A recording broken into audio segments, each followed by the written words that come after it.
Well, hello and welcome to Healthcare Business International's Conference 2021, entitled New Vistas, New Opportunities. Well, it's fantastic to have such a great turnout. Thank you so much for coming. There are more than 460 of you joining us here in person, and there are so many more joining online from around the world, from some 30 countries so far. Welcome to you all. My name is Sue Saville. I was the medical correspondent at Britain's ITV News for many years, and I am delighted to be here to host your conference over the next 3 days. Well, HBI have designed this event with your safety in mind. They've partnered with DX21 to provide rapid COVID testing for those who are required to take a test. Thank you very much for your cooperation with that. There shouldn't be any further testing over the next few days. Also, they've partnered with Park Plaza to make sure that this is a sanitized and safe and rather huge space for you to mingle and network, which is, of course, what you've all come here to do. Our air is coming in from the outside. It's not being recycled. It's being filtered and fresh, that lovely London air. There are safe spaces for you to mingle. And with the seating, there's no government requirement for distancing now. But if you would prefer to sit a bit further apart, the seats in this block are set like that. You can sit a little bit further apart. Masks they're an option. They're not mandatory. But in any case, when you're chatting and mingling, please respect everybody else's preferences on distancing. Thank you very much for your cooperation with that. So, we're here then to get you mingling and get you back into the events that you've all been missing. And we have a great lineup of speakers coming up. We've also, tomorrow night, I want to headline, the former Health Secretary, Jeremy Hunt, is going to be at a drinks reception. And you'll have the chance to grill him there. But you do need to sign up for that, so make sure that you book in, and that's tomorrow evening's drinks reception. So, great people to bring onto the stage. Who better than the HBI chairman himself? Give it up, please, for Max Hotoff. Oh, thank you very much, Sue. Max, nice. isn't this amazing? What a buzz there's been around the place already, just to be back in person. Yes. And you, of course, are going to be moderating the first session and so many more at the conference. What is it you're looking forward to? Just meeting people and being in person, I think, is just fantastic, isn't it? It's been a very long time. And so that's going to be just great. And of course, here in person, we've got the two spaces, the two streams, stream 1 here in the ballroom, stream 2 in the plaza upstairs. But how are people going to be communicating then through the app? Right, okay. So we've still got the app, and I know that about 60% of you have downloaded it already. If you turn over your label here, there are instructions here. The app's also very useful. You can download it from Google or Apple, and it's called the HBI 365 app if you need to download it from the internet. And then it's really pretty simple to use. You can see the menu here, and then you can go in and you can look at live stream each of the two streams, and you can ask questions, and those questions then pop up there. But we'll also be taking questions live from you guys anyway. And it's going to be so interactive, isn't it? And that's what you want to get out of it. Yes, that's right. Yes. Now, I noticed, Max, that with the delegates that we have here, they've got different coloured lanyards on. Now, I wonder why. Has anybody worked this out yet, or how long it might take them to work out? When you mingle, when you chat, try and work out why that is. Who's got which colour? I'm going to go away and ponder this and leave you to start with the first session. Okay, Thank you. Thanks very much, Sue. Thanks. Thanks and good morning, everyone. I'm just very happy to invite Hedley Goldberg from Rothschild to come up now and to talk to us about how he sees the M&A landscape, and then we'll be taking questions from you to him. So think of some good ones. Hedley.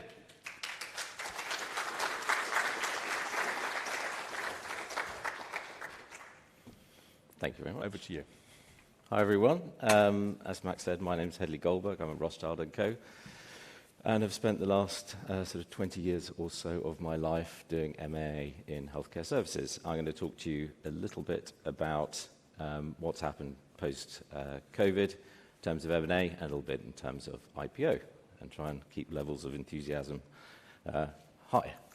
So, firstly, I would say in 21 and 2022, macroeconomics and industry dynamics have really played a very big part in deal making. And as I put at the bottom, you might say, so far, so obvious, surely it always does. But surprisingly, although I'm sure people quietly ponder this, in terms of the discussions with us, I think this is pretty much a first in terms of the kind of debates we're having with clients on M&A processes. So when I talk about macroeconomics, some very obvious things, the monetary stimulus, low interest rates, increased sovereign indebtedness, and I put that in capitals because I'm going to come back to it again and again, is inflationary risks. And these are now part of every M&A conversation. And secondly is industry dynamics. And again, you would think that this is a technology-driven industry. People will be thinking about technology disruption the whole time. Again, not sure that has ever really been front of mind in the way it has in the last 12 months. I think that comes from two things. One is COVID containment strategies, how governments have pursued this around the world, but also, some genuine technological advances. And I'll comment to this as well again in a bit. So in terms of the agenda for today, I'm going to take you through some of those macro themes, what I think the effects are, some of those industry themes, some of that technology, talk about how this has impacted deal activity, and then have some sort of rather rash, foolish predictions as to what the next year might bring. So macro themes. I think it may be indicative of where we are on the cycle that when I was giving this talk last year, I think everybody was something of an armchair epidemiologist. I think now everybody's an armchair economist, which is progress of sorts, and I'd include myself in that number. The global M&A market. So this, again, I put this up every year because I think it's super interesting. And this shows you the M&A cycle. Those blue bars you see are total M&A volumes, and that red line is money supply. So what you can see is M&A used to go in something of a cycle. There was a big upturn up to 2000, dot-com bubble was popped, then we had a little sort of dip, back up with the credit-fueled asset price inflation, if I can put it like that, up to 2006 and 7, credit bubble popped and down. And ever since then, we have pretty much, having gone up, and this is entirely, money printing fueled, in my view at least, moved to a position where the cycle has gone completely flat, i.e. every year, plus minus, has remained incredibly robust, all the way back to sort of 2014. And I think you add there in the call-out box there, equity issuance this year is already at $1 trillion and, is looked to beat last year was $1.2 trillion. Again, I think it's fairly obvious that money printing has a big part of this when you just see the rate of increase in that red line. A flip side of this, you could say, is debt to GDP levels within, and this is, most of the G20, I've excluded Japan, has gone up significantly for various obvious reasons in the last year. Why is this important? Well, clearly a lot of, for a number of reasons I'll come back to, but clearly, two main ones. One is how does the government seek to reduce this debt to GDP? Do they in fact set to reduce this? Is this austerity? Is this through, effectively inflating away some of the debt? Now, when you take those two together, which is money's become very cheap, number one, number two, that there is a residual flare of inflation in the system, the logical thing is money go into equities. And you're seeing, I think, that in two main places. One is financial sponsors fundraising. So as you can see, 2021 is due to be, again, another record year for raising money. But secondly, the grey line, there's been a massive amount of equity issuance, which shows you a lot of that money is going into equities and away from debt or cash, which is at least at risk of being inflated away. And I suppose another flip side of this, and this is, a consequence of a few things, not least a lot of government support, which is, given what we've been through, this is the lowest level of distressed M&A in a decade. It is pretty much down to zero.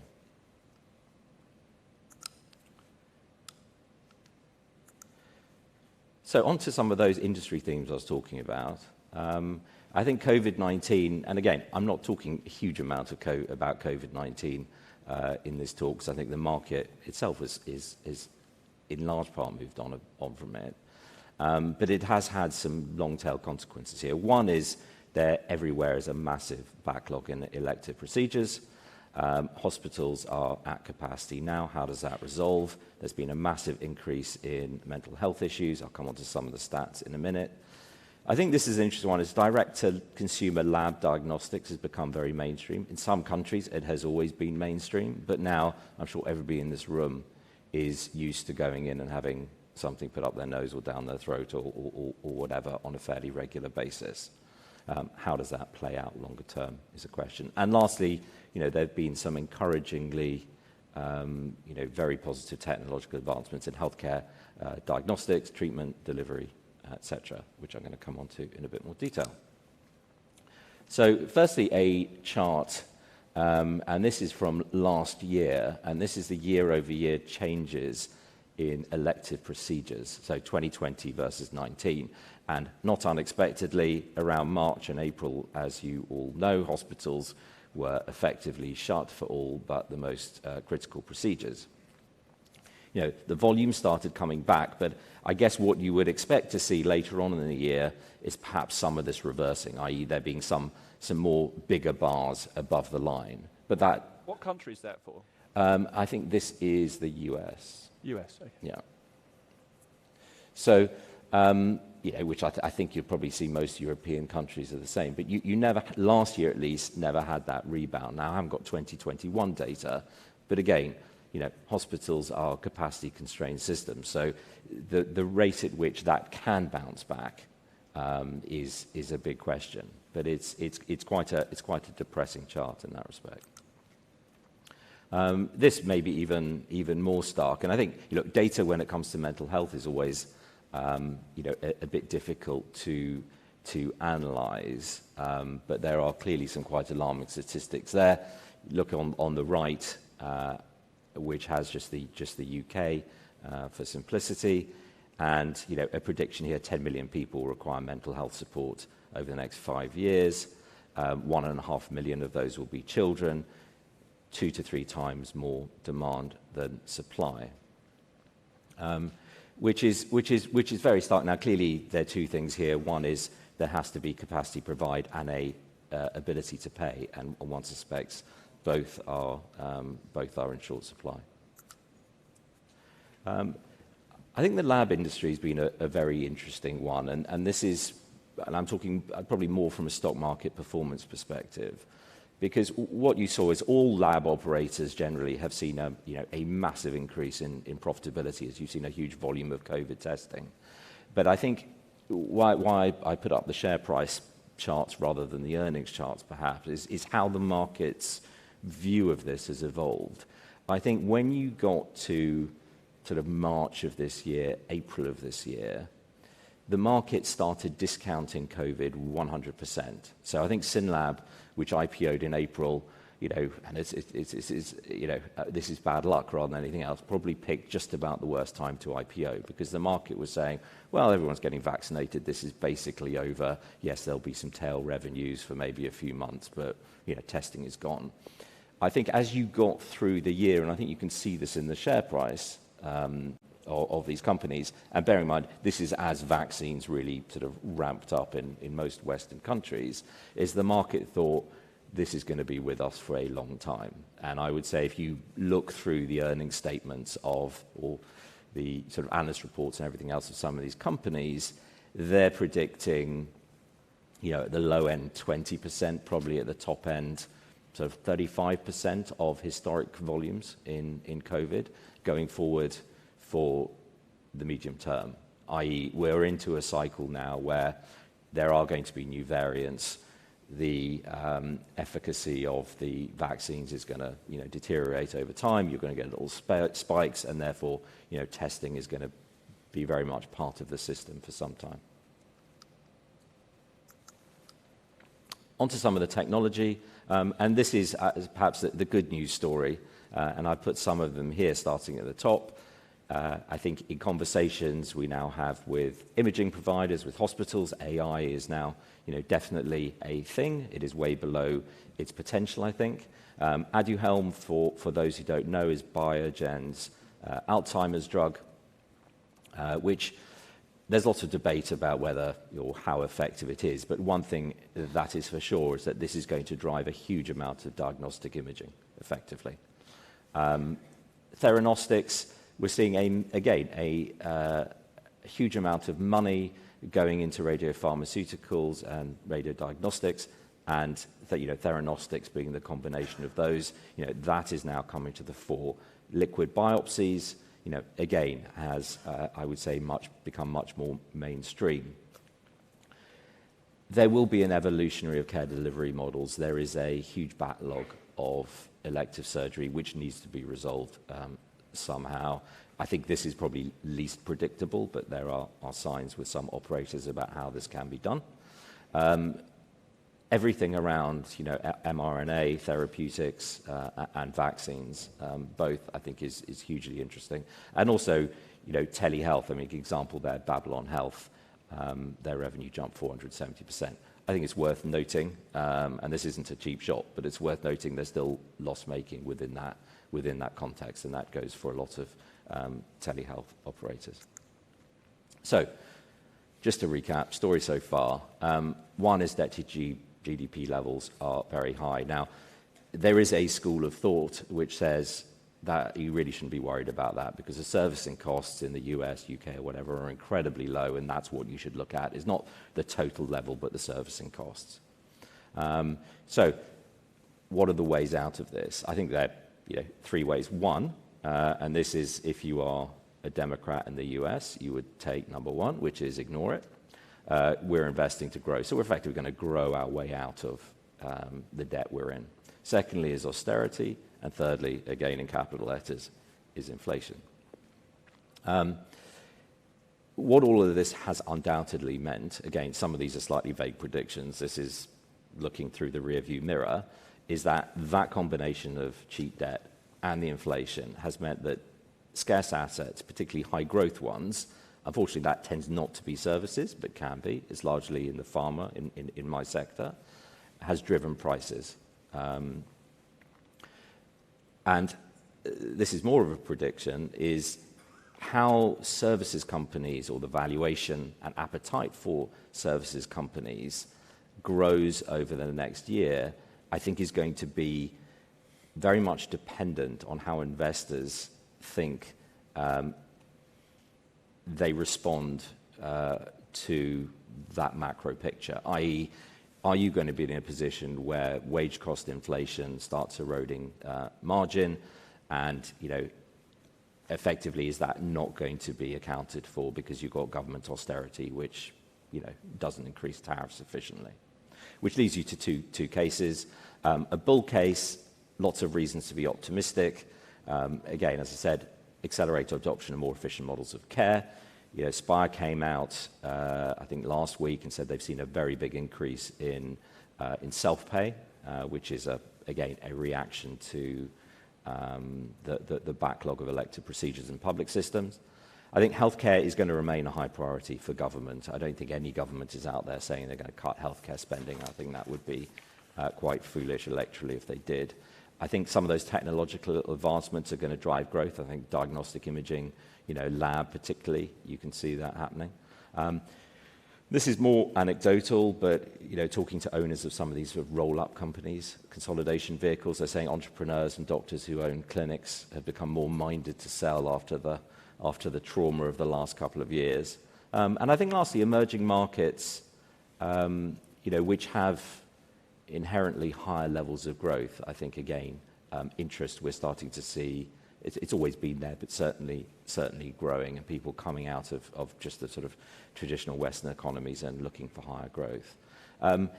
And the bear case is, as I stated, everybody has an eye on inflation, and particularly wage inflation, which is a very large part of any services business's cost base. So you've got lots of little bulls there and one quite big bear, which may or may not exist.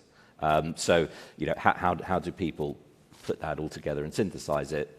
I'll come to it at the end, but I think optimism prevails. So how has this impacted deal activity?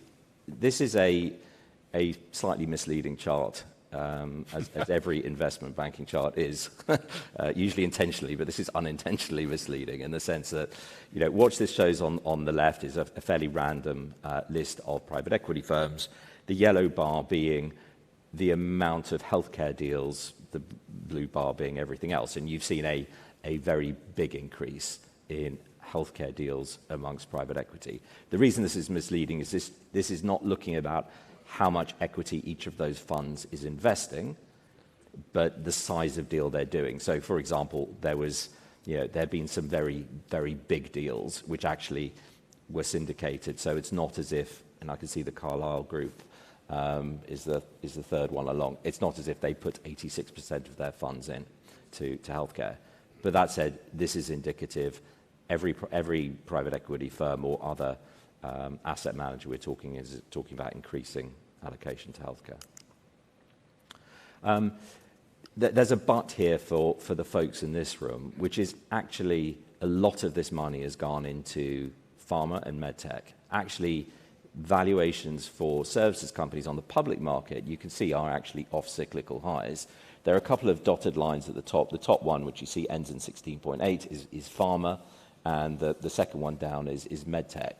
So you can see, actually, healthcare services has not necessarily been a big beneficiary on this. Reason for that, going back to where I started, is a lot of the companies who we talk to are relatively low organic growth, very sustainable earnings, lots of M&A, but in an inflationary environment, people have tacked towards those high growth assets.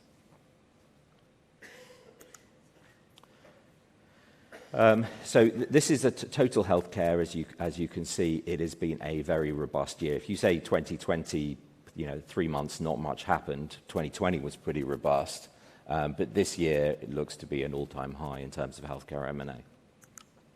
And back to the but, what you can see is actually the number of healthcare services deals is actually only marginally up on last year, and is down on each of 2014, 15, 16, 17, 18. So, I've given my interpretation of the reason for that. We've seen increase in, I'm going to speed up a bit to see I'm coming against the time a little bit. Continuation funds, so this is where private equity firms, instead of selling to a third party, can roll it over into another vehicle and continue to manage it. That's certainly been a very big factor of the last year. I think I talked about that last year. And secondly, SPACs. Which I'll come on to in a second, which certainly for the very high growth companies, not so much for services companies, although some have.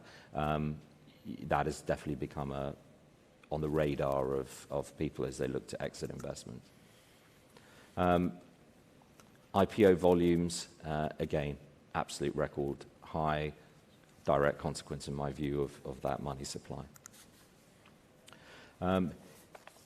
Super interesting, the way that telehealth has largely found exits is through the public markets. Interestingly, by and large, these are pre-profit companies, and they've found very attractive valuations on the public markets. So on to what has happened in M&A, and it is a very, very long list, and I have not put down everything. But maybe if I can just talk through a few of these. I've sort of carved it up into sort of subsectors. If you look at specialist care, so there's a lot of behavioral, etc. It's interesting when you look at that and the one next to it, which is elderly care and domiciliary care. So going back to where I started, these tend to be lower organic growth businesses. The acquirers, by and large, have not been private equity. So you'll see, folks like Corian, Domus V, Colisée, Orpea, etc. These are trade acquirers by and large, and to some extent more sort of infrastructure, type money. On the acute side, ICG bought Emmaus in Germany, but again, Renhouse, which is a infrastructure fund, bought Alma Viva in France. When you come to the bottom half of the page, this is where you see private equity come in. So these are the higher organic growth businesses by and large, and also ones where the consolidation story is a lot clearer. So labs, it's been a very, very active period in lab M&A. You've seen Cerba trade, Bianalisi in Italy, Lifebrain, Amidas. Some of that is more infra money, some of it is private equity money. On the imaging and radiology side, again, I think for some of the reasons I talked about earlier, this is definitely having a moment. Minor radiology in Germany, which EQT put together with Blick, which they bought at the same time. G Square investing in a UK company, and also Everlight Radiology, which is a teleradiology company in Australia and the UK, which Living Bridge bought. So a mixture, again, private equity and a little bit of infra. And then on the outpatient side, including dental, again, this is a market largely dominated by private equity. Reason for that is the speed of growth largely through consolidation and M&A, but also organic. So it's a slightly split market. A lot of the lower organic growth, lower consolidation business has gone to trade or to infra. The higher growth, quicker pace of consolidation has gone to private equity. Something of a generalization. So on to multiples. I've anonymized these partly because it's confidential, partly multiples are increasingly difficult to discern if you weren't directly involved in a project because of differences between run rate, actual, pro forma, etc. But I think what this does show is that multiples are high across the sector. Certainly, if you're thinking about a high growth sort of industry where there's speed of consolidation, I'm thinking about some of those German radiology companies, about some of the orthopedic companies even. You are seeing mid-teens multiples absolutely of standards, and we've seen multiples right up, getting up towards 20 in some cases.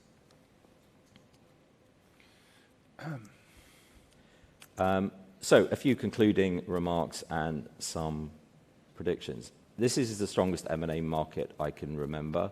It feels a little bit reminiscent, for those old enough, of 2006, but without the sort of credit driving the story. So, back then, 10 times EBITDA, 12 times EBITDA was fairly commonplace. That's not what we're seeing in terms of debt levels now. They still remain the sort of, in the 5 to 7 or 4 to 7 range. So it's a healthier market, I think, than 2006.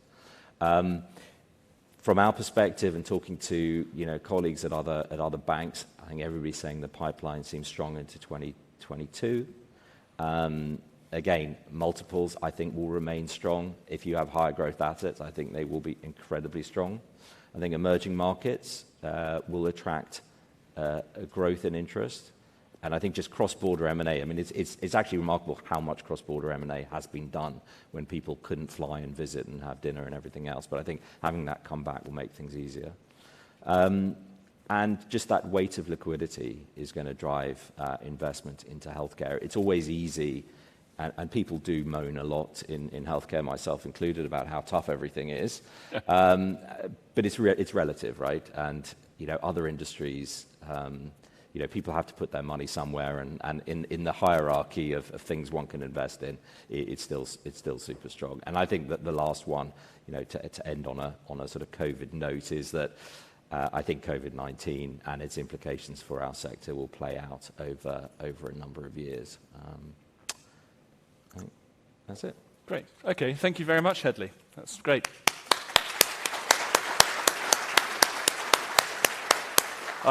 So we are running out of time, but it would be nuts not to ask Hedley a question. So who'd like to ask Hedley a question, please? Okay. Come on, don't be shy. Yes, question at the side there. at the front. Thank you. Hello, Frederick Dibb, Mosaic Asset Management. Thank you for your presentation. There seems to be discrepancy when looking at your valuation graph on public markets and the valuations on sort of transactions. Of course, there are not asking you to give me clear answers, but what do you think are the reasons for that? I think I think there are a number of reasons. I think the main one is public markets are still very much oriented to organic growth in the way they think about valuation. And by and large, this as a sector tends to be like for like a sort of mid to low to mid single digit organic growth industry. What private equity likes is the fact you can consolidate and arbitrage. So the trick is to buy a platform for 15 times, buy all the add-ons for on a post synergy basis 6 times, 7 times, and then grow significantly through that. And of course, that 6 or 7 times is largely funded by debt, which is by and large free at the moment, and therefore it's in terms of return on equity, it's a great game. Public markets like low leverage levels typically. So whereas private equity might lever it to 6 times, 7 times, and therefore if you buy it 6 times or 7 times, it's free. Public markets 2 times, maybe 3 times. And therefore M&A is a lot more clunky. You're having to inject equity, which public market investors typically don't like to do. And I think that's why you get that lag. And it's also why the comp set is actually as small as it is. Given the fact that healthcare is, let's say north of 10% of GDP everywhere, and let's say healthcare provision, I don't know, is going to be at least half of that. There are actually very few listed companies, or a lot fewer than you would think, and I think that is the reason. Okay, good. Well, thank you very much, Hedley. I'm sorry, I'm afraid we're going to have to wind it up there.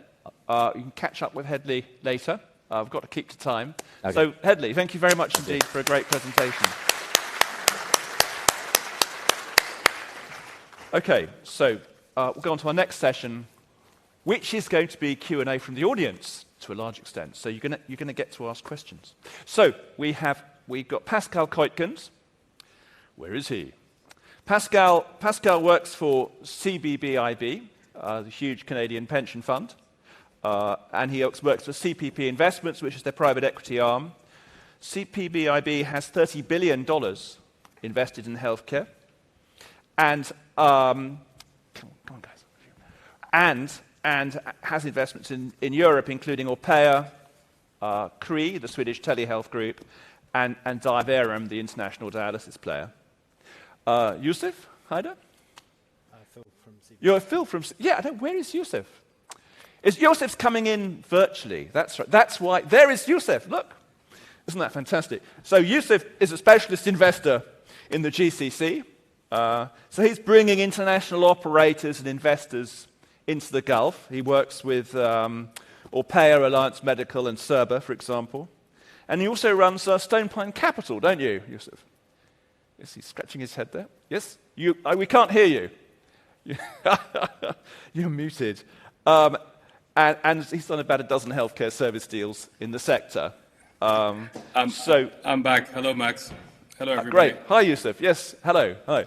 Great. And Phil is managing director at CVC and a vet by training. CVC's invested heavily in European hospitals. They own Mehiläinen in Finland, Hellenic Healthcare Group, the largest hospital group in Greece, and co-invests alongside KKR in Elsan. So of all the big private equity houses, it's really, I guess, the one that's made the most recent investment in the hospital sector, which is interesting. Outside of Europe, it owns HCG in India, the Cancer Network, and also Siloam, the biggest chain in Indonesia.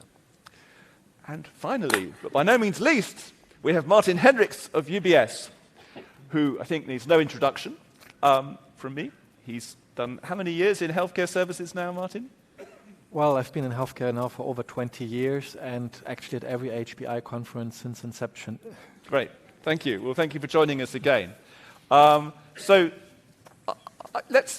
how are we going to do this then, guys?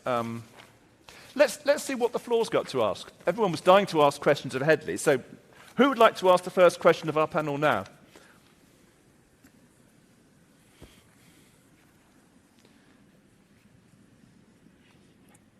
Come on, don't be shy. That's a shy audience. This is a shy audience, isn't it?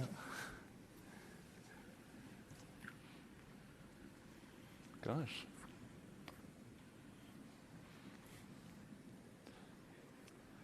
Yep, okay, fine, yep.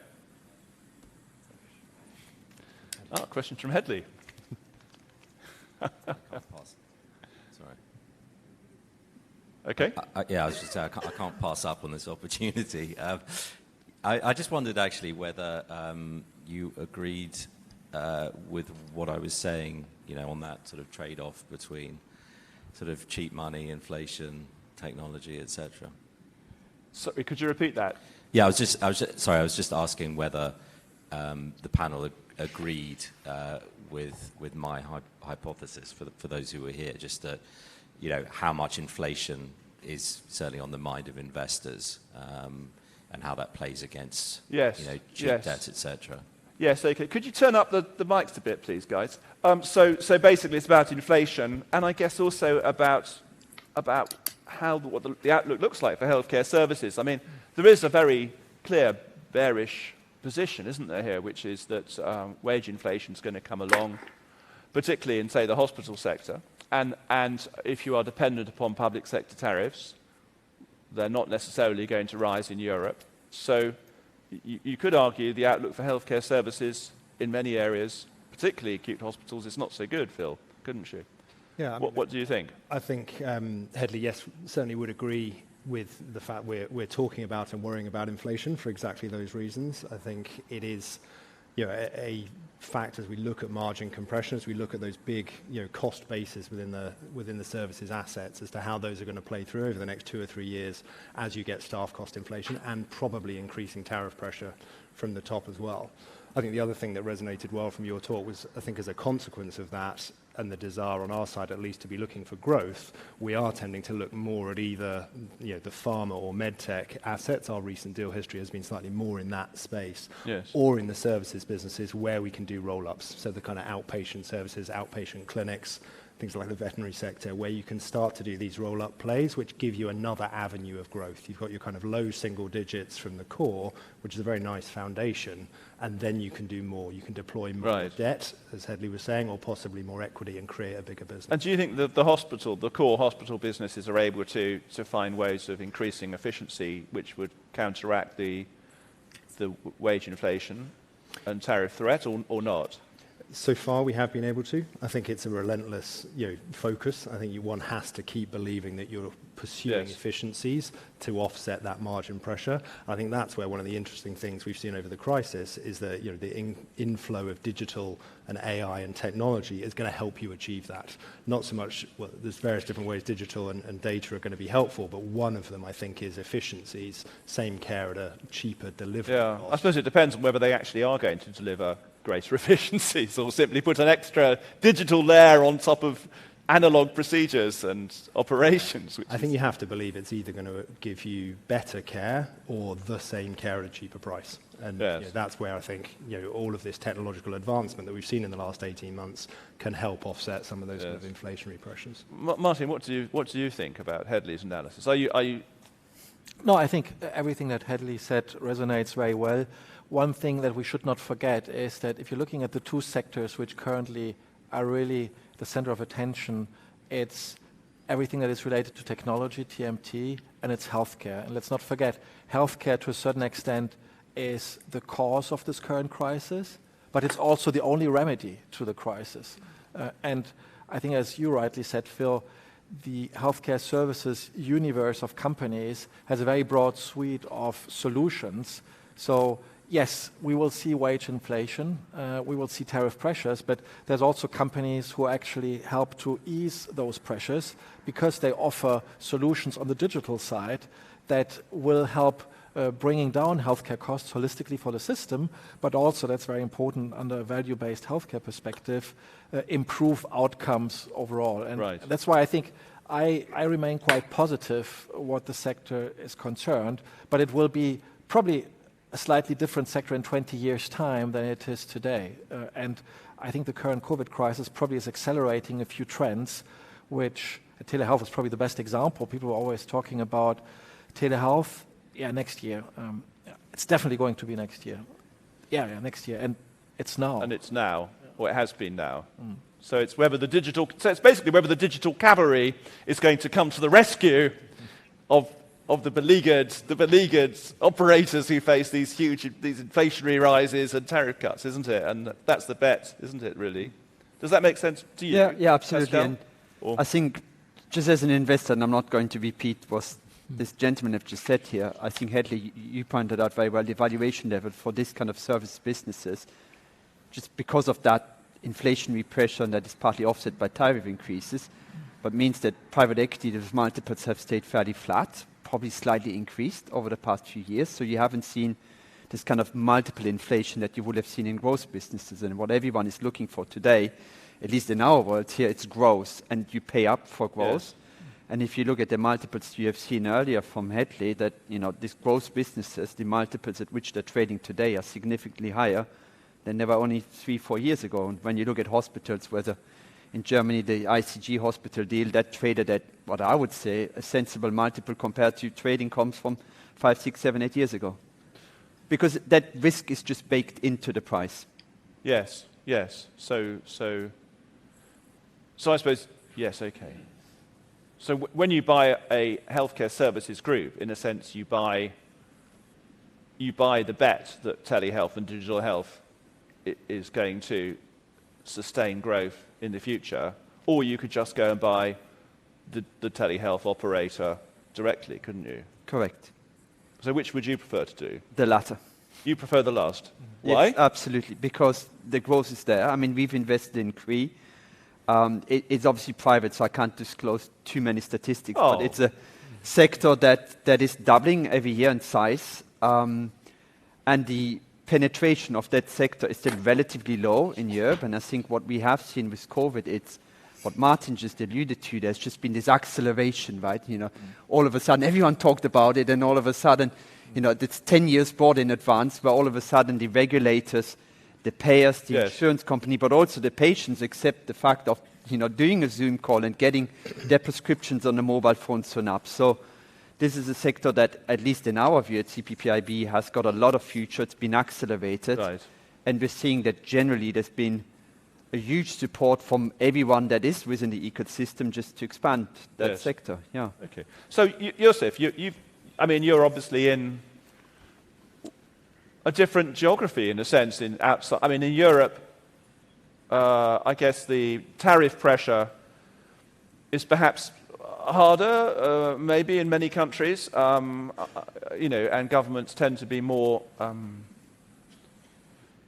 maybe more sceptical about healthcare services in some cases. I don't know. What's your view is that also true in the GCC and the Middle East generally, or you're almost in a, I think the nature of the opportunity and concerns in this region are very different than they are in Europe because we are in a different stage in our growth.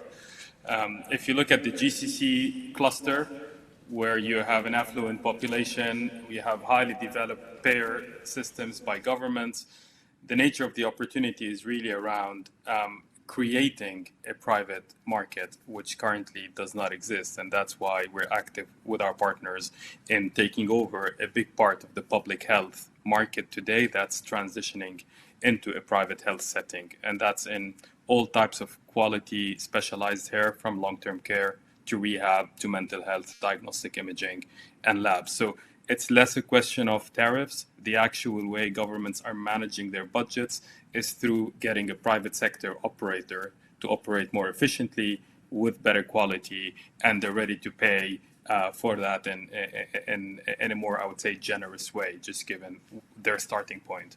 The other part of the region, like Egypt and North Africa, it's also in a different cycle. The type of opportunity there is more driven by the typical PE model that you see in Europe, but earlier in its lifespan. So diagnostic imaging has consolidated and grown with 2 publicly listed players in Egypt today. I think the opportunity in the future is in ophthalmology, is in dentistry. It's an outpatient setting providing affordable care to a broader population base. So I think the way we look at it here is a bit different. It's less about inflation and less about those concerns and more about introducing the private sector into the healthcare market in a big way. Right. I suppose it depends upon how far those governments really move. I mean, the Saudi 2030 program has been rather slow to take off, and many people in Europe remain quite sceptical about whether it's going to happen. Yeah, I think that's a fair concern. I think what is underreported on, though, is the fact there's been around 8 laws that have come into existence in Saudi specifically, where this is a big topic over the last 2 years, that govern everything from contract language to ownership of healthcare assets, to land ownership, to competition laws, procurement laws, dispute resolution laws, and so forth. And I think that soft infrastructure needed to be in place for any of this to happen, and that did take time, but that did happen. And I think one thing is for sure, the privatization has moved. It will happen. It's taken a bit longer. And it is an important catalyst for some markets, but not all of them. We are quite active in other markets where the privatization is simply not a variable. You just need to come in, develop your facilities, and capture the market. Okay, thank you. Any other questions from the audience? Yes, there's a gentleman at the front here. Can you say your name, please? Good morning. Louis Shakanowski. Hi, Louis. Global Hello, Max. Hi. Back to Hedley's slide, particularly point number 4, he mentioned the strong increase in the emerging markets currently. I was very keen to know the panel's view on India generally and on the dental platform in particular. Right, okay. So this session's entitled Europe, Middle East and Africa, but we'll have a quick one on India as you asked the question. Louis Shakanowski runs the largest dentistry business in India. So, guys, how do you feel about emerging markets? I mean, do you buy the idea that this is actually less risky and more opportunity? Martin, what do you think? Well, I would say if you're looking at some aspects of emerging markets, you see that we're moving immediately into a phase like skipping the fixed line, going directly into mobile, while we in Europe here have gone through a relatively painful phase of fixed lines and then only are getting to the mobile slowly. So I think that's a big advantage that we see. And I think if you're also looking at the build-out of healthcare infrastructure, stationary care, it is often much less pronounced than it is here in Europe. Hence, there is a logical step towards moving to outpatient settings much faster than we have been doing this here in Europe. And we're seeing this in dentistry, we're seeing this in ophthalmology, we're seeing this in other subsectors where actually India and other emerging markets are leading the way, and compared to where they stand in stationary care, for example, they are at least at par with Europe in terms of the development. Right, yes. You guys, how do you feel about emerging markets? It's outside of your remit, I suppose, isn't it? It is a little bit. I think one comment, the only comment I could probably make on India and ophthalmology, as you mentioned, we invested in a business that manufactures intraocular lenses used for cataract replacement surgery, which is sort of another way of playing some of this outpatient desire for more speedy treatments, more immediate cures for those aging diseases. We're seeing that play through quite strongly in India. And so rather than, in our instance, having physical clinics on the ground, we're actually able to act as a supplier into them. And we're seeing quite large take-up in India as a geography of those types of cataract replacement surgeries, which, as the population emerges, healthcare emerges and develops, we're seeing that as another route, if you like, from a Western perspective, to be able to play that trend, perhaps without dipping our toe quite so deeply in the water from this side of the. But a big take-up in emerging markets. What about you, Pascal? Do you look at... I mean, you're really focused on Europe, aren't you? We are indeed. And I've just been trying to collect my thoughts. We haven't actually invested in healthcare in emerging markets. Really? At this stage. No, we haven't. Well, you have through Orpea and Diaverum, haven't you? Yes, correct, but not as a platform in India or in China. We Well, probably why not? believe the markets are still a little bit immature at this stage, in the sense of a traditional kind of private equity play. Now, in public markets, we have invested in there, but in private equity, at least, Right. we haven't at this stage. Right. Okay, fine. So, okay. Another question from the floor, or I can ask a question. So there's a question there at the back, I think. Not working. Hello? Yeah, I'm in the back. Stéphane Pichon with the Yoga Council. Hi, hello. Stefan? Hey, Max. Hi, everyone. I had a question. Do you think the advance of technology is going to be strong enough and fast enough to counter the shortage in skilled labor in healthcare that could slow down the growth in the future? Yes, that's, in a sense, yeah, yes, okay, let's specifically ask that question. Do you think it's going to be fast enough to deal with, yes or no? Do you think it's going to be fast enough over the next 3 years to deal with wage inflation and possible tariff pressure? Martin? Yes. I think it's going to end up substituting other tasks which free up the labour force that you've got. And so it's all about redeployment of resources, things that can be taken off with digital or AI or other tools, free up that. But is that really going to happen? I mean, people have been talking about digital health and AI now for a decade. And I know that we had COVID and everyone went back into telehealth. But also there is a truth, which is that a lot of doctors don't like telehealth. And you are seeing in some countries a step back from it in public sector systems. So there is still the jury is still out, isn't it, whether AI and digital health are really going to change things enough to counter the wage inflation and any tariff pressure over the next 3 years. I think it's one tool in the toolkit. I think hospitals and other service providers are going to have to focus on efficiencies, throughout the system to counter, either tariff pressure or wage inflation, of which digital is one element of that. But they've been squeezing the management. I mean, your Greek guys have been squeezing the sponge now for a decade, haven't they? I mean, they must be... I mean, I remember talking to one of the Greek managers, and he was saying, the things we can do now are amazing. We've really cut back. We're so good at cost containment. But, I mean, there must be a limit to how good you can be at that kind of stuff. Or do you think there's more to go on traditional cost containment? Yeah, I think what sits behind it is a huge amount of investment. And so, in Hellenic, for example, we've been putting in an enormous amount of capex and equipment and tools and systems into the business, which then enables those systems to work efficiently, potentially with less people or with freeing up people to then go and work on more value-added tasks. But it doesn't digital's not going to sail over the hill and sort of rescue everything. I think you have to invest behind it, get the right tools, wait for them to be adopted, and then you start to have a slightly more efficient system. Right. Let's go. I think, Stefan, I've got another spin on the same issue. Obviously, we're talking here about technology, by and large, offsetting the need for medical helpers. And clearly, within the medical space, there's doctors. But I think what we are lacking in Europe, at least if you read most articles, it's mostly nurses or people that are qualified but not quite going through 7, 8, 9, 10 years of medical school. And what we have seen with COVID, I'm involved in an education company myself that historically has been doing a lot of online courses, so the online diplomas that will give you a degree or will award a degree. And 3, 4, 5 years ago, it would have been unheard of that a nurse could have been trained basically through computer, right, online, and do just the minimum amount of training in hospitals. And that is something that governments are now willing to accept. So they're degree awarding kind of diplomas that you can get nowadays as a nurse by basically just, following a 2-year online course.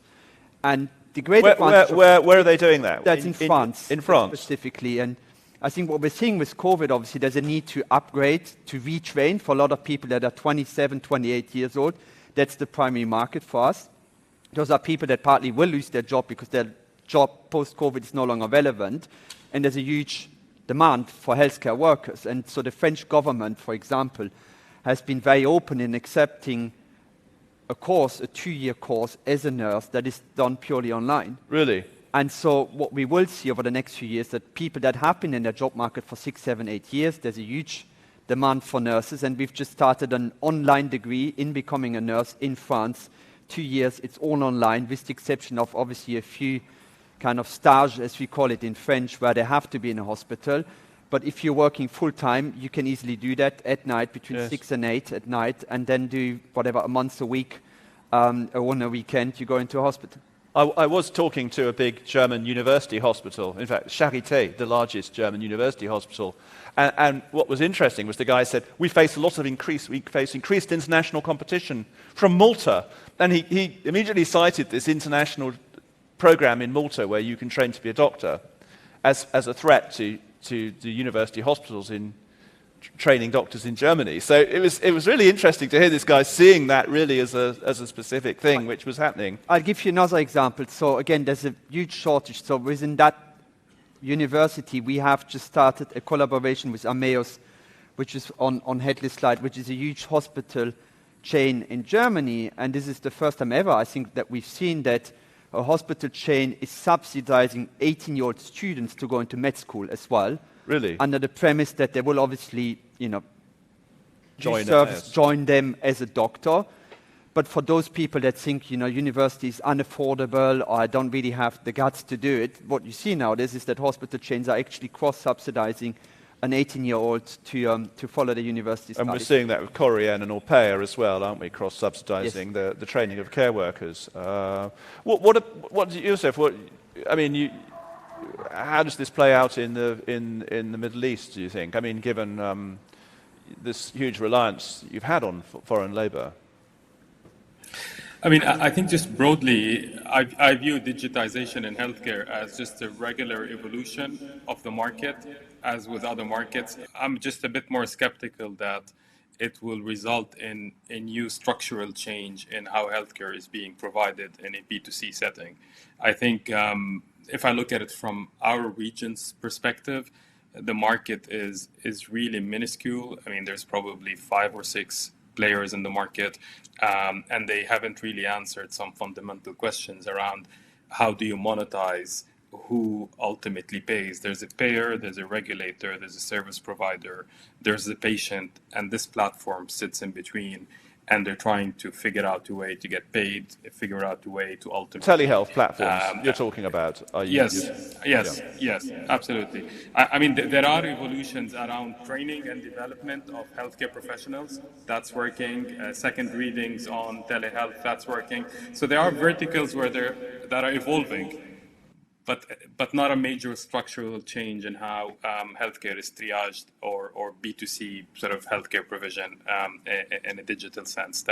That's very, very far away. Right. Okay, thank you.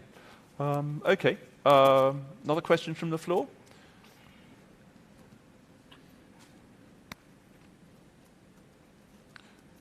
Yep, question there, please. Hello? Yeah. Hello. Okay. Hi, this is Martina from 21EX. I have a question based on the perspective that we said the willingness to invest or to pay higher multiples on the growth businesses than on the traditional services. And my question is, for example, in France, we have seen a cooperation between Elsan and Cru. So how are telehealth businesses and traditional service players, how are they profiting from cooperating? Who's helping it most, and what are the actual levers? And for example, this is a question to Phil from CBC, having invested in Elsan, but also other examples. So to Elsan and Cru? Yeah. So I'm very ignorant. What's Cru? So I'm equally less close to the Elsan deal and that piece of it. It's now largely run by our colleagues at KKR and our Stratops fund. But I think to answer one bit of your question around growth and why we're investing for growth, I think to pay either the types of multiples that we're looking at across the sector, or to deliver the kind of returns that we're sort of aspiring to within our firm at least, we have to see growth and we have to find avenues to achieve that. Yes, we've got moderate level, good levels of leverage at relatively cheap costs at the moment, but generally sort of a 4, 5, 6% organic growth level probably doesn't deliver you kind of buyout level returns, assuming a same exit multiple. And so you have to believe you can do more out of that. We've already been saying that the cost pressures are there and they're real for sure. So it's unlikely that there's going to be big restructuring costs to gain margin and grow that way. And so that then leaves you with the third lever, which is M&A and roll-up opportunities. And so where we've really been focusing is businesses that have got that kind of strong fundamental core, that sort of mid-single digit foundation, which we can sort of bank on, and that probably delivers your very base case return. And then the question is, what more can you do beyond that, either debt fueled or with a bit more equity, to start building these networks and start getting more operational efficiencies. Yes. Plus, potentially, as Hedley was saying, some element of multiple arbitrage. You may be buying, on a post-synergy basis, assets that are cheaper than the overall group would be. And so when you come to exit, you've got a bigger, more comprehensive business. I suppose implicit in the question was that Elsan and CRU were working together. I mean, actually, when I remember when Terry Sheesh, the chief executive of Elsan, was here last year, he was saying really that they were doing a lot of, they were rolling it themselves. They were doing a lot of internal work on developing and deploying digital health solutions, and that they found this was not massively expensive to do, and that they were doing a lot of it internally. And I must say that is actually my impression generally about the big hospital groups in Europe, that they're typically not actually forming strong partnerships with the telehealth players. I don't know, it depends, doesn't it? I think Dr. Lib, with the appointment system, that is being deployed a lot. But when it comes to telehealth, you've got Asklepios. Sorry, I don't know why I'm talking about. You've got Asklepios buying all these telehealth groups, and I don't know that Fresenius Helios they've come up with a solution, but I'm not sure that they've actually gone out and partnered with a tech provider. What's your impression, Martin? Well, let's not only talk about those cooperating, there's also those who are developing these tools internally. And I think one of the best examples is really in the CVC portfolio, which is Mehiläinen, which in a country of 5.5 million people is an operator that actually has 1 million people digital connected and also has the facilities behind. Yeah. So we don't necessarily see only the models of cooperation, where indeed there probably haven't been as many as one would think, but we've also seen the models of where people are really trying to develop these tools internally. And I think, maybe to also come back to your question, there is a reciprocal need for both, in particular those who haven't, on the stationary side, developed digital tools yet to the same extent as Mehiläinen has, because they lack the digital capabilities. At the same point in time, B2C digital health is not the solution for everything, and we were jokingly talking about it the other day, Max, when I was talking about the age clock.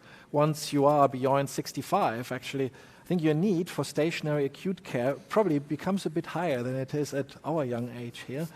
And then I've got 2 years. These are needs that you cannot satisfy with digital tools only.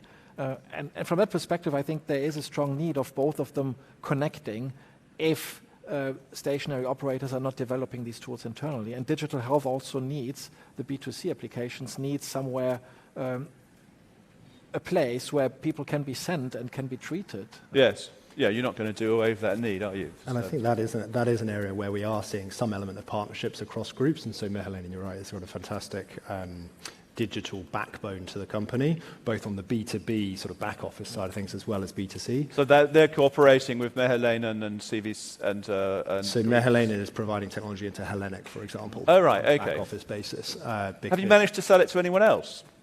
They're in discussions with various people.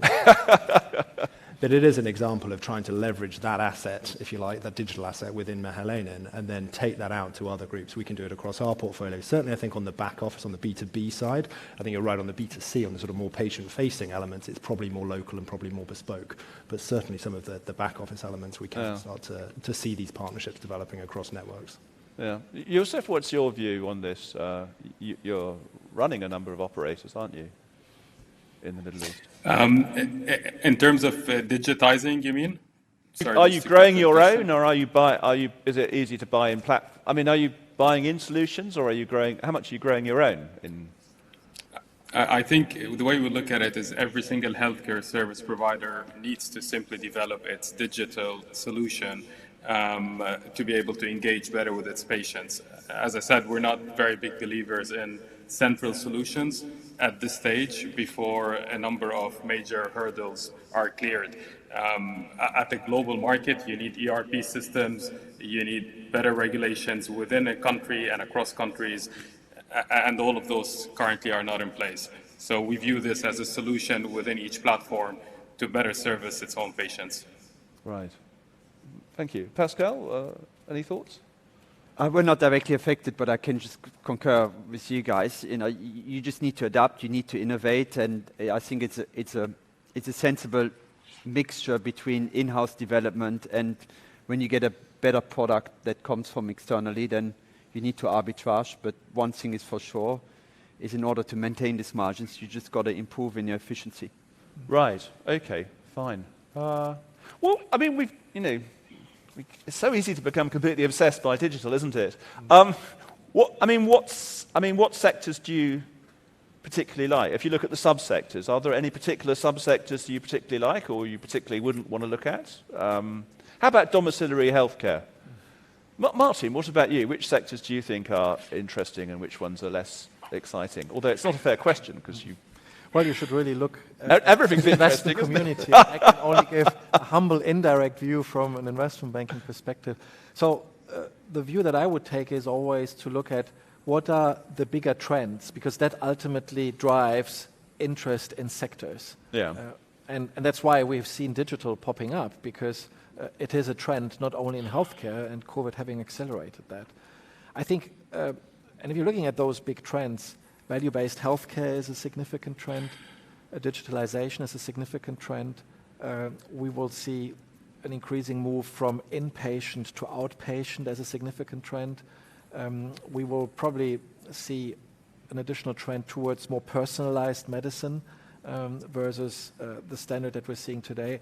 And I think there are a few others. Trend from insourcing to outsourcing, and this has gone in waves. So that's probably the starting point that I would be looking at. And then I would be looking at which sectors follow this trend, play this trend, correspond to this trend. And one trend I forgot, which is very important, is prevention over treatment, and going back to the value-based healthcare point, that doing a diagnosis ahead of treatment, or maybe even replacing a treatment or preventing a treatment, or not even needing a treatment, is also a very strong trend, which is why we have seen everything that is related to diagnostic services on the clinical lab side, but also on the imaging side, probably being more the flavor of the month now than it has been before, because it plays that trend. If you're looking at diagnostic in general, it's responsible for 3% of all healthcare costs, but influences around 70% of medical decisions. Yes. So that's, I think, a mega trend that for me is important, and that's why that is a sector that I would be looking into. I would be looking into everything that is outpatient related, and not surprisingly, we're seeing this trend towards these various outpatient specialties developing and big giants being created. And actually also traditional stationary groups now moving a lot of their volumes into outpatient. Many of the traditional hospital groups, and Phil can certainly testify for this, is while in the past the bulk of it used to be inpatient care, now it's not unusual to see 20 to 30% which is outpatient. So that trend is not only a trend of standalone new business models being created or being expanded, but also a trend within the broader acute care space that outpatient within those models is being developed further. And then, of course, we've talked about digital extensively, so I don't want to repeat that, but that's also, of course, a trend. Anyone else got any sectors they particularly like, or? No, I'd absolutely echo the last point in particular. You know, that trend towards outpatient services and provision thereof. So that hits, be it dental, ophthalmology, fertility. You know, there's a whole heap of these clinics where the larger multi-service provider hospitals don't. It's not an efficient use of those spaces, and it's not great for patients. They want them to be in smaller, bespoke areas. Those bespoke single clinic businesses are then developing. They're being fueled by private equity. You've seen a lot of deal activity in those spaces because they give some of the topics we were talking about before. So can you just roll out if you run Elsan, you could just roll out a whole series of specialist outpatient centres for ophthalmology, could you? Or for, well, I mean, you were allowed to do that in France. The question is whether you're best placed to do that versus some of the independent chains, but there's no reason you couldn't. Because the independent chains don't have the central costs and have got a new culture and mentality. With your full-service hospitals and having an outpatient facility run by different providers. But I think you are seeing this balancing between full-service hospitals that are doing sort of major inpatient procedures, and then anything that can be done quicker, faster, and in an outpatient setting is much better for the patient, first and foremost, and it's much more efficient for the system. Of course, the multiples are much higher, aren't they, for those outpatient? I mean, Pascal, you must see a lot of very expensive outpatient plays crossing your desk. Yes, indeed. I mean, it's a typical private equity play, let's face it, right? There's a bit of organic growth, there's multiple arbitrage that's involved, so all of that is obviously very attractive to private equity. Yes, and to you. Yes. Any particular outpatient sector you particularly like the look of? We've talked about, I mean, CVC just invested in the vet space. Is a very attractive sector. Fertility is flavor of the month as well. There's a lot of activity going on. So most of the sectors remain attractive. Now they just depend, call it dentistry is much more consolidated than fertility, let's say. So then you really need to deep dive into... Dentistry is more consolidated, I suppose, in the UK. Yeah. At least in Europe it is, yes, at this stage, yeah. Okay. Yep, okay. And Joseph, what do you think? Which sectors do you think? I think any type of service that you can take out of a hospital, which is exactly what was said, and do it in a standalone center more efficiently, more effectively, is attractive. We've invested previously in long-term care because they blocked beds in hospitals, which blocked surgeries where money was lost. That was very obvious. We are investing in rehab for similar reasons, and any type of service that could be carried out in an outpatient setting is usually attractive, particularly in markets where scale is a big factor, but also in the GCC. Right. Okay. Thank you. So I suppose the other big thing we're seeing at the moment is much more internationalization. I mean, the development of in many outpatient sectors of international platforms, and indeed many international hospital chains starting to grow, aren't we? I'm slightly skeptical sometimes about these international outpatient chains, because in a sense what you're really doing is saying, well, I'm just expanding my universe of businesses I can buy, because I'm not just buying in the UK, I'm going to build a European platform in X, and then that effectively, for your private equity, what that really means is that you've then got a bigger choice of M&A targets, but I'm not sure that it doesn't necessarily mean there are any more synergies. I mean, what do you think, Phil? Have you done a lot of this? You've done a lot of veterinary stuff. I mean, we invested in a vet business last week, so it's fairly hot off the press. But that will be one of the plays as part of it. But I think the two things it gives you in human or animal is diversification of, in particular, regulatory risk. One of the key challenges with many single country-based services businesses are a change in regulation in that country. You're quite concentrated to it, and so by being able to have a multi-country platform, that diversifies that risk. And then the second would be an operational synergy in sort of back office, in technology and systems and running and so on. You're right, from a pure cost-based synergy, there's not so much. Your main costs are rent and staff and operations in country, but it's that diversification of risk and a bit of central head office. You could have built an enormous international platform, couldn't you? You could have merged Elsan with the Greeks and Meheleinen and created a European hospital group of massive size, couldn't you, at CVC? And then, sorry, I'm just giving you why didn't you do that? Different businesses at different areas of their evolution and different models in some cases. So Meheleinen is both care and hospitals. Elsan's a big, well-developed business in France, and then Hellenic was really a growing business, very early in its stage, in different funds as well, with different management teams and different stages of evolution. So whilst it kind of sounds good on paper, it's actually much harder to do in practice. Right. So Pascal, what do you think? No, I totally agree with Phil. I mean, if I were to put a percentage about geographical diversification, the fact of just reducing the regulatory risk, in my view, would be probably 90%. 90%? 90, yes. And as private equity, we like We like diversification. Synergies tend to be reasonably low in these countries, right? You've got different regulators. The language in itself, right? You know, you've got a French speaker speaking to a German speaker, to a Spanish speaker. None of them speak good English. So anyway, a lot gets lost in translation. I totally agree. I mean, it's mostly around geographical diversification. And to come back to your question as well, I take Elsan as an example. We looked at it. So you've got a lot of white space in France to consolidate more hospitals. And it's a bit of plug and play. You know what you're doing. It's working well. You've acquired 20 hospitals. You know how to integrate them. They speak the same language. I wouldn't call it plug and play, but it's much easier to do more hospitals in France and you know what you're doing than saying, I'm going to start buying up things in Greece where you're not that familiar with the regulatory environment, let alone culture, language, and various other obstacles that might lead ultimately to not a great investment. Yes. Or potential risk at least. Yes. Well, what about you, Yosef? I mean, internationalization does exist in a big way in the GCC in the well, you've had there's this interplay really between Indian hospital groups, well, groups like Aster DM or, dare I say, NMC, who had, one way or another, Indian hospitals and then hub and spoke in the GCC and within the GCC you've got... So how far... Or is some of that illusion? I mean, how far is there internationalization really in the GCC? I mean, most groups tend to be either Saudi or UAE, don't they? They're not really both, are they? Or they say they are, but they're not really. I mean, in terms of platforms growing into the region or within the region, there's probably 3 or 4 types of growth I can point to.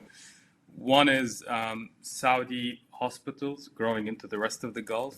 This is predominantly fueled by high valuations, high liquidity, and comfort moving into other GCC markets. You've seen that in Sleman Habib. We've seen that in Saudi German. Other parts of the region, you've got the Egyptian specialized groups that typically grow into Africa, not into the Gulf.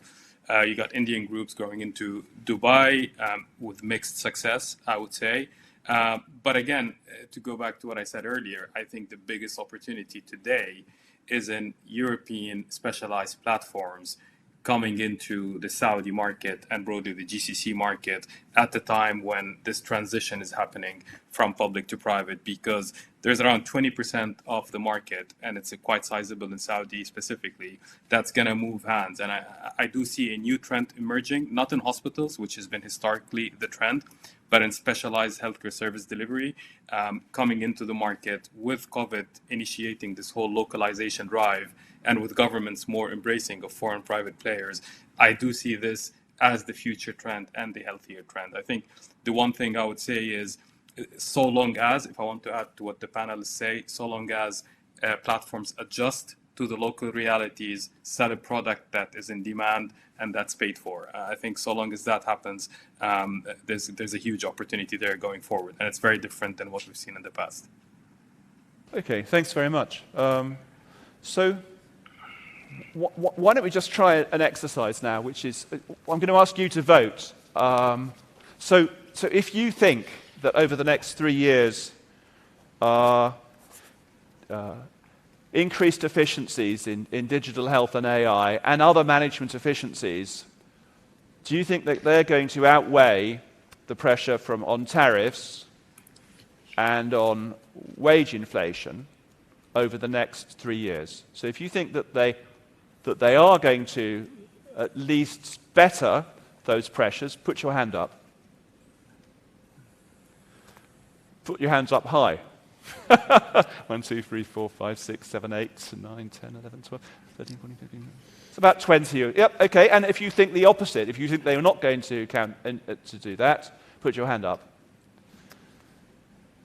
Okay, so you're pretty divided. I'd say there's a slight...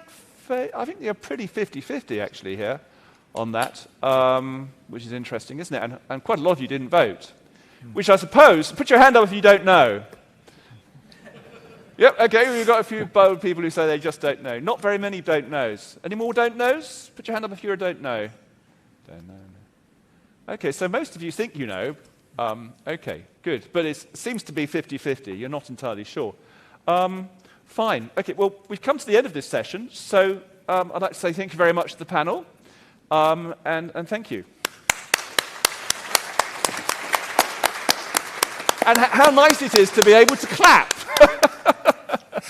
Okay, thank you. Thank you. Okay. So, now Sue Saville's going to come back on. Sue. Very much indeed. Well, what great sessions you've had there to kick this off. And some amazing things. What struck me with that point that was made earlier about that healthcare was the cause of the pandemic crisis, but also has to be a key solution. And Headley's point about, in all his time, that the mergers and acquisitions market's now never been stronger. Yes. Any key themes that struck you? I just think it's very interesting whether how far the digital cavalry is going to how far management efficiencies can make up for the wage inflation, which I think is going to come. Fantastic. So, good. Okay. Well, look, we hope that everybody is tapping into the Wi-Fi. It is free here. There's no passcode required, so do get onto that. And the app that Max was describing earlier, make sure you're on the HBI 365 app. Also, make sure that if you do have a Wi-Fi enabled phone, it's off during the sessions, but other normal phones won't work down here underground anyway. So we're going to take a networking break now, go and enjoy the caffeine, the networking, connection with people you haven't seen for a while and making new friends. And we'll see you back here at 11:30 for another plenary session. Thank you all very much. Thanks.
So, welcome back. I hope you enjoyed your caffeine injection and some networking. I hope you've all noted where the fire escapes are. Let's hope we don't need them.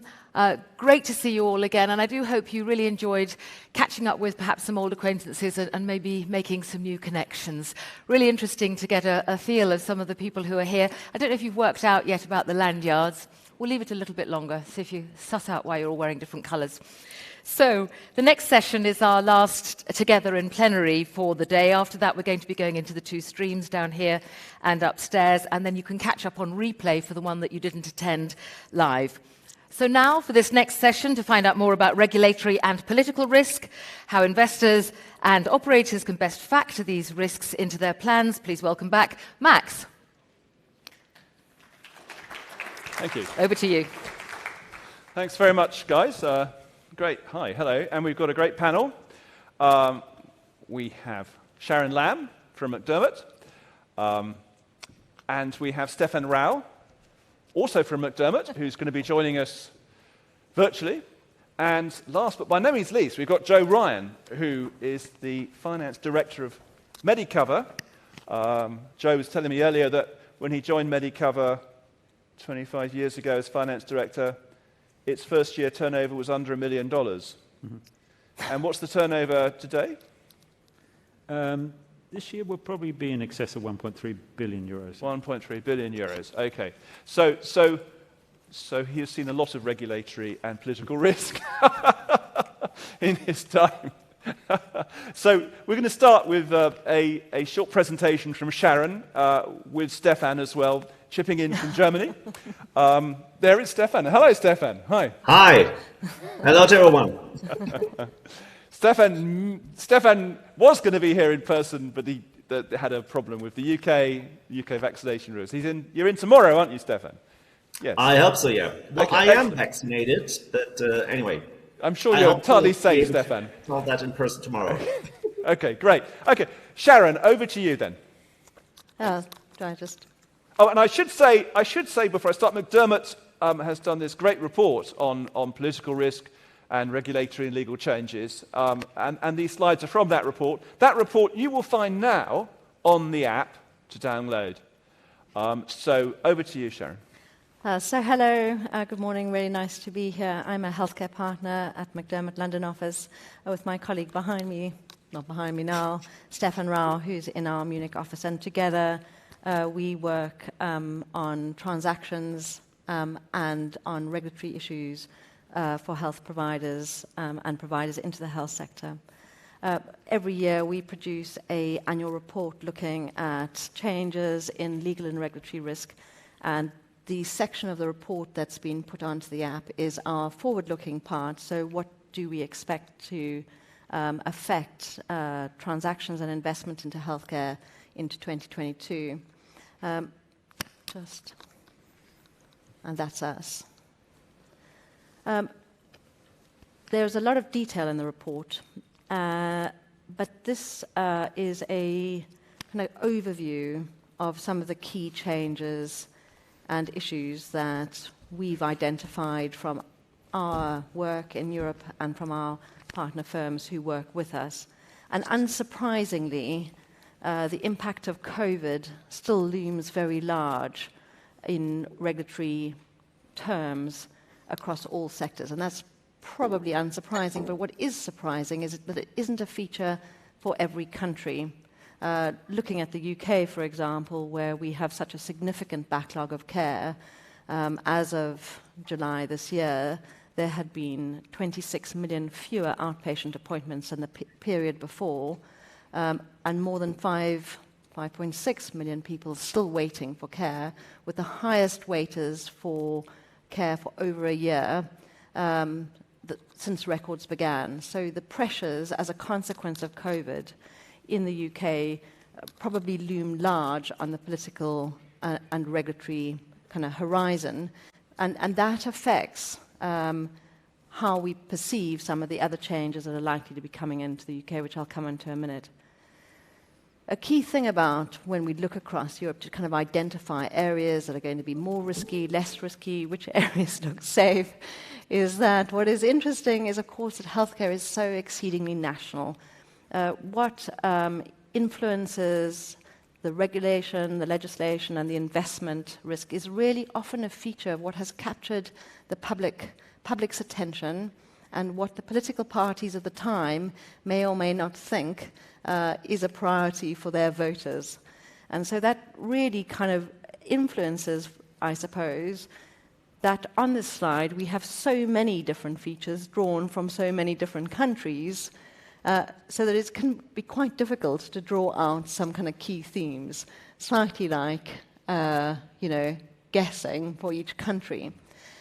But what does that mean ultimately? And I think this might be a point that we come on to later, because even though you can have aspirational governments wanting to change, the involvement of the private sector, wanting to heavily regulate or deregulate, as in the UK I'll come on to in a minute, ultimately what really seems to affect the transaction cycle and the investment risk is the underlying demand for care and the ability of governments to fund that or not fund that. And that is a crucial element, I think, that we have to balance against what might be aspirational legislative and regulatory changes.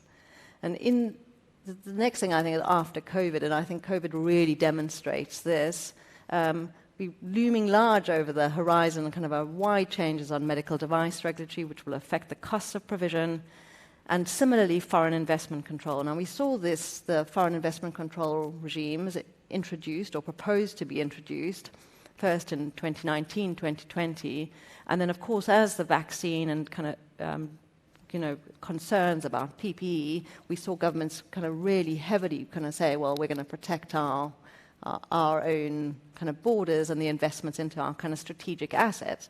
But as those regimes have hit the kind of legislative timetable, we've seen them narrowed back. So significantly narrowed back into artificial intelligence, pharmaceuticals, and biotechnologies. So a typical example, say, and the UK is not alone in this, we started off with it looking like healthcare services would be regulated by our foreign investment control, and we've ended up with a very narrow definition on biotechnology and artificial intelligence. And so I'll just move then on to, I'll just see Stefan. We'll pick up some of the kind of key themes that we've identified in each of the countries. We won't look at each of them at all. Far too much time, far too much interesting detail. Max has warned me against interesting detail. But of course, we're delighted to pick up anything separately. I'll just see. Looking at the key themes here, I'm going to cover the UK, and then I'll Stefan, of course, will be interested to tell you about the German political changes during this week, or maybe during the next few months, depending on the coalition government. And as I've said to you, COVID-19 has really affected significantly, first, the public affection for the NHS. Those of you who have been in the UK through COVID will have seen we love our NHS, NHS rainbows in windows, we love our NHS staff, really cementing the NHS as a pillar of religion in this country. But at the same time, we are clearly under some kind of significant constraint on public resource. And so that interestingly brings me on to what will be, or appears to be, a very significant shift in the NHS or the public sector landscape. We have one of the largest pieces of legislation coming through in the NHS, reconfiguring entirely the customer and purchaser of NHS services, and accompanied by a procurement regime which on the face of it looks to be kind of endorsing not an anti-private sector, but a liberalisation and flexibility for NHS customers to choose who they contract with without having to follow procurement regimes. Now I say, we come back to the original comment of it's, on the face of it, those changes in procurement look extremely concerning, or they could look very beneficial if you have a very good relationship with your customer and your customer is happy to continue contracting with you. The rules will allow for significant flexibility. And ultimately, these legislative changes were introduced by a kind of we'll protect the NHS. That was the background to them. We'll introduce integrated care. We'll minimize the role of the private sector. Yet at the beginning of my kind of little presentation, I said, well, all of this is well and good, but with 6 million people or so waiting for care, with significant headline pressure on waiting times, what that ultimately means is that if there is a reduction in the use of the private sector providers are reporting huge increases in self-pay and PMI revenue. And the balancing here is ultimately kind of borne out by, well, where does the money go when those headlines are rising and when people are desperate for their own care? I'll hand over to Stefan now, quickly. See around. Oh, there he is. Hi. Yeah, thank you, Sharon. As of, the items that we identified for Germany like some weeks ago are probably not really the most pressing one now. Foreign investment control, Sharon, you mentioned it, each country is kind of strengthening its foreign investment control regime. Large health systems, large hospitals are now also subject to foreign investment control. However, that only really applies to the very, very large hospitals, which are not for sale anyway. And it does apply to pharma and med device companies. But even there, I would not expect any vetoes by the government. If you look at the history of German foreign investment control, there have been very, very, very few vetoes. I'm aware of 2 against any investment, and never has that been an a case where a Western company invested into Germany. So therefore, I think the entire foreign investment control is a lot of political saying, but fortunately, so far, it does not have any practical relevance. It might, in some cases, accelerate, delay proceedings, but again, very unlikely in the health services sector. I think there's a backlog with my voice. It's okay, or? Yeah. You hear me well? Hello? Yeah, Can you hear okay. me? Yeah, I can hear you. Can you hear me well? Yeah, we can hear you. Yes, Okay. yes, yes. Okay. You're having a moment of paranoia, but we can hear you clearly. Although I was very relaxed about foreign investment control. Yes. Well, the second item that we referred to was whistleblowing. That applies to all European countries. Most people will know there's a European directive which needs to be implemented within 2 years, where under each company is kind of obliged to develop a structure where under whistleblowing is incentivized, where employees are incentivized to report any issues that they see that might be a basis of fraud or even corruption. And obviously, the law, the directive, or also the pending law, draft laws provide that these employees shall be protected from any sanctions by the employer. Not really something that is peculiar to healthcare, but it could obviously be applicable there. But anyway, that is going to be the case in each EU country. No idea whether you have that in the UK, Sharon, but I think we need to focus on that any further. The IT security guidelines is something that is applicable to outpatient health service providers, to clinics, to small doctors' practices, but also to huge outpatient entities and clinical labs like Joe's entities in Germany. So I assume Joe is already looking for some IT guys who shall implement the IT security guideline. And I'm sure he's going to love to talk on this topic to us. Clinical trials, not really, again, just the implementation of the European directives. And supply chain, obviously also a very political issue. A draft law has been suggested. It is going to be kind of resolved by the next government, whatever, or the parliament on the next government, whatever the government shall be.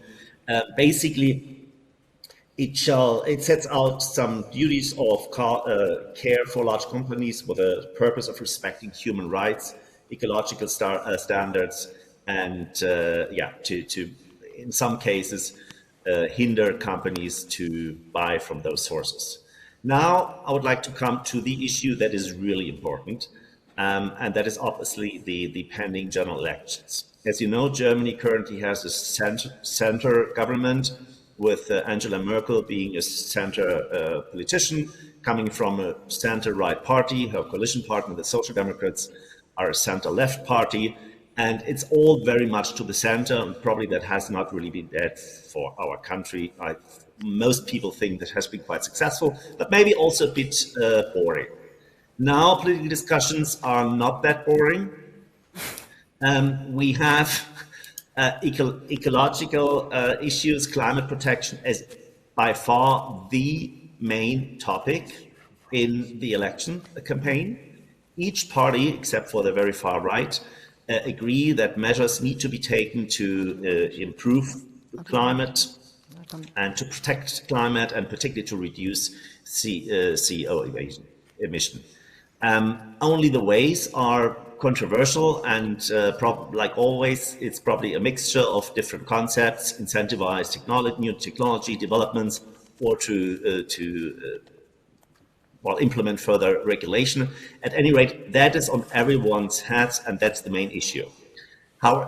As a consequence thereof, it appears that the parties of the left political spectrum are going to increase dramatically, particularly the Social Democrats and the Greens, which are very likely to form the next government. However, it is also likely that they're not going to have a majority on their own. And there's I would say a 50% likelihood that if these two parties govern, which is not sure, but which appears very likely, they will either form a coalition with the Liberals, which is a market-oriented civil rights party, or with the very left-leaning party, which is the sister party of Podemos in Spain, and actually the successor party of the former communists in the GDR. And the electorate of that party is also quite diverse. You still have the former GDR nomenclatura. Obviously, they are diminishing, and some of them are now voting for the very far right. But also, you have young, hip guys, very left-leaning, very socialist, very good world thinking. And these two groups form a small party, which is also has very good chances to be part of the government. If they become a member of the new government, then I would assume, and there are already plans existing, that it's very likely that the health department might be led by a politician of that party. What would that mean? We don't know. The Greens and the Reds had for 20 or 30 years on the political agenda the objective to have a more universal health system. However, when they were governing the country, they did not implement it. So it is totally unclear whether they're going to do it. What am I talking about? I'm talking about the fact that in Germany, we do not have a universal health system like the NHS. 90% of the population are covered by public payers in the outpatient sector, 85% in the inpatient sector, and 10, respectively 15% of the population are covered by private payers. These private payers, private insurances, representing 10 or 15% of the population, account for about 37% of the market in terms of payments. That means that if these private insurance system shall be prohibited, which is unlikely, but which is on the agenda, or which should only be additional to public payer system, that the entire German health system would probably face very severe financial challenges, which is a reason why I do not believe that this is going to happen. However, it is on the agenda, and as you might remember from the last red-green government that we had from 1998 to 2005, they started with discussing nationalizations of banks. The growth rates were the lowest in Europe. The Economist was describing Germany as the sick man of Europe. However, at the end of the term of this government, the most decisive economic and social reforms were established, which were also a basis for the economic success later. Thanks, so to summarize... Thanks very much, Stefan. That's fantastic. Okay, So wrapping it up, the future looks very, very murky, but it's not clear what would actually happen. We can discuss that more in the Q&A, can't we? Sharon, over to you again. What I'm proposing to do is I won't go through the rest of the countries. I think we'll pick them up as we are speaking in our panel discussion. The only thing I'll make as an observation, of course, are two further observations, kind of the huge adoption of digital health and a loosening of telemedicine throughout Europe, particularly in France, and the impact, and we can come on to this when we speak about political and regulatory changes in the UK, the proposals of the UK government to significantly deregulate medical devices, medicines, and consultation regimes on data and health data issued last week. We can discuss how likely or what the impact of those might be in our discussions. Yeah. And the second point? And that was it, telemedicine, and you go. Well, thank you very much.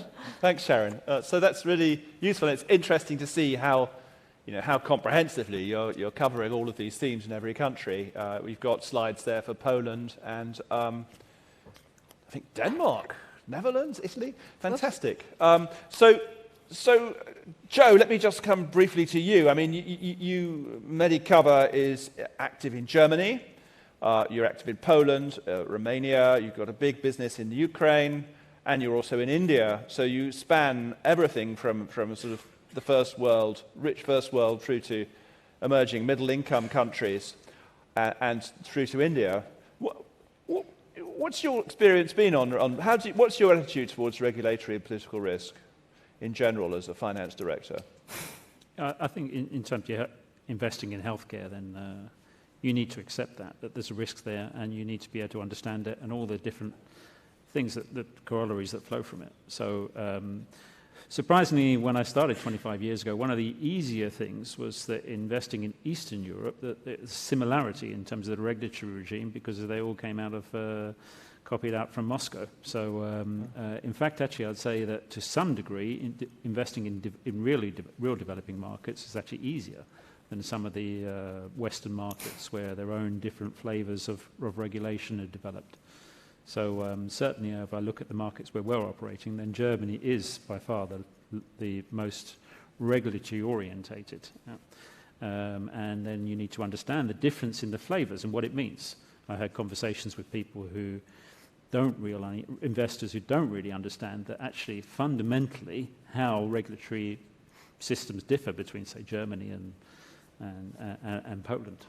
So it's such a rules-based and legal interpretation-based out of Germany, where fundamental problems can... So you've seen financial investors just get that wrong. Have you got an example? You only get it when you've been through the mill for so many years, like Stefan. I worked with Stefan 18 years ago, I think, first started working with him. And so unless you've been through that mill of dealing with that and understanding it at the fundamental level, then you can impose your own sort of concepts on top of it. And at some level, it is similar. But those differences are the ones that go to the bottom of it. So unless you've got people who really got experience in it, and you can set yourself up for because you were talking about a small hospital you nearly acquired, weren't you? And that actually you then realised just didn't deliver. Our businesses in Germany has been through 3 different iterations of how you can be a foreigner and how you can be a financial investor and own businesses. And the last one is and it won't be the last one, is the hospitals. And so we were in a situation where we relaxed, take our time to buy a hospital. So we looked at a lot of them. And one I remember was fantastic deal, wonderful concept, lovely hospital. Fundamentally, some of the founding documents were wrong. And that you can never correct. And so it completely defeated the whole purpose. We walked away, thank you very much. 3 months later, bought by a financial investor to found their multi-million investments in Germany. They didn't get it, that there was a fundamental issue. That illustrates the dangers of that, doesn't it, really? And how do you feel about, you have invested in markets which were seen to be politically risky, like Poland or, Ukraine in particular. Most of the people in this room wouldn't dream of investing in Ukraine. Well, we know about political risk, that's for sure. We know about war risk because we lost our business in Crimea, annexed. And when I even went and we're investing in healthcare, population, central thing, not covered by sanctions. You go, you ask for permission. Can we invest from your regulatory regime in Europe? And they say, oh, no, there's Crimea. Yeah, but it's exempt. It's okay. You can give us the okay. You can give us the authority to invest there. And they said, no, we're not going to do it. It's just politically, we're not going to do it. So then I have to sell. Yeah? And then you have to get out. And even getting the money out is impossible. I talked to my bankers and I said, oh, we got this money in Crimea. I said, just forget it. No way. Go away. And yet Ukraine itself has been one of your most profitable, fastest growing Fundamentally, businesses. you have markets where you have needs of healthcare, where you have poor provision, and you have organization provision, and you can fit within the regulatory regime, and you always, as a foreign investor, need to be whiter than white. And it works. You have demand, you have people who can pay, and if you can service a good quality, then you will have a market. And some of those markets are better than some of the other more regulated ones with slower growth. So you'd say regulatory and political risk overall is possibly larger in Germany than in Poland or Ukraine? Yeah, I'd say so, fundamentally, because the whole concept of how the regulatory regime comes from a different, completely legal concept and way of looking at it. Yeah. Right.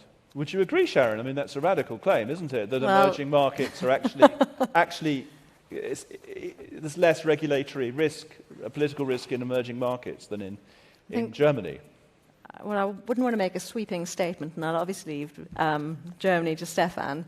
But I think the issue with highly regulated markets, France, the UK, Germany, and others, going to rapidly put Spain, the Netherlands, kind of the Swiss countries in that category, is that as political issues have evolved, so the regulation has kind of been put in place to match it. So it makes it a little bit less free, whereas in emerging countries you have the obviously you have the wider political risk, but you have a looser regulatory system. So yes. There's more flexibility, there's more appetite for that risk, but you've got to bear in mind the wider political framework within which you're investing there. Yes. So it's clearly, it will be very interesting to see where the UK ends up with the proposed liberalisation of regulation. We've had some kind of wildly optimistic statements around the liberalisation for life sciences, statements on medical devices, sharing of NHS data to promote research. Ultimately, that type of liberalisation, if proposed, really needs to be in a system where you've got reimbursement for that type of investment. So if you've got a public system which is pretty constrained and there isn't a significant reimbursement or it's kind of cheapest place for medicines and medical devices, does it matter that you have a liberalised single unit country for regulatory affairs? Yes. I see we've got a question here on... Yes. So, yes. So the question is: have the UK seen some high-profile issues around procurement? This is from our app. Has seen some high-profile issues around procurement and supplier connections to government ministers. Has this been repeated elsewhere? What do you expect to be the regulatory consequences? In other words, he's referring here to the view that various ministers have been linked into friends who've won large contracts off the back of being friends of the government. And has that been repeated? Has that been repeated elsewhere in Europe? Interestingly, it hasn't been or reported as repeated elsewhere. It seems to have been quite a UK-specific issue, possibly because the procurements in Europe, whilst initially criticised for being slow, were led by the European Commission and were on a kind of European-wide basis. They didn't cut corners. So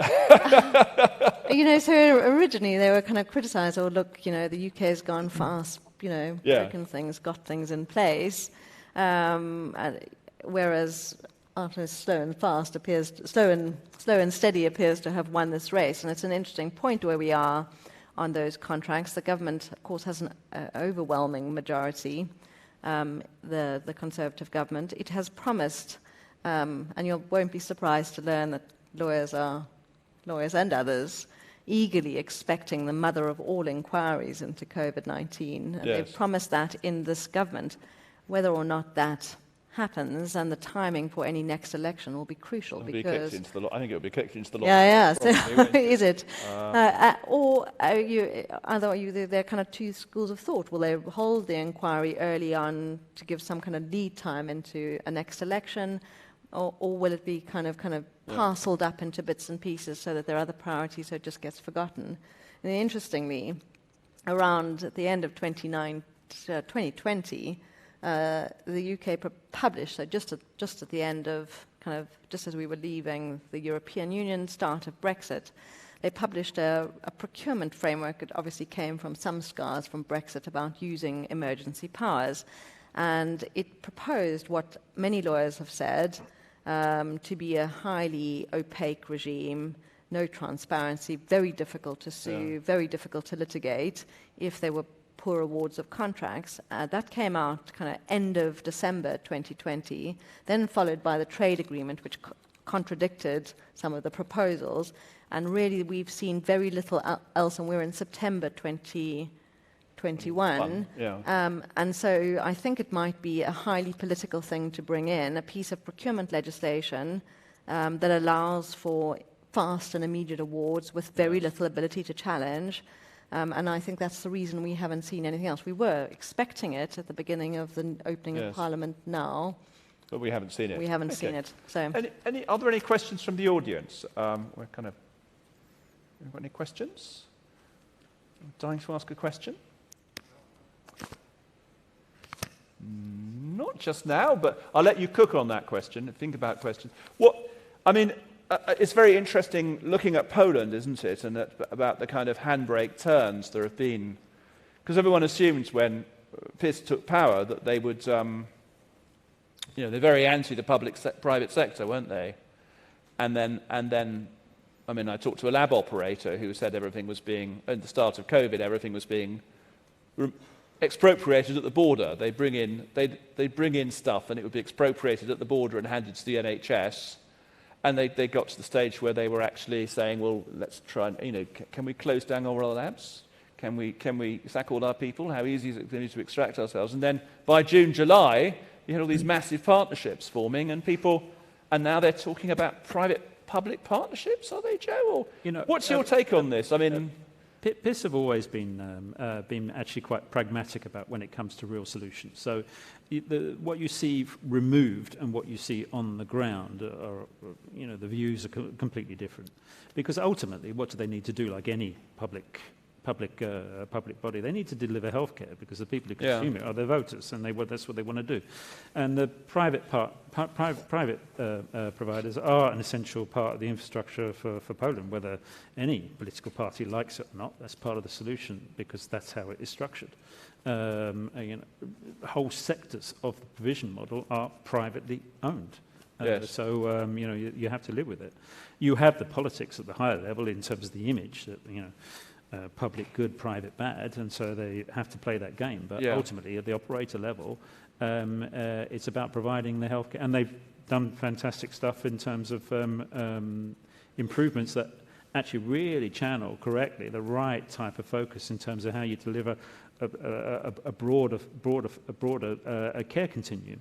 Take, for instance, maternity. They have a fantastic scheme in terms of making sure that the process starts from beginning to end, financially incentivized, whoever you are, public or private, and it has a good result. I bet 2 years ago, if I'd asked you what the impact of PiS was going to be, you would have been. You weren't particularly impressed by that. No, because then there was a lot of rhetoric. But in terms of how it's come out, then I think it's good. Well. And there were certain players who maybe were abusing the system that got punished. But is that necessarily a bad thing if you're abusing? No. Because ultimately, the only way you make it work is being in a partnership. I know public partnership. People forget about that partnership, but it is a partnership. You've got to provide the care. You've got to be a partner which is valuable to the public system. It seems to be a theme, doesn't it, that in certain countries where you've got decentralized healthcare, like Italy, Sweden, as well as Poland, the attitude of the local politician is very different from the attitude at the centre. I know that's true in Sweden, for example, the Social Democrats on the ground have always been very pragmatic, whereas at a central level, maybe less so, more dogmatic sometimes. But I mean, and in Italy as well, isn't it? That kind of, you get that kind of. I think a lot of it comes actually from the reimbursement model, which drives the whole mechanics of how things work. So in Germany, where you have a system of reimbursement which is totally divorced from your ownership structure, then the ownership becomes a completely secondary question. It's just regulatory from a point of view of control of how healthcare is provided versus a budgetary system in Sweden with large levels of devolution, but it's a budgetary-based system. Block budget for care, and then how much care there is in terms of volume is they're not interested in. Yes.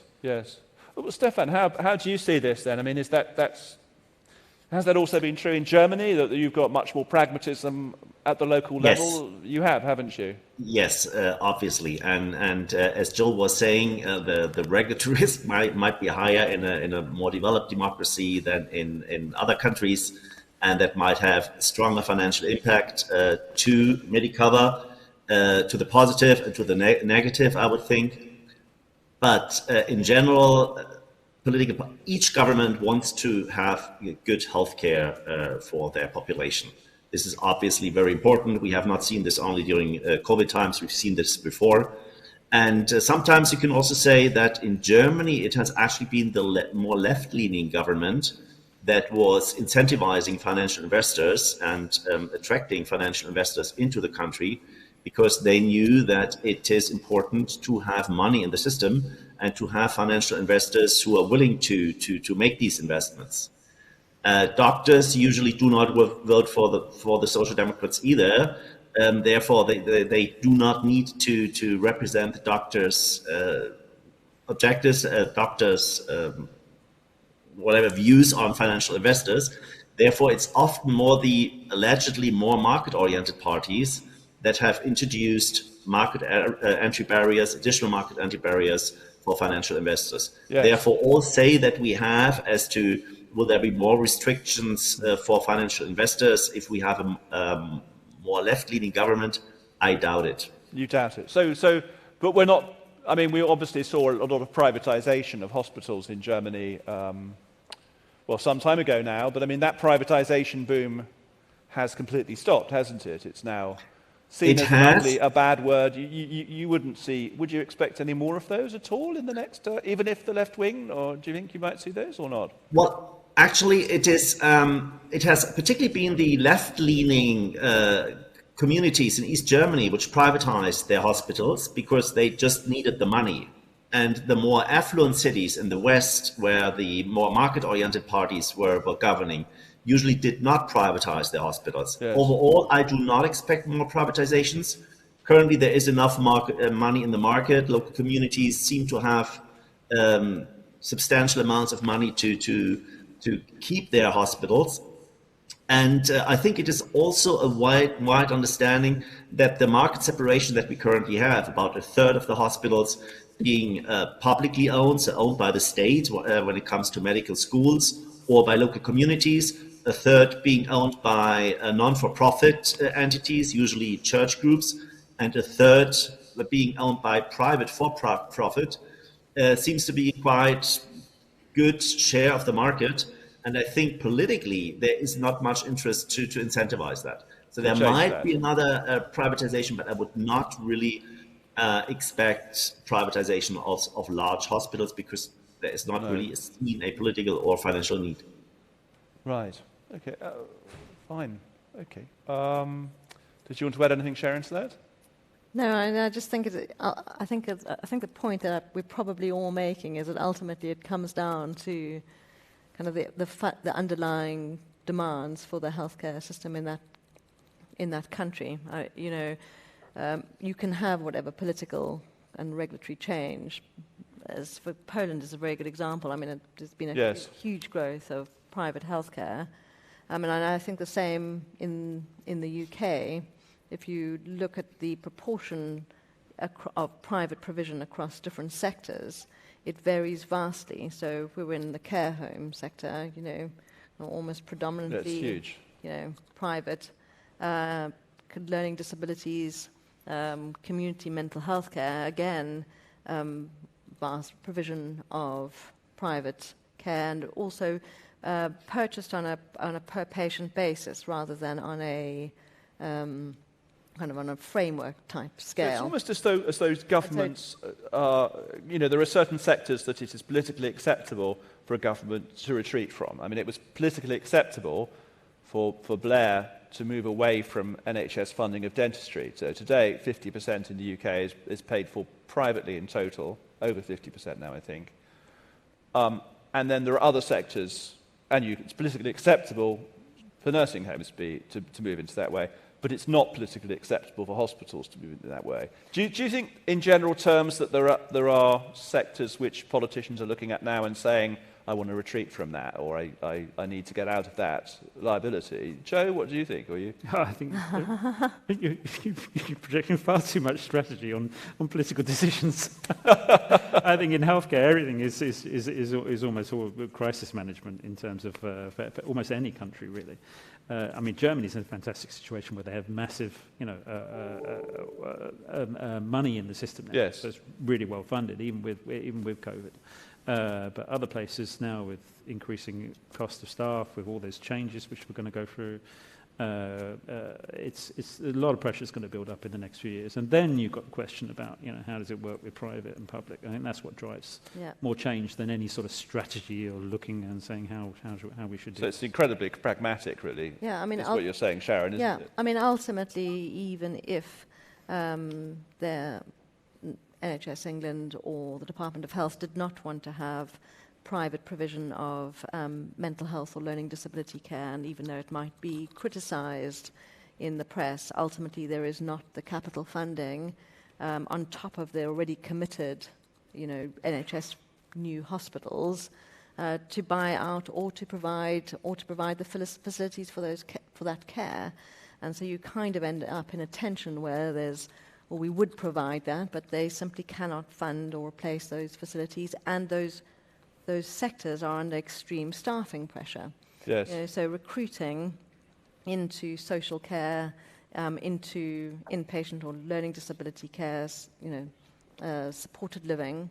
I mean, those are sectors under extreme pressure, both in terms of kind of wage inflation, recruitment, the impact of Brexit and kind of qualifying issues. I mean, dentistry would be a typical example of the recruitment crisis facing the dentistry industry, impacted by the extreme expense of the exams to become a UK dentist. So you've got all of these kind of tensions, So it makes it very difficult. Do you see a liberalisation in training regimes in Europe happening? I mean, we talked about that in the plenary, didn't we? And about how operators were getting involved in training in a big way. Do you see that as a general trend, that governments are sort of saying, well, we've got to increase the supply of... I think it's just going to be necessity. Yep. There's going to be... look at the number of people coming out. Was about 8,500 medical students qualify a year in the UK. You look at Poland. I think it's... I can't remember the number that's coming in and the number that are retiring every year. There's just a massive mismatch. Yeah. And so AI and this and digital and everything else, but digital, you still need a doctor at the end of the So are you seeing a change in approach? Are you seeing a move towards massively increasing supply? I think you're going to have to have that. Well, it's going to have to happen. Is it happening? I don't think it's happening quickly enough. No, it's not I mean, happening. there are more general practitioners retiring every year than joining the profession. Yes. And that fundamentally, is going to... But I don't think that there has, although people talk about the pressing need to change the training of doctors, I don't believe we've seen it. You haven't seen those changes? No. Yes. And I think it's interesting because, you try and move to telemedicine and digital health, which of course would alleviate some of that demand, and that in turn brings its own, it's a tiny bit like, we're not seeing it large enough. And to put in place the infrastructure to actually really have an impact on it, it's like a 7 to 10 year. And you've got to get the people in, trained, qualified and everything. So is this an opportunity for the private sector to get involved in training? Yeah, I think you see that already anyway. Take Poland, for instance, where you have a large increase in terms of the sort of English language-based schooling for medical doctors. Americans, Canadians coming in from all over Europe, coming in and getting qualified there. Hungary, Bulgaria, the same things. So you've sort of got a private sector reaction to it as well. But then you've got a limitation in terms of the number of students they can take through the actual medical on-site training. So then you've got a conflict. Well, okay, our Polish doctors aren't getting qualified, so this increase in foreign doctors coming in is bad. So it's a whole political question. That's going to be the driver in terms of workforce size and workforce supply, and that's going to cause conflicts on the regulatory side. Yes. Take Turkey. They use the COVID crisis to say you can't resign from the public system. They introduced, as a COVID reaction, slavery for doctors. You can't resign from the public. It's stopped now, but then they all left. So this is going to be one of the examples of the sort of regulatory short-term destructive reactions we're going to go through with the crisis of supply of medical staff. And I mean, in a sense, there's also the tendency for professions to always want more qualifications, isn't there? I mean, I think, Stefan, in Germany, nursing is still a school leaver. You can still become a nurse from being a school leaver, can't you?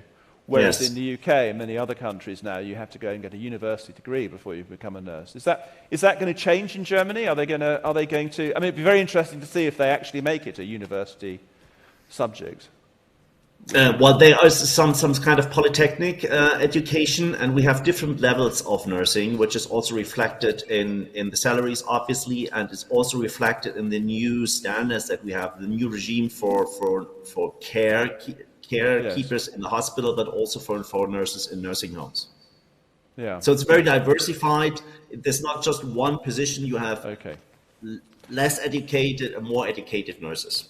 Okay, but it's not a classical university subject as it is in the UK or in the US. That is true. Okay, fine. Well, I find that we're out of time unless somebody has a question they would love to ask this delicious and lovely panel. Yes, I have a question in the front here. Giuseppe. Putting on his mask in order to ask the question. You never know on the mic. You never know with the mic, that's true. A question is, how do you see the impact of the European Recovery Fund on the infrastructure supply, and if this is going to change somehow the balance between private and public operators? Thank you. What's the impact of the European Recovery Fund? I'll leave that one to Steph. Okay, yes. In 2 minutes? Yes? Have you got a view on that, Joe? You know, a lot of this is governed through public decisions in terms of investments for healthcare. So you have now just the announcement now in terms of the European Union funding for pandemic response. I'm sure some of that is going to be channeled into infrastructure for laboratories. So I take Poland as an example. The amount of investing in infrastructure for public health laboratories is not very high, to say, as an example. But this is going to raise the whole awareness of the importance of that type of infrastructure across the whole of Europe. Germany fared well because they have a large infrastructure, because it's privately funded and scalable, but everywhere else it was a pretty much woeful reaction. So I think that's a great thing in terms of raising the awareness of that. Yes. And then the other thing is in terms of your ICU bed infrastructure, okay, this is a strategic feature. Yeah, it's not about optimizing your ICU bed structure. So then you need to have some efficiencies in terms of funding for that as well. Yes.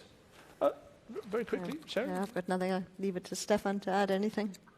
Well, I would agree with Joe. For Germany, the European Structure Fund does not have any importance whatsoever currently for German healthcare. And I very much hope that this also will be true in 2 years or later. Right. Okay. Depending on the new government. We are actually optimistic that this is going to be. We are going to be covering that issue actually in the on Wednesday, where we're having a session. We've got somebody from the European Union who's going to be talking about that, and we're going to be looking at how much of that infrastructure fund is available to the private sector. So thanks very much for the question. Okay, fine. Well, it only leaves me to say thank you very much to our panel, and thank you for your time.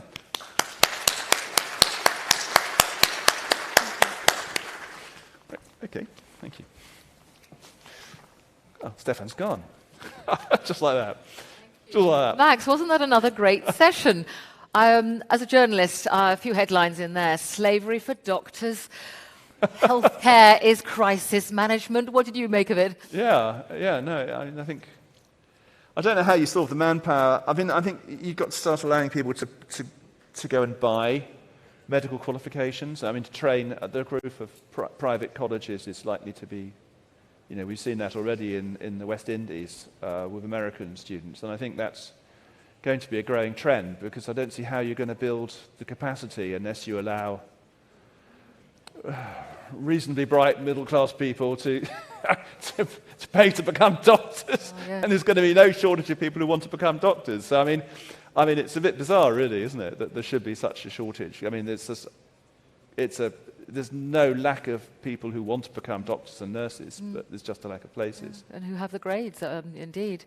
Yeah. So that wraps up our plenary Okay. sessions, and after this we're going to be splitting into the two streams. So we're going to take a short break, and after this, when you come back, there are two streams. Stream 1 down here, the power of big platforms, and Stream 2 upstairs is going to take a deep dive into investing opportunities in healthcare property. Max, why Yes. is that especially such a great session to attend? Well, I think it's very interesting. Actually, we were looking recently at property REITs in Europe, and property REITs in Europe are now trading as much as 70% above their net asset value. So it's bizarre. You'd have thought that REITs normally trade at or slightly below their asset value, but actually some of these, the healthcare property trusts are trading at 70% above their value. And if you actually look at Orpea and Corian, you find that they're trading, I think, below their net asset value. So it's slightly bizarre, really. Basically, Orpea or Corian could sell all their property to Cofinimo, which could then add 70% to it in extra share price. And the value of the management teams in Orpea and Corian is would affect, I mean, this is very hypothetical, but I mean, effectively, it's zero. So, there's this extraordinary reaction. There's not much, the relationship between property and the price of an equity is very tenuous, and people look at, so I just wonder when that's going to be spotted and where that's going to go, because it just strikes me as being bizarrely out of... Well, they can find out more upstairs in the Plaza Suite Yes. at 12:30. Don't worry about FOMO, fear of missing out, as my teenagers call it, because any session you can't attend live, you can catch up with the replays Yes. online later. Right. So do attend that session on investment in healthcare property, and come back into the two streams then at 12:30, and we'll see you then. Yes, and don't forget to register for Jeremy Hunt. He's going to be fascinating. Okay, thanks very much.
Welcome back. Great to see you.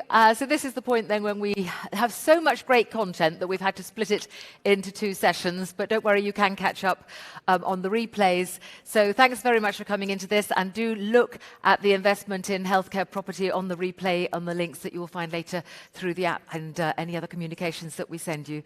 So now to have a look at the power of big platforms, back over to Max. Thank you.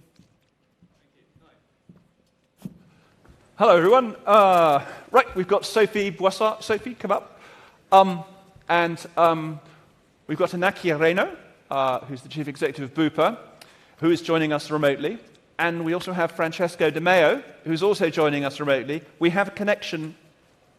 Francesco is struggling with his firewall at the moment. But here is Inaki. Hi, Inaki. Hi. Let's see. Can you say something? Okay, his microphone is off. We can't hear you. Sorry. Yeah. Okay, so we can hear you now. I want just apologize. I wasn't able to be physically with you, but anyway, at least through the screen, but I can be with you at the end. Okay, great. Well, that's fine. Thank you very much, Inaki. And if people have questions for you and want to contact you, you're happy to take calls, I get. Happy to have people send you messages and you'll answer them as if you were here. Yes? I think they are already doing that, so yeah. Excellent. Okay, fine. Right, okay, so guys, I thought it was really interesting just to bring together 3 of the largest players in Europe, and players who are basically what I would describe as big platforms. I'm not sure I like the word platform, it's just railway stations, doesn't it? But the idea of platforms which are international and go across many subsectors. So Corian covers Western Europe with nursing homes, domiciliary care, assisted living, and psychiatric offerings. But interestingly, Sophie is now driving more into long-term care of patients with chronic conditions. Bupa, of course, is an international healthcare company with healthcare insurance internationally. And it also runs hospitals, dentistry businesses, outpatient and digital internationally, and also has aged care in some markets. So again, it is what you might describe as a big platform. And finally, Fresenius Helios is the largest hospital group in Germany and the largest hospital group in Spain. It's also active in Latin America. And it bought Eugin, an international fertility clinic from NMC. So it's driving now into outpatient digital health and occupational health care and looking at opportunities, I think, internationally, in fact. So let's start off then, really, with looking at why. What is the rationale? Why do you want to build this much larger platform, Sophie? What makes you want to drive into all these extra sectors? I think there is a very easy answer. Building platforms is actually about scale. And why do we need scale as health and elderly care operators? Actually, to meet key challenges, and some of them were actually discussed in the previous panel. The first one is about HR. And to be able to source, to train, to retain people, one needs to have a very strong employer brand. And therefore, we need scale and diversity. That's the first thing. Second, it's about supplier. When we are able to contract with a very strong suppliers at European level, we are present in 7 countries, more than 1,000 facilities present in the 3 dimensions you just mentioned, meaning post-acute care, elderly care, and community care. Then we can generate, of course, better pricing and better quality with an average, I would say, versus single operator, 20% savings. So that's for the supplying part. The third dimension, which is very important, is about relationship and partnership with the public authorities. It's, of course, a key dimension to get growth opportunities, to get also access to better budget. And the larger we are, the better understood we are also. We saw that in the COVID crisis, where actually we were asked to open post-COVID beds, for example, this in Germany or this in France. And we were able to provide several hundreds of beds for this post-acute patient coming out of the public hospital. And of course, this was an emergency situation, but I would say in a normal situation, we are very often asked to take over local hospitals and to transform them into post-acute platform. And this is because we are at scale. And last but not least, scale is also a key dimension in the academic and the research dimension, which is definitely what we need to do in order to progress in the way we can accommodate chronic patients and look for better care and better therapies. And we are able, because we are present in such large scale, and we have close relationship with universities, university hospitals, and we have such a number of patients, 500,000, then we can really contribute to a program, a research program to prevent frailties, to detect frailties, or to look for a better rehabilitation program for a neurologic disorder, for example. We have more than 15 programs ongoing, and this is all about scale. So this is why I'm very convinced that being a provider at scale and present in several countries definitely makes a strong difference, both from an employer and from a patient point of view. Right. Okay. Thank you. And Naki, what about Bupa? I mean, I know you came into you were running Sanitas, weren't you, for many years, and the services business in Latin America, and then you stepped up as chief executive of Bupa. And I suppose there might have been people who would have said, well, maybe Bupa should quit some of your service areas or concentrate on insurance, and you haven't taken that decision. So where are you going? Where do you see the synergies between your service platform and the insurance side of the business? Well, I think Sophie did a very clear, very concrete job. I mean, setting up this point about scale, and we, in the future, we want to keep this scale issue. So we find some benefits in addition to the ones that Sophie has already mentioned. So allow me to mention a few of them. So for example, look, it's just learning. For example, I remember when we started with COVID last year, very soon Spain was very much affected very quickly because we do have hospitals and clinics in Spain, and we were part of the public solution for COVID. So I remember we did like a book of the learnings, and we were sharing all of this book with other countries, and they found that super useful. No, for example, from a good practice perspective, for example, in Bupa, we're very happy to see, for example, that in sales, because our main business remains private medical insurance. So in sales, for example, Australia is a very private consumer-driven business. In the UK, we are very much like corporates and brokers-driven business. In Spain, we do a lot of bank assurance. For example, in Saudi Arabia, we do very large accounts management. In India, we do channels and agencies. For example, in IT, we have something that we call centers of enablement, that we have 3. One is called digital, the other one is called data, the other one is cloud, and they are in different countries. So the thing from sharing good practice is very, very relevant.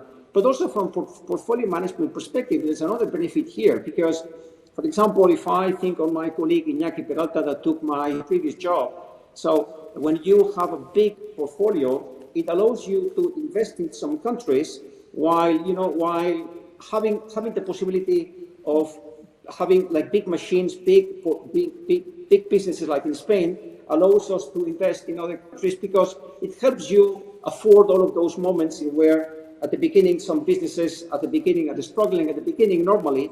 So portfolio management would be like another one. And the last one I would like to mention, so Sophie mentioned this thing about partnership with public, which I agree, but also partnership with other stakeholders. For example, I don't know, I remember one of the Spanish ones, so BBVA, so we have agreements to sell, to co-sell together private medical insurance in different countries. Now it's Spain and Mexico, but who knows the future, no? So definitely going forward, we believe Bupa will remain in this space because it's the space we know, and and it provides benefits. I think you said, haven't you? Is it 40%? You've got the desire that you.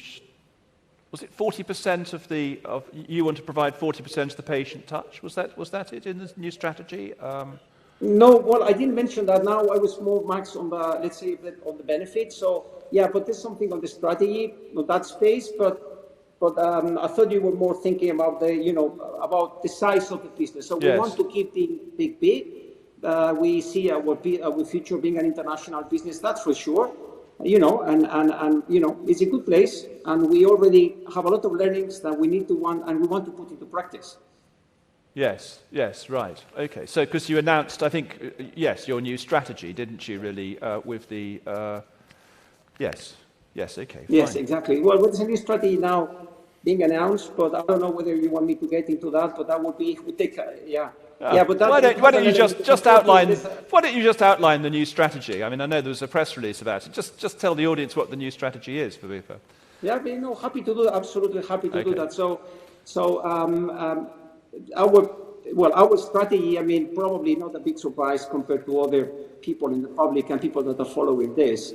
I mean, digitalization is like a big thing, no? As you can imagine, no? So. In the past, Bupa invested in a platform called Blue IU that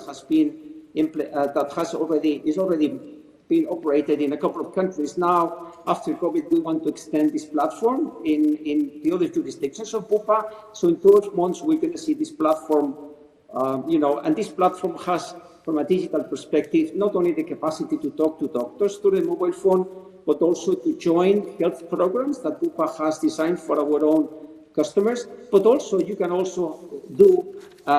we can take care of your health at home. So you don't need, there are many occasions where you are hospitalized and you can do that, we can do that now for you at home. So this is like the main, let's say this platform called Blue IU will be in 12 months in all of the places in Bupa. Also, there's a big bet on sustainability. I think that COVID has shown that the link between the health of the planet and health of people is absolutely crucial. So we believe, and we want to play a role here. So there's another set of actions behind that. Max, I think I'm getting a bit too long, so probably I should stop here. But these are the main bullets of our agenda. Right. Okay. Fine. So okay. So we still have problems, I think, with Francesco. So we'll carry on without him. I mean, I think that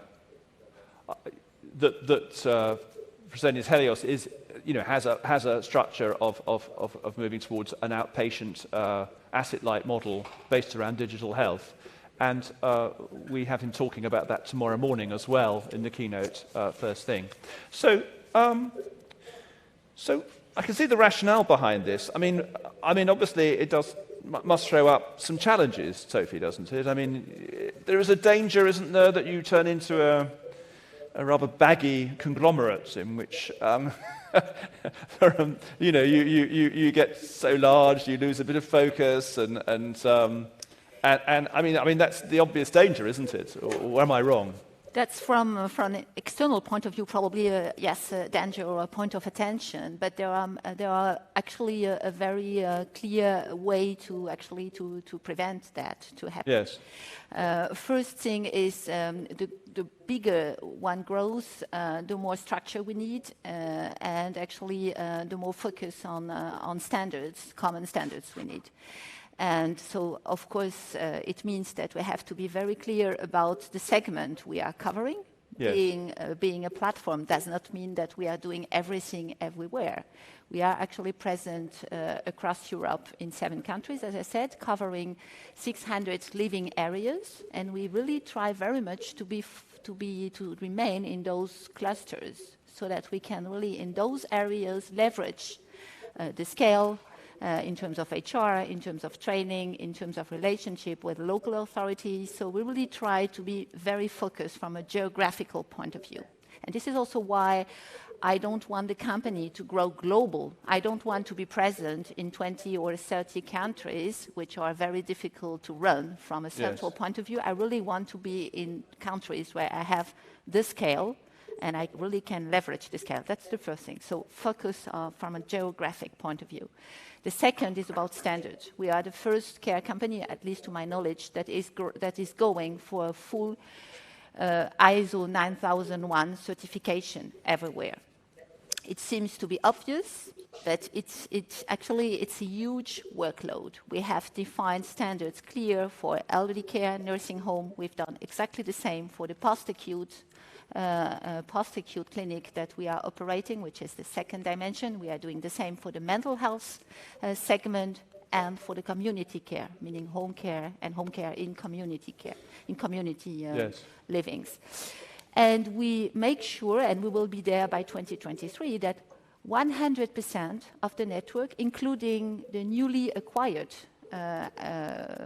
companies, the small one, the bolt-ons, are actually being trained and implement the standards. And this is a huge and very strong backbone to ensure the control and the quality everywhere. But last but not... So that means that, sorry, I'm very ignorant. Yeah. That means that you have the same standard in every country. Every country, every facility has to meet the same ISO 9001 standard. Exactly. We have been able to define the 7 key dimensions which needs to be covered everywhere, and the expectation and the process behind the expectation and the IT system in order to be able to follow and to make sure that to monitor the main KPI. And this is done everywhere. And we can do that because in the 7 countries, actually, the level of expectation, the culture, the training are pretty similar. So we are actually speaking exactly the same language everywhere. And this is, of course, very important. Presumably regulations vary. So, I mean, presumably there are regulations, which means that the ISO 9001 standard has to be different in one country from another. Or... No, it doesn't. Actually, regulation are sometimes a little bit different. Why I would say the expectation and the type of care is the same. So we take actually the best standard from all the standards we have in the 7 countries. Right.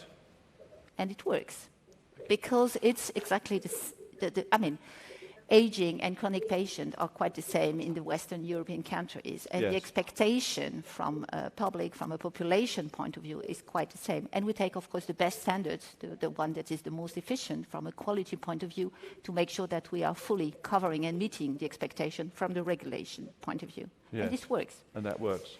Then I would say the most important, and this is probably the point, the dimension I want to highlight today, is the culture. The bigger we grow, the stronger the culture needs to be from the people point of view. And this we really need, and we have been working intensively on what does it mean to be a Koreaner, to be Korean inside. What are the core values that are shared everywhere from all the workers, everywhere, all the employees, whatever the position. And we have defined 3 core values, which are trust, which are initiative and responsibilities, very much in line and consistent with the purpose of the company.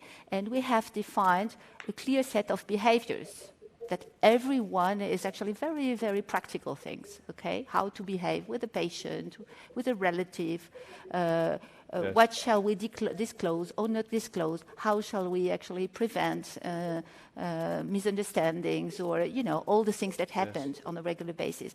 And this set of values is actually a kind of a common asset of the company.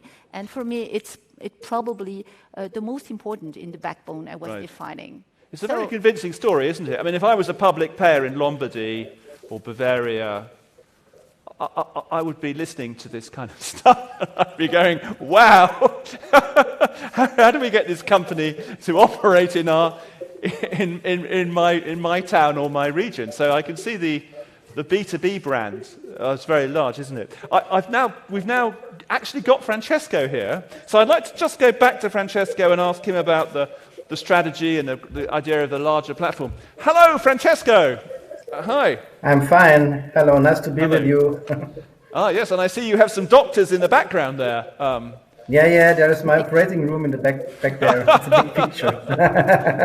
So we were just talking about what the rationale is behind the growth of much larger platforms, and so I'm just interested in what do you want to just in a few sentences outline your strategy and goals then with your new approach? If we go forward as we did in the past, it's to get big and efficient.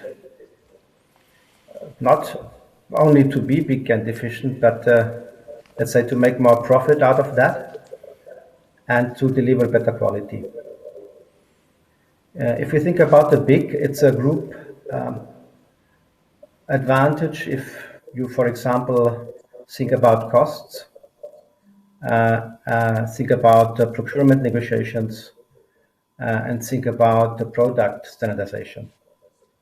So that's the one side you can, let's say, have advantages from the group being big.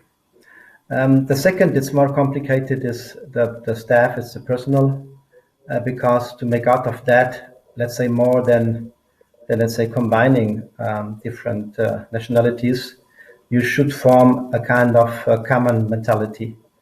So that's more a question of culture and bringing them together, thinking about the same standards in proceedings or thinking about the same level of quality. So that's, let's say, the big part. And then the efficient part is to make a best practice exchange, taking out of that experiences you do, let's say, the best approach to problems which are usually similar, even if you are in different systems, even if you are paid differently in financing systems, even if you are in one market only in inpatient care, for example, and on the other you can make, as in Spain, outpatient and inpatient care. There is always some room to combine and to learn from each other, and that makes you more efficient. So all that together makes the big platform, makes the platform at the end better in quality and more profitable. Yes. So, yes, I know. And you've been particularly strong on procurement, haven't you, as an example, haven't you? You really... Yeah. Sophie was talking about... yeah. Go on. There are some examples. For example, if you take procurement, it's the biggest part. All people believe that having big platforms make a lot of profit, a lot of profit advantages. It's some advantage, but it's not, let's say, the profit at all. So, for example, in our business, if we think about the 10 billion sales, it is around about 2 billion you can manage some kind of efficiencies. And out of that, we took, for example, with our going together with Spain, around about 3 to 5% better efficiencies in both markets. So sometimes the Spanish colleagues were better positioned than sometimes the German colleagues. So you make money, it's around about 50 million to 100 million we saw there, but you don't, let's say, make all the money. You have to be in the business very, very strong in your own business, and that's the core of your profitability and efficiency. However, to get on top something, that's something you can generate with that, let's say, bigger platform approach. Right. Okay, fine. Thank you. So yes. And I guess the rationale, there's a longer term rationale, isn't there, in the sense that you can then extend out into other subsectors and other areas like fertility. So once you've established a platform, you can then move into other subsectors. Is that right? Yes, that's right. Because to some extent you know the market or the business. In Eugene, with acquiring fertility business, we defined a next step in our, let's say, business portfolio that we were missing at the moment. We had an existing fertility business in Spain. Overall, it's around about one third of the Eugene business from size. And then we saw Eugene being a target, making, let's say, more size, but even in 9 countries. So it was an international or more global approach then to make fertility, and therefore we said we want to expand there. However, you will see and hear that tomorrow, that kind of expansion, I think, is not the way you can continue forever.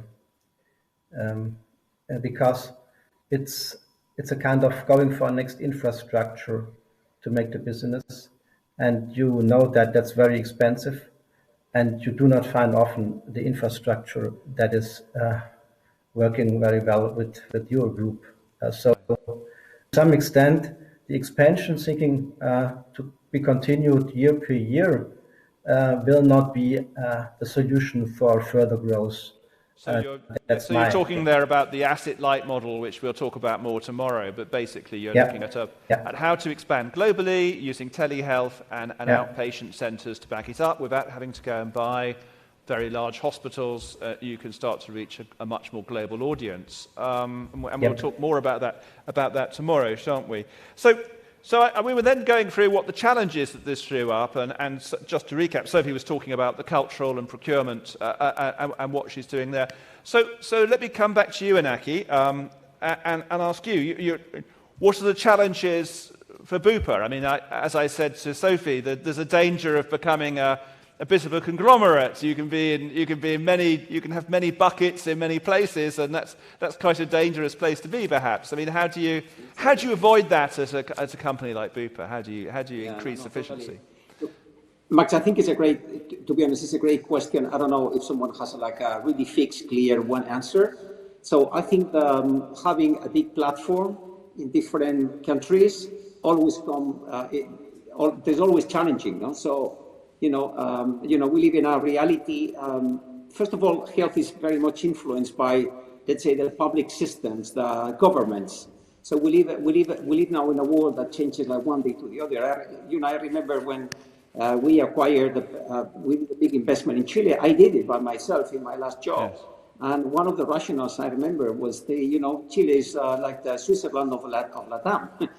And Chile has changed a lot, so I don't know whether it's anymore the Switzerland of any place. But but the thing is, so in this movement, so there's always things happening. So I guess we all try to build up our better governance, local governance, to be protected to this. But for me, the main challenge for me, is understanding, which is one of my, let's say, my big fight, is understanding that the world now is different.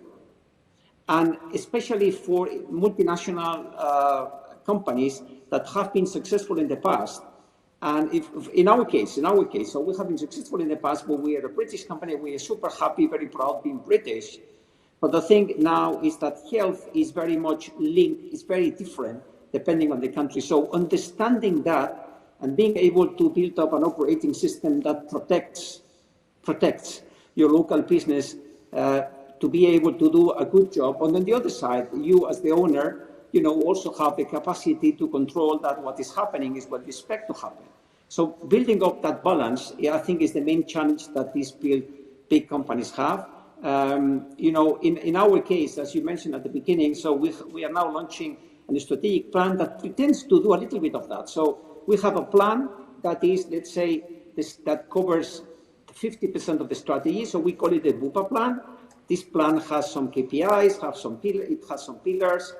There are 3 KPIs, 6 pillars, but we are very clear telling the people this is just, let's say, like the Bupa common ground for every business. On the top of this, we need to put the local ingredient. And we need to, from the headquarters perspective, be very prudent and very protective of this thing, no? Yeah, so building up more of a core culture. Yes, okay, fine. I mean, okay, fine. So shall we go on to look at the digital offering? I mean, as a big platform, I suppose it does. I mean, at one level, you are now all able to look after people for longer periods, aren't you? You, Sophie, maybe a few years ago, it was really the main thing was just looking after the resident of a nursing home for maybe 18 months. And now with domiciliary care and assisted living, you can extend the lifetime value. And I guess the same applies to you, Francesco, in terms of Fresenius Helios. If you start to build digital health and outpatient, you can have many more touches with the patient, and for you, Inaki. So you've got that ability to have a lot of patient touch with digital health. So how does that work for you? Because I mean, digital, you're also doing CRM, aren't you, Sophie? Tell us about what you're... Yeah. Because I mean, it's not obvious that digital health works with very old people. I would say, yes, being a big platform enables scale, as I said, and digital is probably the next dimension that will be that will fully change the business model and the care model in the decades to come. Digital start actually by alleviating I would say, the day-to-day work burden for our employees.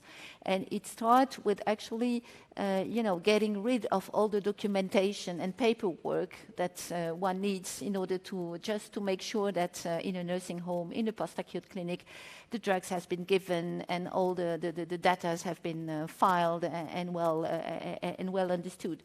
The more we go, the more we see that through digital and I would say adapted information system, we can actually make this fully automatized so that actually the nurses do not have to store and to write down and to yes. And as we know, there is such a competition actually to attract and to retain nurses. The more easy we make their life, the more efficient and the more quality we bring to patients. That's for sure. So I would say for me, digital, again, start with actually working condition and working environment, appealing and really a very stable working environment for our nurses. So the digital bonus, first and foremost for you, is to attract and retain so it staff. becomes really a question of life and death for the years to come, because the scarcity is there, as we heard. Yes. There is a huge bottleneck in the training, the state training system, and we have to make sure that we are, as big platform, big players, able to attract nurses, yes. that they come to us rather than to the local competitors, the public one, and that we really can offer them an attractive working environment. And it starts with digital. Of course, digital is also a very good way to connect between inpatient and outpatient care. And at least for Corian, the more we go, the more it's about being present to aging chronic patients. Because aging is not an issue, and every one of us would like to actually to stay at home and to have yes. a normal life, even with 80 or 90 years old. And this is fully possible, except when one suffers from a chronic disease, health condition that actually requires some support on the long run. And through digital, we are more and more able, actually, when the condition is stabilized, in an acute platform and then in a post-acute platform and with the appropriate outpatient support, yes. to bring it to home and to make sure that we can detect early signals that requires a new stay at hospital or some kind of intervention of the GP. And are you doing that already? Absolutely. Where? We are doing this. For example, in Marseille, we have a specialized clinics that is specialized for respiratory disorders, and so people that have been heavy smokers actually. And so when they are stabilized, they can go back home, and they have we have developed a small app and communication platform, so it's on a mobile phone, and every day. We have actually the latest data stored in and convey to the nurses that is in charge, yes. and that can actually check that everything is all right. And when we see some signals of worsening, then of course the patient is called back, and we can actually make sure that we restabilize situation. This is just an example, and this can work for a lot of chronic disease that are actually the daily life of aging patient. So in our segment, digital makes a huge difference from a patient point of view. Yes. Then last but not least, there is what you were mentioning, which is cross-sale. So, when we have people coming for some home care service that would then need some post-acute treatment or go into a nursing home for a short stay or for a longer stay, depends. Of course, then we have developed a common customer relationship management system with, of course, the appropriate GDPR environment, and make sure that we can then help people, patient or their relatives, to find out the right solution and to help them in this patient journey, because it's about patient journey at the end of the day. And you've got one CRM platform for the entire company now? At least per country. Which is, of course, I mean, I would say let's start with that because, I mean, I would say the cross-sale at European level, we are not there yet, and I'm not sure we will be there sometime. Well, that's a hard thing to reach, isn't it? But yes, we have let's it. go on to the others on their digital health offering then. What are your plans on that, Inaki, when we think about the digital offering for your platform? What's the main thing, Max, here is so Bupa invested in a platform called Blue IU that has 3 capabilities. Main one is basically mobile based. First one is you can see your doctors through 35 specialties. Second thing is you can join health programs that will be run by coaches that can manage your health through the mobile phone. And the third one is a special capability for those that need some additional, let's say, control on the distance with domiciliary hospitalization solutions. So these 3, this platform was already up and running in 2 countries. We need to recognize, Max, I think that health has always been a slow mover in digitalization. I think we protected ourselves a little bit, like saying like health is different. COVID has shown that health is not different. So I guess we all need to hurry up. So the thing is, in the next 12 months, every Bupa jurisdiction will have this platform up and running. One of the beauties of this thing, Max, I think is very interesting because one of the 2 countries in where this platform was operating was Spain. So this is very interesting data. Before COVID, we already had in the system trained 3,000 doctors. The day we were doing digital consultations, 300 or 400, we were very happy. But then COVID came, and thanks to this platform, the numbers of digital consultations jumped to 5,000, 6,000 a day. And then we thought maybe this after COVID, let's say this number is going to go down. But no, it didn't. I mean, it has gone down a little bit, but this remains on 4,500, 5,000. So our customers now are expecting to have this right now. But also, this is what is more relevant here, Max, is that before that, when we were having 3,000 doctors, that was with a lot of energy of us, training doctors, convincing doctors to join the system. But now, after COVID, we have a waiting list of doctors trying to join the system. So I think also doctors have changed a lot after COVID. So the new reality is fully, I mean, it's super digital, and we all need to understand this. And in Bupa, clearly we do. So, and then a couple of additional comments very clear here also is, first of all, as Sophie was also saying, we believe in 3 years' time, 60% of our customers will be operating with us normally digitally. We need to be ready for that, and there's a lot of activity around this.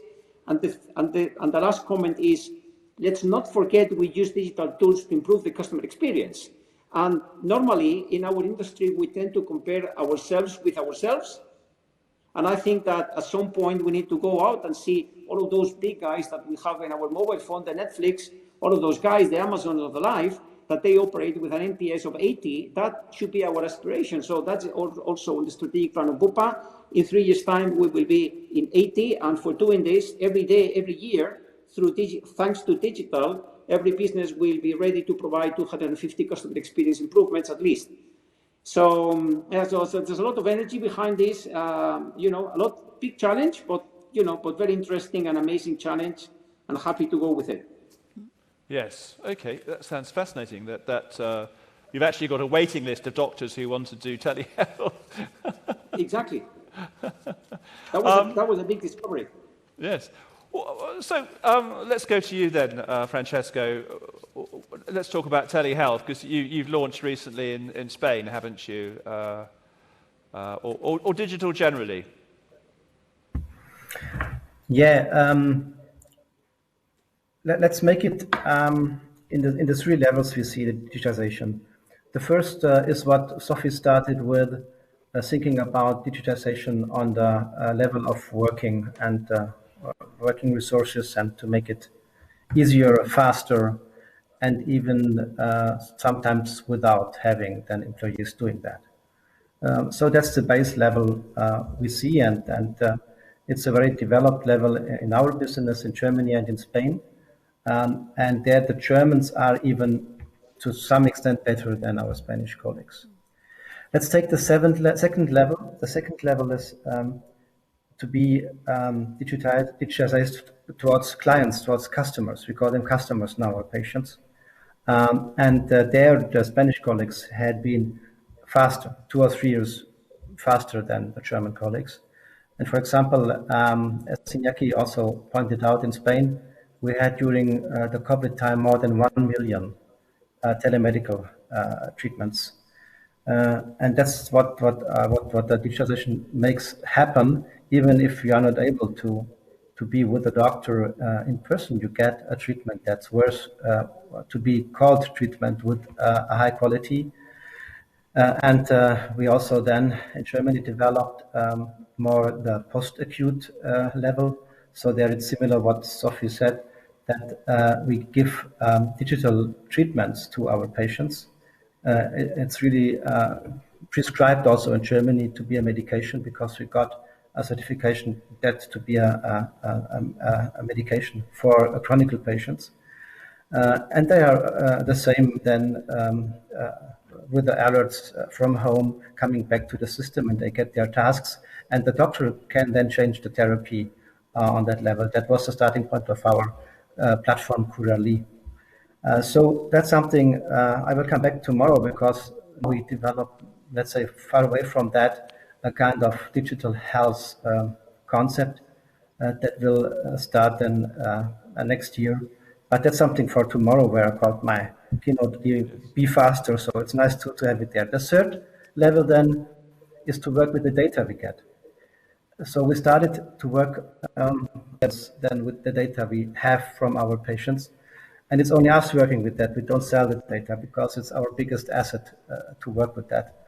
The one is that we make this for industry, for example, if they have some questions, and we have data, real evidence data to help to solve problems. And that's faster than to develop new medications, for example. And the second is that it then out of the data to program algorithms, so that we are able step by step to use artificial intelligence to serve the patients, and do not need the doctor or the nurse, even on the telemedical approach, to be there on a phone call, because that was the starting point on the telemedical approaches. And as the machines learn out of that, we will be able to offer that service on high quality with, let's say, less cost than ever thought. But must be, because you know that the systems we are working now, they are on high level of cost, but also on high level of financing. But if you think globally, there are a lot of healthcare systems. You cannot go with that approach we had in the past in Europe, for example, or in the high developed states. So that will be the next step, to bring service, healthcare service, to globally to a mass of people on high quality, using what we learned on our patient population. We have 20 million patients a year, so there is enough data we can use, and we have, as said, in Spain, a higher developed approach in digitization with telemedicine and all that client services. And in Spain, that was what you wanted to, I think, pointed out, because you asked about that. We started now Quirónsalud Connect, and it's an opportunity that anybody can get a telemedical treatment from our doctors. And we have a kind of streaming fee for that. So you have to pay €7 per month, and you get immediate access to our telemedical services. And in Spain, that's very interesting, because in Spain, you may know that a lot of the public sector, you have a lot of waiting time and you don't get the doctors. So often the people think about making private insurances, but that's a way in between. So they can pay for QS Connect. It's €80 if you take it, the streaming for the year, and you get access to the doctors. And on that access to the doctors, we use the German Curali patient algorithm for the Compass to get, for example, the anamnesis done without having the contact to doctors. And the doctors gets the information and then starts to talk to the patient being connected to us. So a lot of move, a lot of things new coming up. I think also Iñaki, as he said, with the Corona pandemic, because it made a big acceleration of that developments. And even in Germany, where we are behind that, what you see in Spain with the pandemic situation, we started to get more patients out of that. In Germany, we then could at least treat 50,000 telemedical. So it's the first starting point. In Spain, as I said, it's 1 million. But in Germany, we treated 5,000 chronic patients with digital health, with digital treatment tool of Curalie. And that's a big success. That's accepted under German circumstances. And you may know, in pandemic times, the chronic patients were lost in the system. So it was very, very good reputational access to be there for those patients and their doctors via a digital platform and treatment opportunity. Okay, thank you. Thank you very much, Francesco. Well, I'm sorry, we've got to the end now, and I know that it's lunch next. So I'm going to say thank you very much to the panel, and I thought that was a very interesting session. So thank you very much.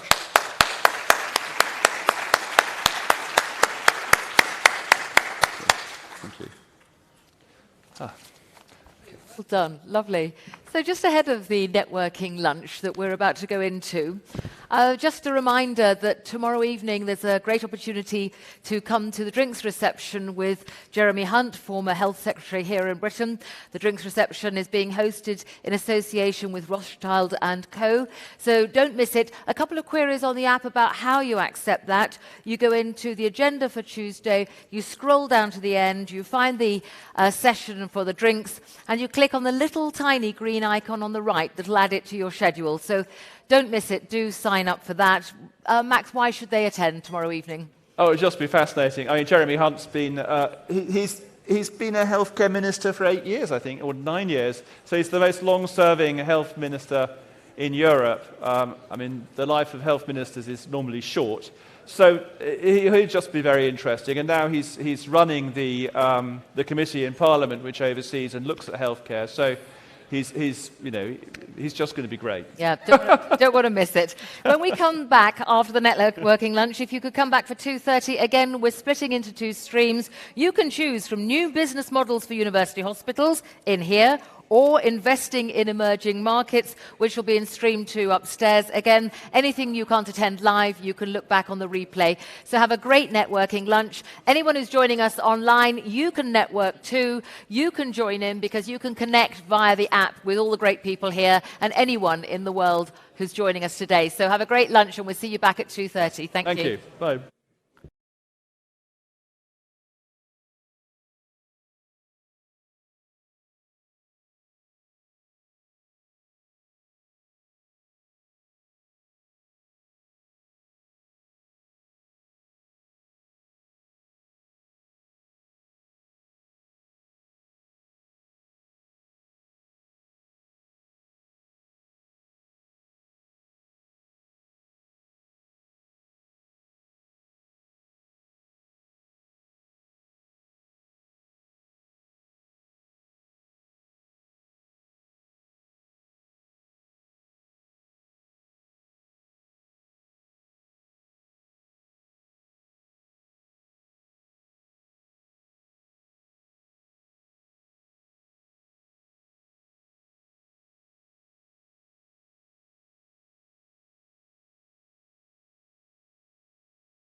Hello, welcome back.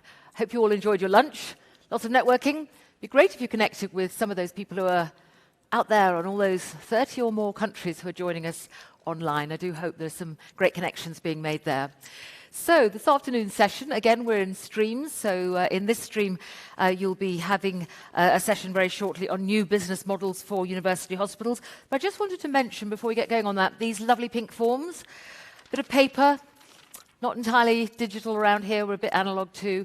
These are the feedback forms, and it's really, really helpful for HBI to get your feedback on each of the sessions, what works well, what might be, there may be room for improvement, and it really helps HBI to design the events that give most benefit to you. So please do fill these in. We'll be collecting them at the end of each day. Really, really grateful if you're able to do that. And I guess by now you've worked out about the lanyards. It shows your company category. So a yellow lanyard means you're an advisor, red operator, blue is supplier, and green is investor. Black must be host. So lovely to see you all, and I'll hand over now to Max for the next session. Thank you. Hi. So this marks a bit of a first for us. We're covering university hospitals for the first time, and looking at their issues and problems, really, and challenges. I've got three great speakers who you can't see at the moment. Are they going to be on the main screen? They are. Here they are. Okay. Hello. Right. We have Jens, who is the Chief Strategy Officer for Charité, and which is the largest German university hospital group. And in the middle there, we've got Bertine, who is the chairwoman of Radboud UMC, which is one of the big Dutch university hospitals. And finally, we've got Federico Esposti, who is in charge of transformation strategy for San Raffaele, the Italian hospital group, which is also the largest university hospital group in Italy. So we've also, with Abbott, written a short report. You will have been issued with these, or you can see them as you leave. They basically look at what the issues are that the university hospital sector faces. I mean, in a nutshell, as an introduction, because I'm not sure how much you all know about the university hospital sector, and many of you know far more than I do about it, I'm sure. In a nutshell, university hospitals cover three very important functions, obviously: research, education of the next generation of doctors, and the delivery of complex care. So they are very important to society. And what's interesting, really, is that how they are run has changed dramatically over the last decade, and is continuing to change, because previously, in a way, university professors, for example, had a great deal of autonomy. They still have a lot of autonomy, but that autonomy is being reined in to some extent. The way in which university hospitals are structured, who is going to run the department, and indeed whether you go forwards with a complex departmental structure or not, is also an issue. And so basically they're going through a period of complex change, cultural change, and essentially, I suppose you could say, the development of an institutional intent. The idea that the institution itself is at some level maybe has intentions and strategy. If you go back a decade, many university hospitals would have struggled to say what their strategy was. Now they all have some form of strategy, and a lot of this involves a certain degree of centralization and a certain degree of saying, as research platforms become larger, so there is a need for a central management team to decide what the objectives are, and in a sense, where are you going to place your bets as a university hospital? Which area of research are you really going to focus on? Where are you going to put a 50 million euro bet over 10 or 20 years? So that's moving away from a situation where a lot of university professors had near complete autonomy over what they did, and often had tenure for life, towards a new model. And that has huge implications. And at the same time, they face challenges. There's a payer split. Often it is the research, often it is central government and a research ministry who fund the education and research, and then the healthcare is funded, the complex care is often funded separately. And so this means that often you find employees inside university hospitals, it's very hard, there's no direct, necessarily, it's not directly a direct management link. And so that's one issue. Then, of course, it's always money. And finally, there's also the issue of international competition. And what's interesting talking to them is that they perceive that often they have been historically in competition nationally with their peers, but they feel increasingly that they are often in competition internationally for training contracts, for research, and for patients. So that's the background, if you like, to this. And finally, the question then arises, how if you're a university hospital and you are placing bets on where you're going with your research, how do you partner with medtech? How do you partner with pharma? What should the relationship be, and what should it consist of? And historically, perhaps, the relationship has been one where pharma and medtech often are slightly opaque, and you could caricature it as a situation where sometimes it feels as though the intellectual property, the IP that's produced within the university hospitals somehow goes to medtech and pharma and is not retained always by the university hospital. So that if you like, is the background in which you then say, well, how do we partner with medtech? How do we partner with pharma? And what steps do we need to take to retain intellectual property? And when should we try to retain IP? And when shouldn't we? And how do we do that? Do we set up a whole bunch of new startup companies funded from a regional fund? Or do we pursue some other route? So these are the kind of issues and problems that these people are wrestling with. And of course also the issue of data, and how you handle data, who owns the data, how you can monetize data. These, in a way, are the knowledge centers in Europe for medical data, clinical trials, and complex care, mapping out the needs of patients with rare disorders. So how do you do that if you're a university hospital in partnership with medtech and pharma, or nationally, or how far can you partner with the private sector, and when should you? So those are some of the issues I'd like to address today. So I will stop talking now. I promise. I think there were three issues we really wanted to look at here, and one is cultural change. And it's interesting to hear these people talk about what they're doing to transform, how they're transforming culturally. And I think you'll find resonance there with the private sector. Then we were also going to look at political change, because in a way, these organizations are now much more powerful, thanks to COVID. Many people running university hospitals are now sitting in government and advising health ministers in a way they weren't before.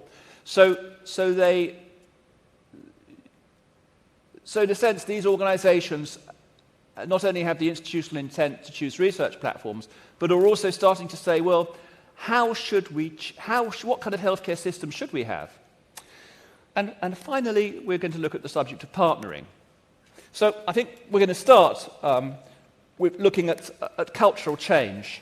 Because I think all three of you have been through that process of cultural change, haven't you?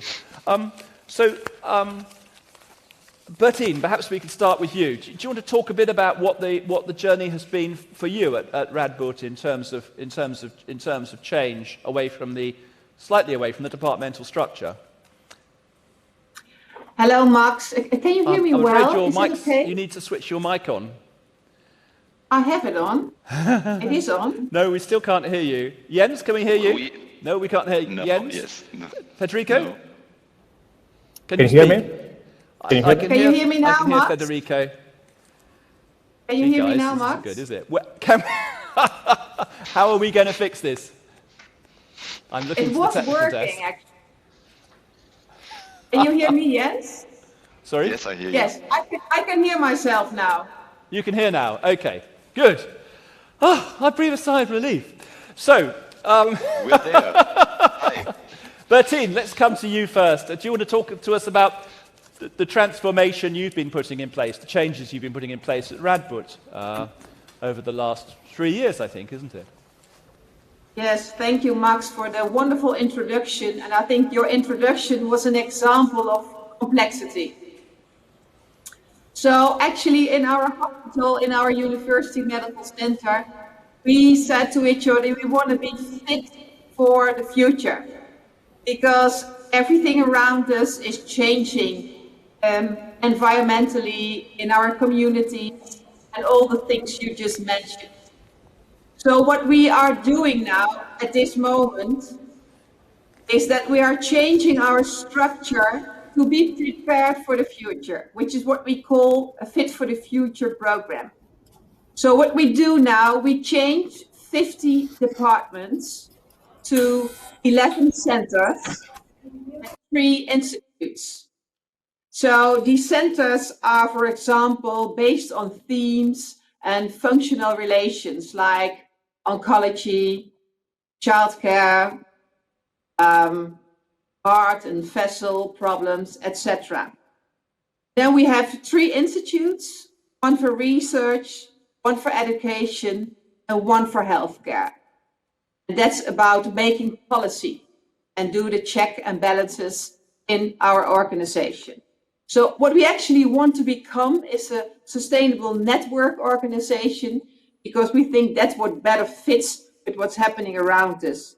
Functional relations, questions sent, which is really important, a learning organization, and an optimal flow of collaboration of care of the most important. So we changed from medical directors to an equivalent team of medical, nursing, and a business director. That's a cultural change as well.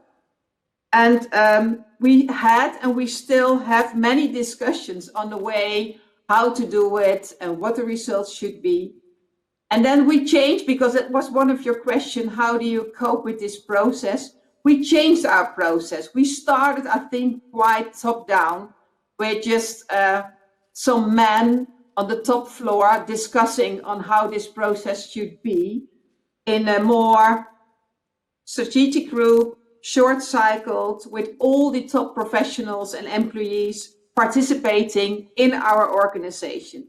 So at this moment, we made some steps, and we have 38 initiators who have been appointed and who make layout plans for these centers and institutions. And last but not least, and then I will stop, Max, this is also accompanied with a leadership program whereby psychological safety is a key issue. So this is a very global view, but this is what's happening to become fit for the future. So it's not about the focus points on which medical care is our focus point at this moment. We will do that in the next step, but we talked with our patients and with our neighbors, other caregiving institutes, and with our own institute about how these teams should be made together. So we have 11 themes, a new structure, 11 theme centers, 3 institutes, and separate science and medical departments who work in these centers. I will keep it to this, Max. Thanks very much, Bertine. And Jens, you in Berlin have been through a similar change, haven't you? It's very interesting the techniques you were using. You brought in somebody as head of HR who used to run a waste management company, and why don't you take us through what you did also in terms of how you went out to your professors, your non-awkward professors, and how you went to these people and tried to initiate change. Yeah, you pointed out something which is really interesting, Max. So first to say we have 18,000 employees. So this is a large institution. And I see that more and more university hospitals are taking over management principles from other more commercial-oriented institutions. And here we have one board overseeing teaching, training, and research. And we had a new CEO coming in November 2019. And what we did was something which was very different from anything we've worked here so far. It was a strategy process. That's normal. A CEO comes in and he does a strategy process.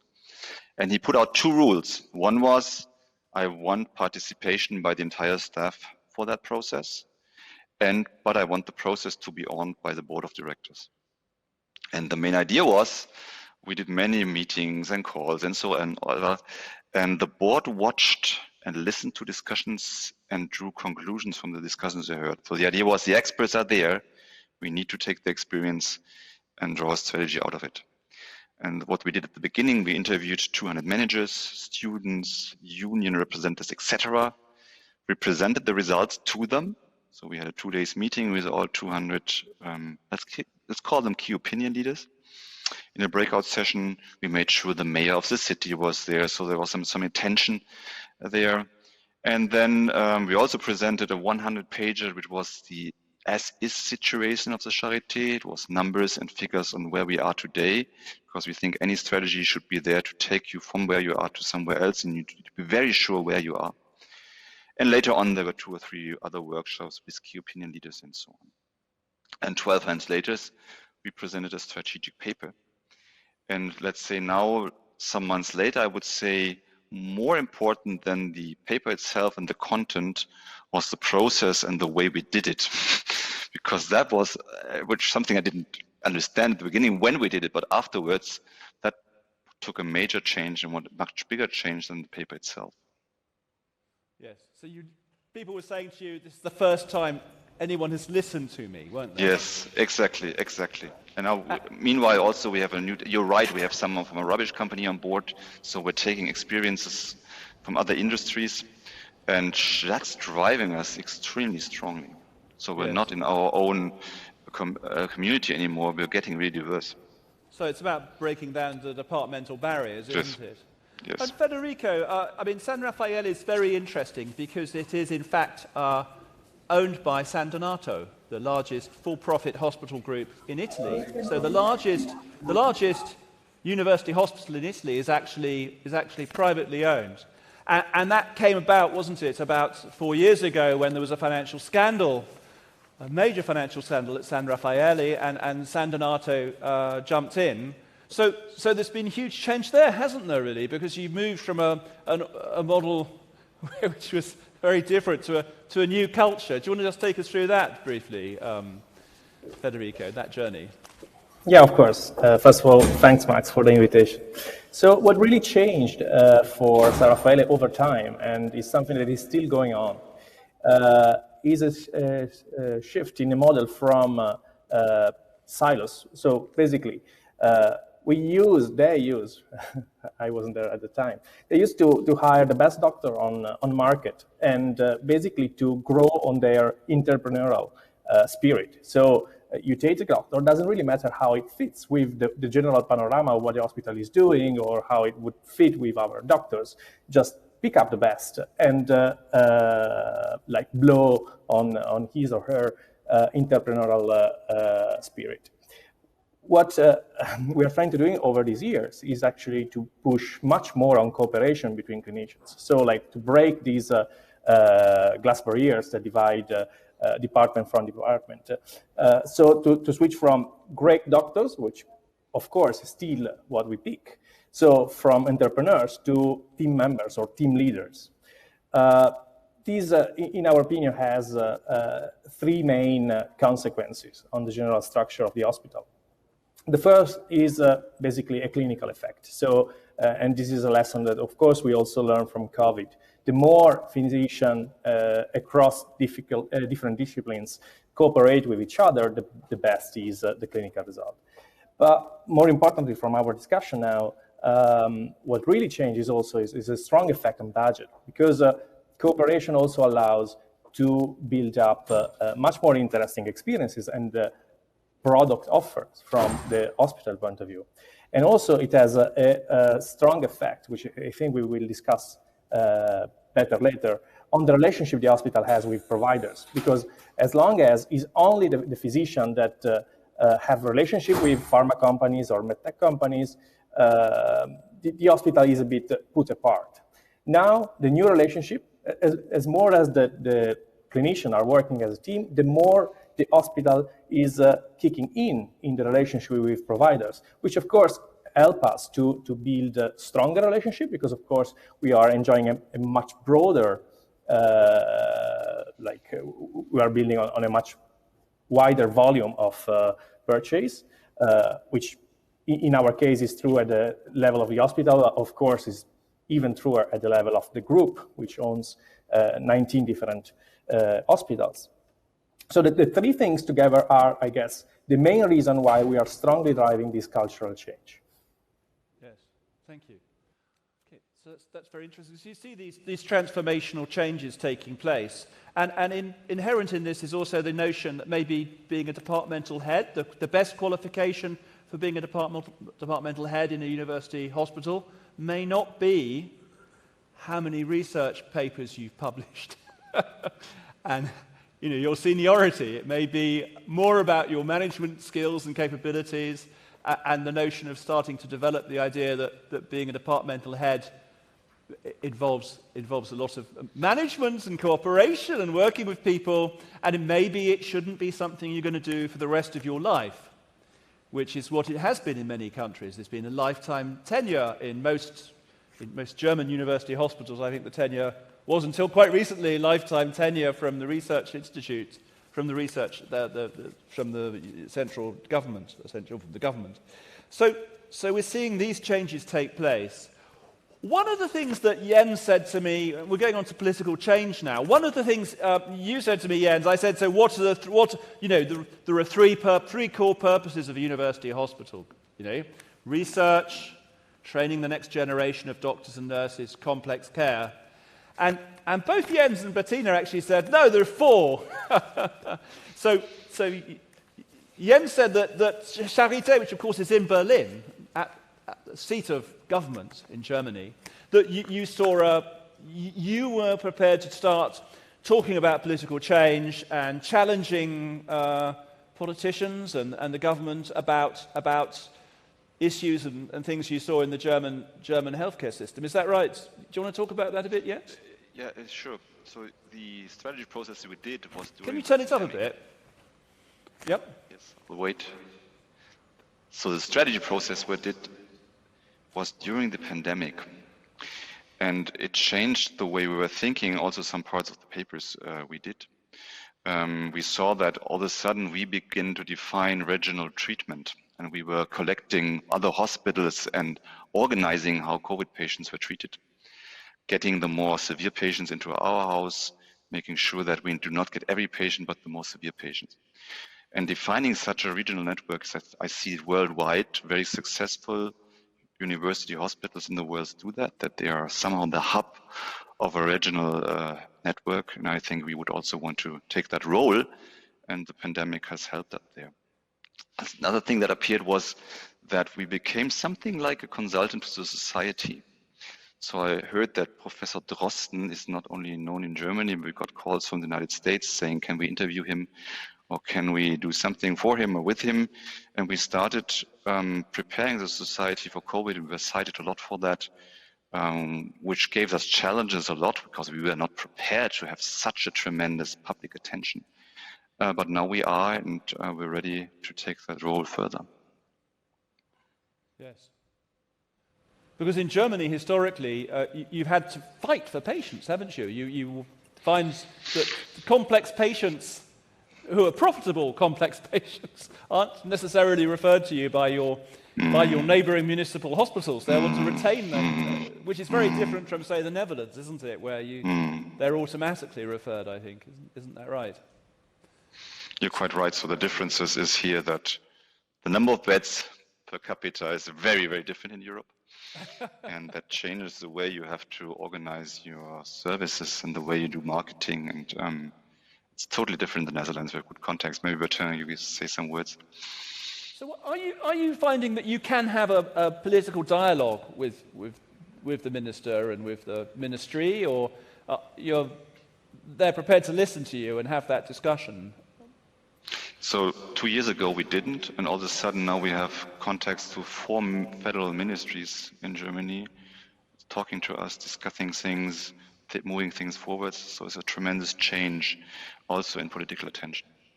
Yes. And Bettina, you when I talked to you, you also said that you had a fourth political agenda, a fourth political point, I think, which was it basically to give back to society, or it had to be that what you did had to be for societal good. Is that right? Yes, it's bringing value to society, and it's bringing value from education and research and healthcare. That's what I said to you, Max. And I think what's interesting that all three of us in the structural changes and the strategy changes, it's all about the change we all know as individuals, as citizens in society. We're just shifting from the individual to the teams. We're shifting from having it all for yourself, and sharing your infrastructural issues. So I think it's interesting to hear, although Italy, Germany, and the Netherlands have different cultures, we all changed in the same direction. And it's actually really not easy, especially for the professionals you just mentioned, Max, because we still have professors who are responsible for everything, for all inclusion of the education, the research, the healthcare, which is actually not fair to ask. And that's what they always complained about. But now you're changing the structure, at least the proposal of changing the structure. And now it's difficult, everyone is asking themselves, what am I going to lose in this situation? And if you're not there for life in this job, you just mentioned that, we said, okay, you do it 2 times, 5 years. And if you know this is what you can expect, then you can just say after 5 or 10 years, okay, I go back to my clinical work or to research, and we give you the opportunity, if you do have the competencies for being a director, that you can just have your clinical or research work next to it, so you can come back into research or clinical work, because that's difficult actually for everyone. And if you say, what is your focus point on your political agenda? And yes, like Jens, we see the minister, and not every week, but actually every 2 weeks in a video meeting we have actually with 20 other people. So we call them actually like Hugo and Tamara. We don't say Mr. this and that anymore. So everything is changing, also this cultural aspect, which is interesting. But I think the university hospitals, they need to be focused on what is important for society in the coming years. So actually for us, and I think that's not different for Jens and Federico, sustainability from a broad perspective in healthcare, education, and research is actually leading. So preventive care, and we know public health is one aspect of prevention, but if you are on oncology, it does matter what your lifestyle is for not having an oncology problem again, for example. So that's also leading prevention, but there's also something leading as what we call what is worthwhile. You don't need to do, and you don't need to offer everything you can, because not everything is of value for a patient. So that's what I meant in the first part of this discussion by the leading question of the patients. I mean, I think we're all used to show what we can and then say to the patient, this is a cafeteria, what is best helping you? But actually we should ask the question, what do you need as a patient for the rest of your life? What is important for you? And that's really a different question to ask. So for us, sustainability, prevention, value-based care, that's the question we need actually. And so I think from a system point of looking at cultural changes and political changes, you have to change as an organization as well. So parallel on this, and I'm actually curious how Federico and Jens look at this, we say, okay, then our own healthy professionals need to be healthy. Let's help them with their lifestyle. So what do we do in our hospital with food, with beverages? How do we cope with a lifestyle, but also with traveling? And then it's interesting what Jens said, that the COVID time was really helping us to have the subject of sustainability in this broad view on the agenda, because no one says that it's not worldwide. I mean, COVID changed our relations, national and international. It changed sharing data and knowledge in a huge tempo that we've never seen before, which was really helpful for our patients. But it's also having the discussions about, is a university medical center also responsible for taking a position in the political agenda about, for example, environmental issues? How clean is the air? What kind of industry would we like? How do we live together? What is about sugar tax? You all know this discussion. So I think it's an interesting time and big changes are coming. And that's difficult. That's the last sentence I would say, Max, is the feeling of urgency already there with everyone. And that's of course not true, which is not able. So how do we cope with that discussion? And I think what Jens told us, that having to participation of many of your employees, that's just necessary to make the next step, which is really important for us in our society. Yes, yes. Thank you. And Federico, what does political change mean in terms of Italy? I mean, you are perhaps in a more difficult position funding-wise, aren't you? I mean, how are you? What's your feelings about political change? Is it something you can engage in with the government, or is it harder or not? Yeah, I guess it's a bit harder as compared to what Jan and Bertine were saying before in Italy, because definitely the theme we were discussing since years now are at the center of the political agenda. So we are not anymore speaking about problems that we had the feeling to be the only one that felt had strong opinions about. However, among these, I'm referring to like territorial medicine, the role of territorial medicine, the relationship between territorial medicine and hospitals, the role of data as backbone of the system, revisiting the role of GPs. So all these things are now at the very center of the political agenda in Italy, like in any other country, I guess. Yes. We didn't get these.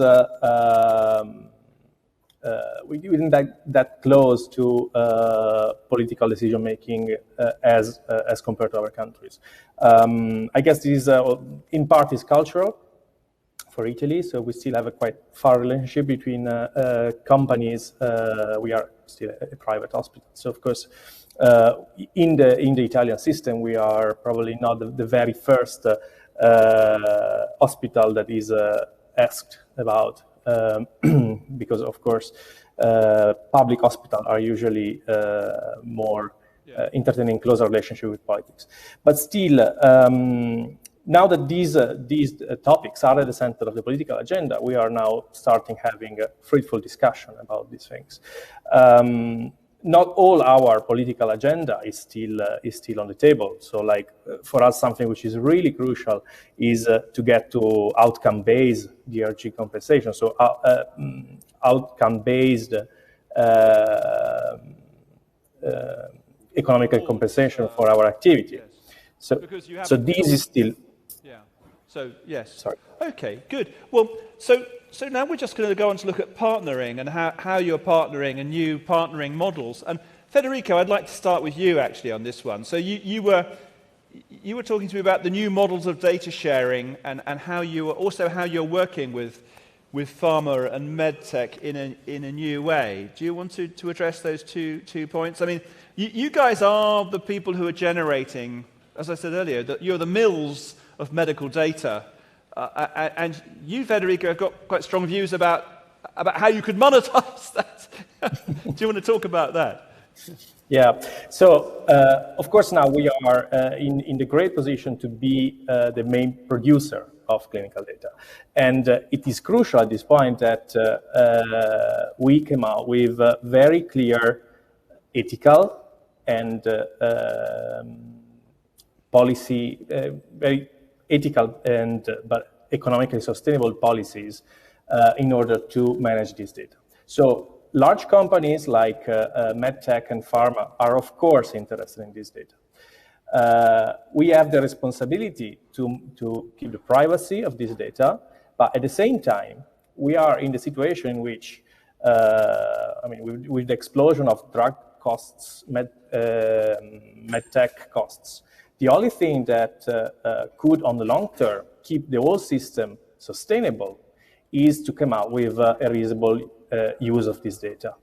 So it's not just a problem at the hospital level, but it's actually a problem at the healthcare system level. So we are discussing with companies on how we can make the best use of data in the full respect of privacy, and how we can actually co-design with them, like the release of new drugs in a country, for instance, in order to also maximize the amount of data which are produced in this context.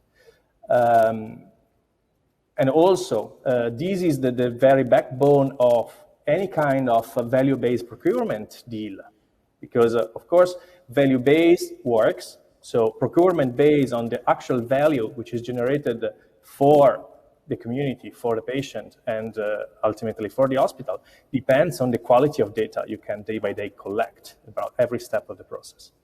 So this is on our agenda, and it is, again, one of the main topics of discussion we have with institutions.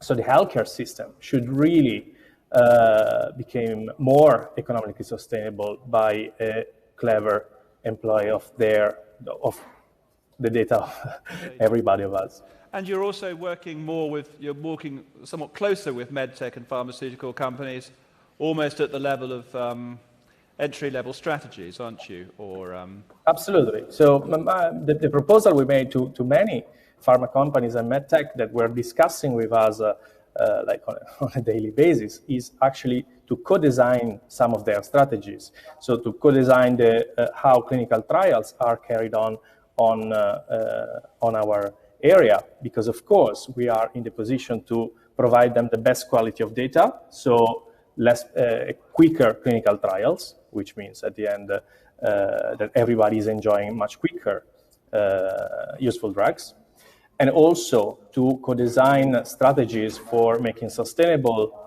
new technologies and new drugs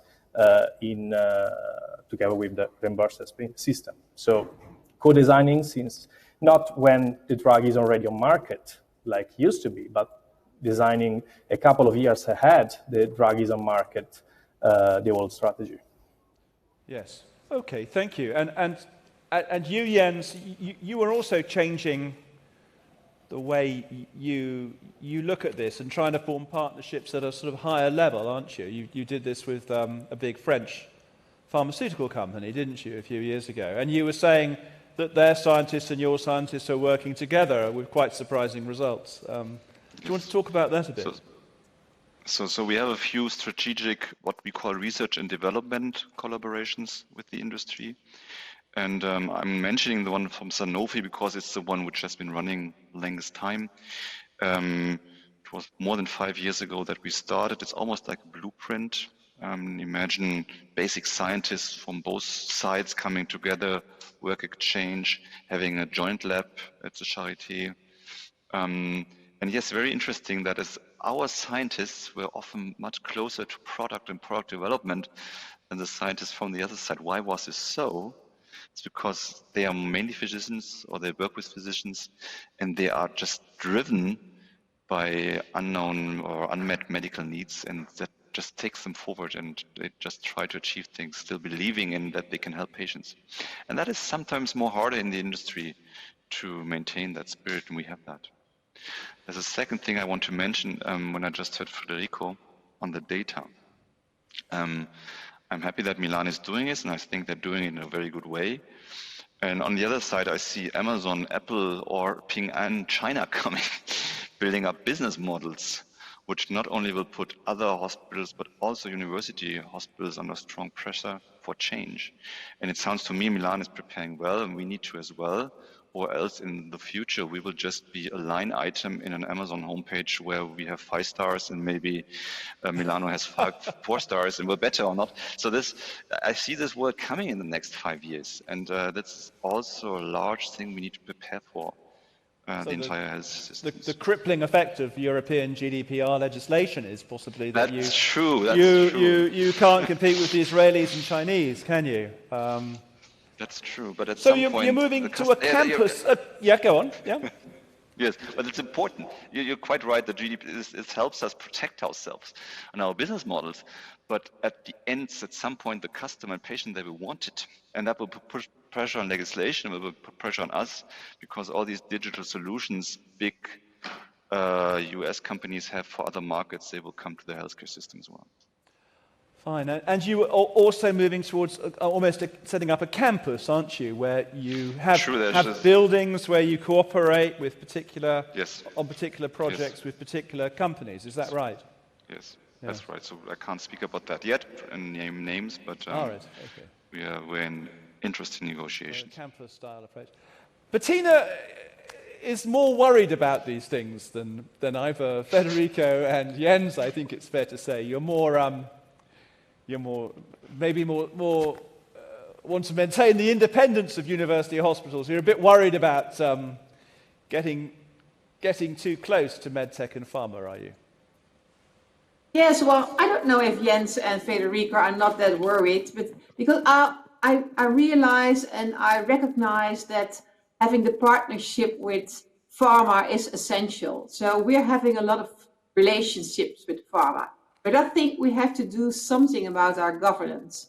What we do see is a shift that pharma is realizing that the big innovations come from the universities, not from the research and developmental departments from pharma. So they come closer to the universities, which is fine, but I think we have to be prepared for a good governance. For example, our own pharmacy is buying in all kinds of medications. But this pharma industry is also giving money for doing research. So it needs to be separated very good, because otherwise it's a slippery slope we're going on. So that's one thing.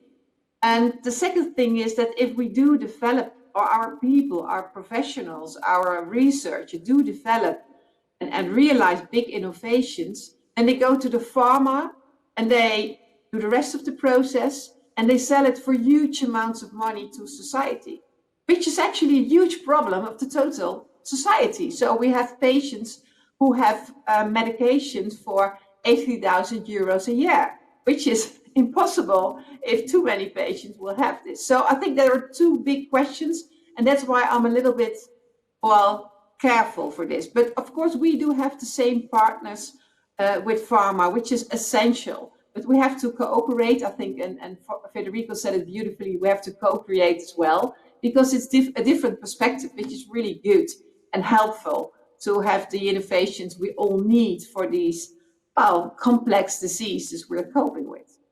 But I think there's some other interesting thing to add on partnerships, Max, and it's something we spoke of as well last week with you. Because the COVID times, and I think Jens and Federico mentioned it already, did something with relations. So, for example, in the Netherlands, and I think in Italy and Germany was more or less the same, especially in the northern part of Italy, there were huge amounts of patients coming to hospitals, and some hospitals were more overloaded than others. So in just a few days, we realized in a region, and we do have 11 regions in the Netherlands for acute care, we realized a kind of call center and distribution center. So everyone was helping to see if the patients could be divided to different hospitals. So there was no overload in a hospital in one area. And then in the next week, we made it national.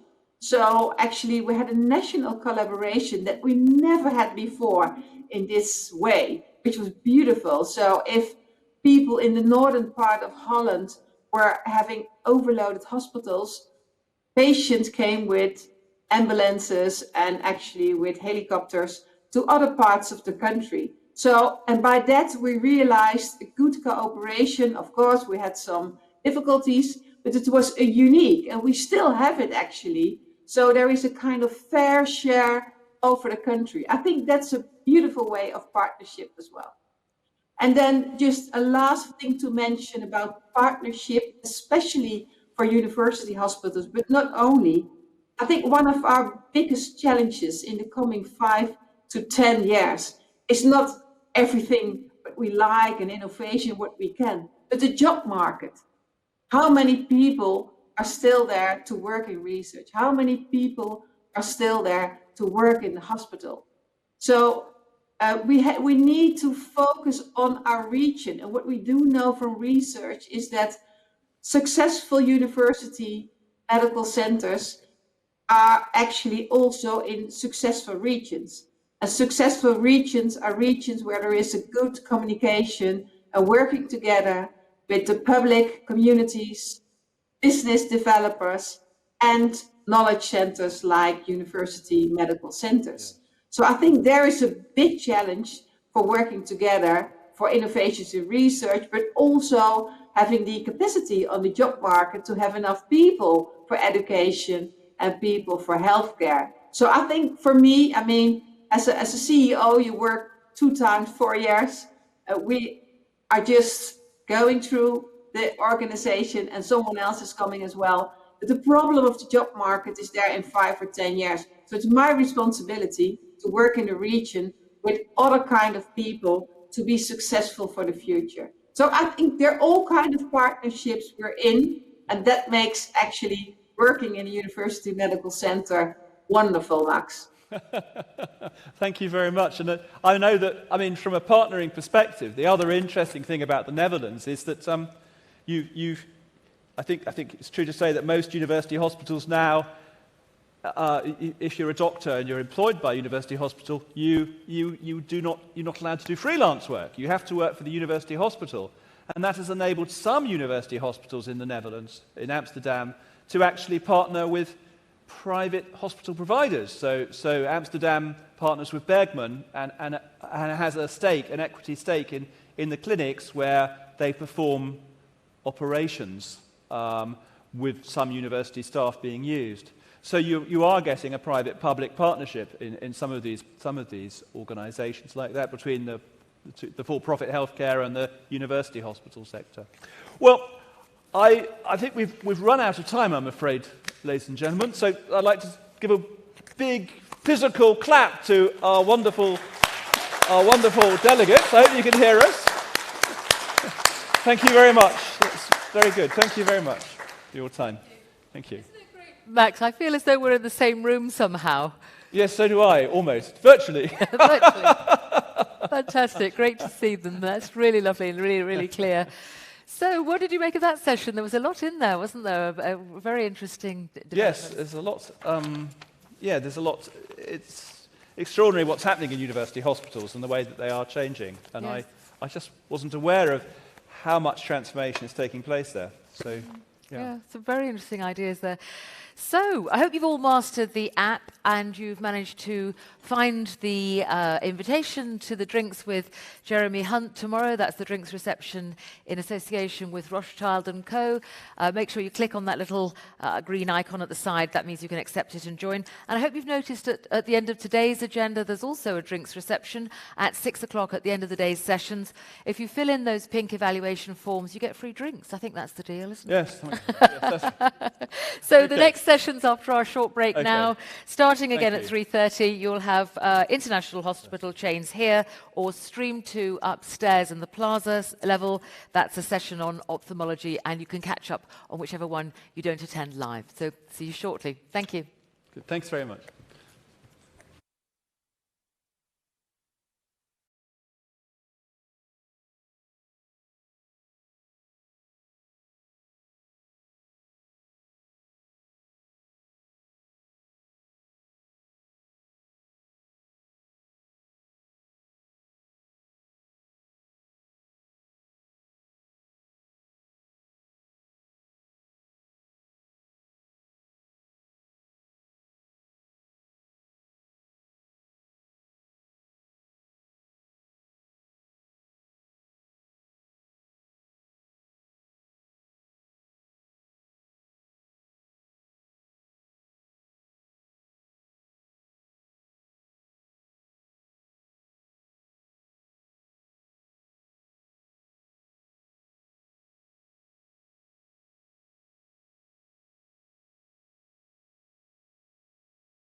and welcome back.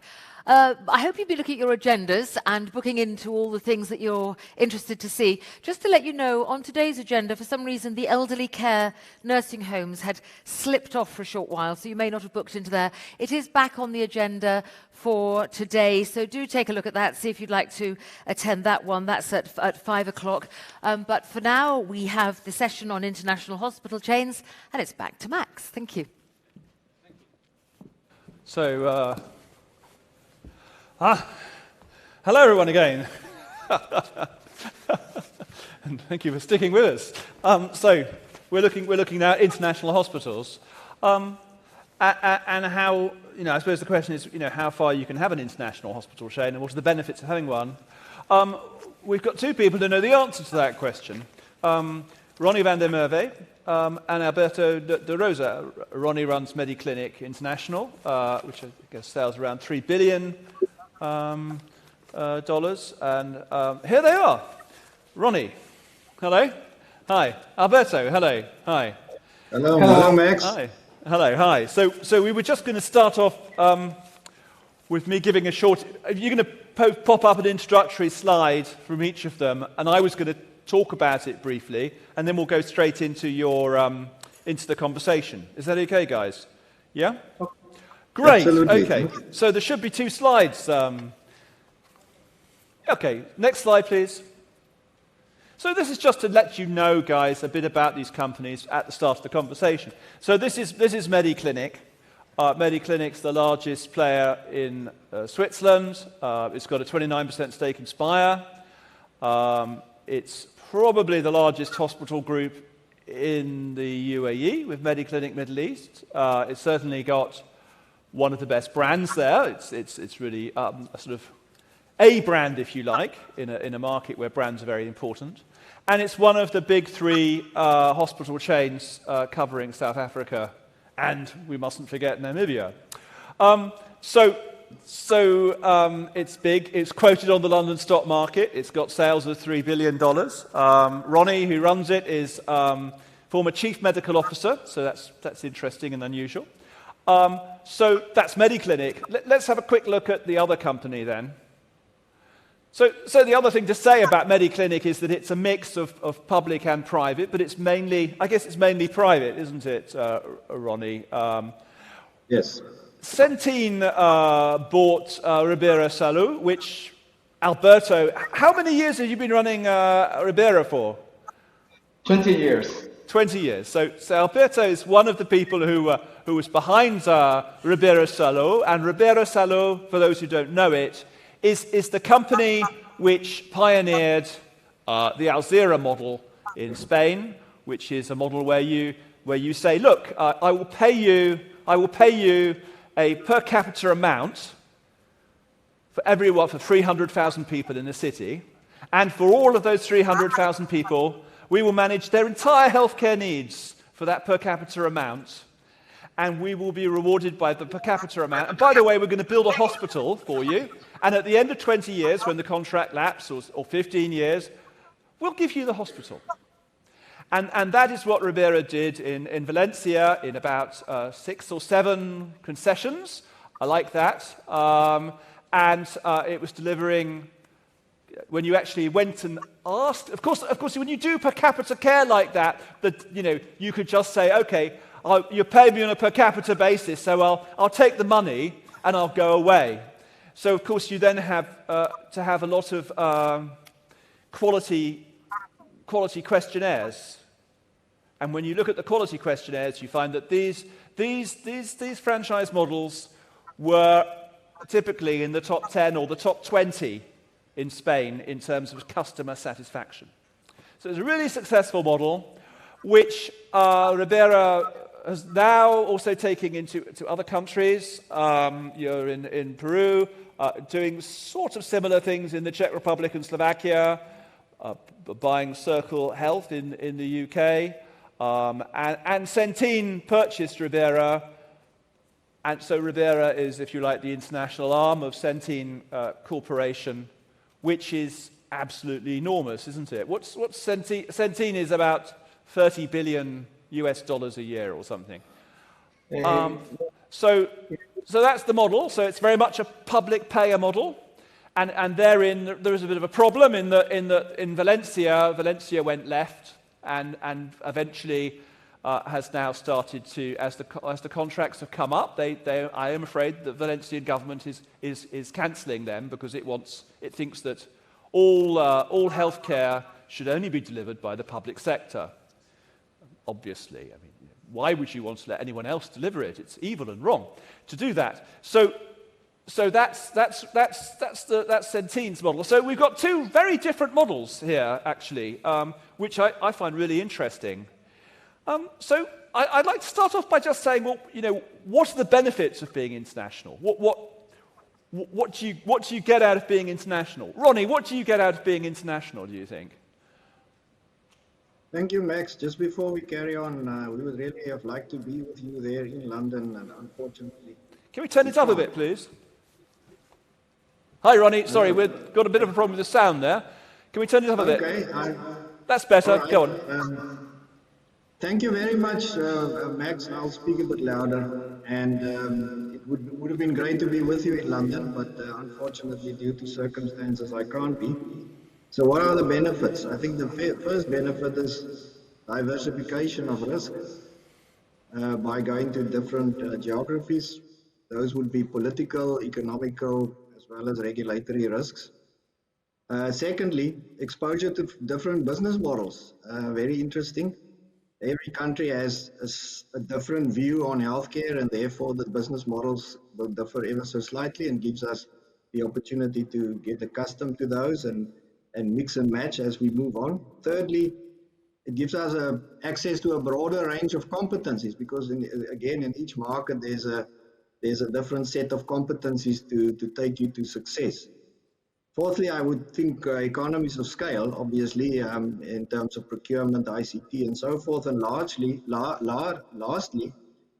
the so-called group effect. In other words, deciding whether you want to be a collection of businesses in different countries and have a more or less a holding structure, or become an integrated group. Now, closely integrated will never work because countries are just too far apart in terms of how they do things. But a lot can be done together in collaboration. So that so-called group effect is I would say, is the fifth most important benefit. That would be my summary, Max, but we can go into the detail later on. Yes, okay. So those are your summaries. Would you agree, Alberto? What do you think is the main advantage about being international? Well, in my opinion, I think to be international is the step ahead to have a successful story in your country. Why? Because it's true, in my opinion, that the healthcare sector in general, we have a global challenge that is to give quality in our services to our citizens, first of all. I think, in general, the governments, globally speaking, they are trying to introduce reforms in the healthcare system. So I think they need some kind of collaboration with the private sector, talking about technology, talking about financial support, talking about different reasons. And if we want to be a global player, of course, you have to start to think global. Our first step talking about internationally was in Latin America. A government, they wanted to develop a PPP model, and they call us to know more about the experience, how to collaborate the private and the public sector, and it was our first step talking about internationally. But well, when you start to think globally or in terms of international perspective, of course, there are more answers in the beginning, different answers to different questions. You have to be open to understand different cultures, different healthcare systems. Talking about Europe or talking about globally, there are different healthcare systems. You have to adapt to the different scenarios, politically speaking, and in work, talking about professionals. And well, it was our first idea. Now we are running in 5 different countries. We have operation in different countries, and well, you are learning from your own experience to talk internationally. So how far do you think you can export your model from Spain? I mean, you've got this model which we know works well, where you're delivering effective healthcare. I think you were delivering it for about, I think it was what, about 15% cheaper than the public sector, wasn't it? You're about 15% cheaper, and the best quality as measured in Spain, as I said. So how far can you export that? How far can you take that model to how far can you take those management skills into other countries, like, say, Circle or the Czech Republic? Well, very interesting your question. From my perspective, it's true that there are some examples. For instance, in Portugal, they develop their own program of PPPs 15 years ago based on the experience in Valencia, different regions in Spain. For instance, in Peru, there were the first 2 hospitals, including primary care, that, remember, is our model, is an integrated model of care, integrating primary care, hospital level, some social services, mental health, home care. And well, but it's true, one of my personal learnings in all this journey is you don't have to think about the Alcira model, you have to think beyond the Alcira model, and you have to think how you can collaborate from the private sector, you can collaborate with the public sector, but thinking about the public sector needs. You don't have to implement your experience because maybe it's not possible for the healthcare model in the country. Remember, in Europe, we have NHS systems, the UK, Spain, Portugal, some Bismarck healthcare models in some countries. Well, you have to adapt the culture, the values, your vision, how to collaborate the private with the public, but not thinking only in your experience. You have to go beyond. Yes, you have to look wider. Yes. And Ronnie, when you were talking about shared management learning, so you were able to take models from the UAE into other geographies and vice versa. Which are the main models you've managed to export or learn from, do you think? Yeah, Max, we've done a lot of that over the years. Firstly, one has to obviously make the in principle decision that you want to do that in the first place. In a big organization, that's obviously quite important, and one has to align everybody to that common cause, because there are numerous pitfalls to do that. But to give some examples, so we in Dubai a few years ago, we identified the need for comprehensive cancer care, and since we have 3-4 of those in Switzerland and really excellent, we then took that model out of Zurich and we modeled a similar service in Dubai. We implemented it in the newly built North Wing City Hospital in Dubai, together with our Swiss colleagues, and now we run a comprehensive cancer center in collaboration with our cancer specialists in Switzerland to the standards of Swiss cancer care. And it's a very, very clear example of the kind of things we do. When we needed to implement day case surgery or same-day surgery in Switzerland after the regulation changes in 2018, we modeled the new centers on what we've been doing in South Africa. Another example is we are very good at cost management in South Africa. We're less good at that in some of our other divisions, and we've been able to transport those competencies over there. And the quality perspective, the clinical performance perspective, we have again transported from Switzerland to our other divisions. So we've done a lot of work on that. Another example is electronic health record. We don't all have electronic health records in all our divisions yet, because it's just the way these countries have developed. But our competency in the Middle East is now being transported to South Africa and to a certain extent even in Switzerland. And it's back and forth all over the place, but it's we do that in a coordinated fashion, and there have been some really good outcomes to that. We try to decrease the triplicate effect. We don't want every single business of ours to do the same, to try and do the same thing in triplicate. And that's the kind of efficiencies we are trying to unlock. And are there occasions when you think I can take this model from this country and put it into this country, and then you find that you can't? Yes, that happens as well. There's no doubt about that. We have some really diverse cultures in the different countries. And so if you want to be a group that's integrated, relatively integrated, then you have to have a group culture that spans over the country cultures without clashes. And you know, cultures are really difficult to manage.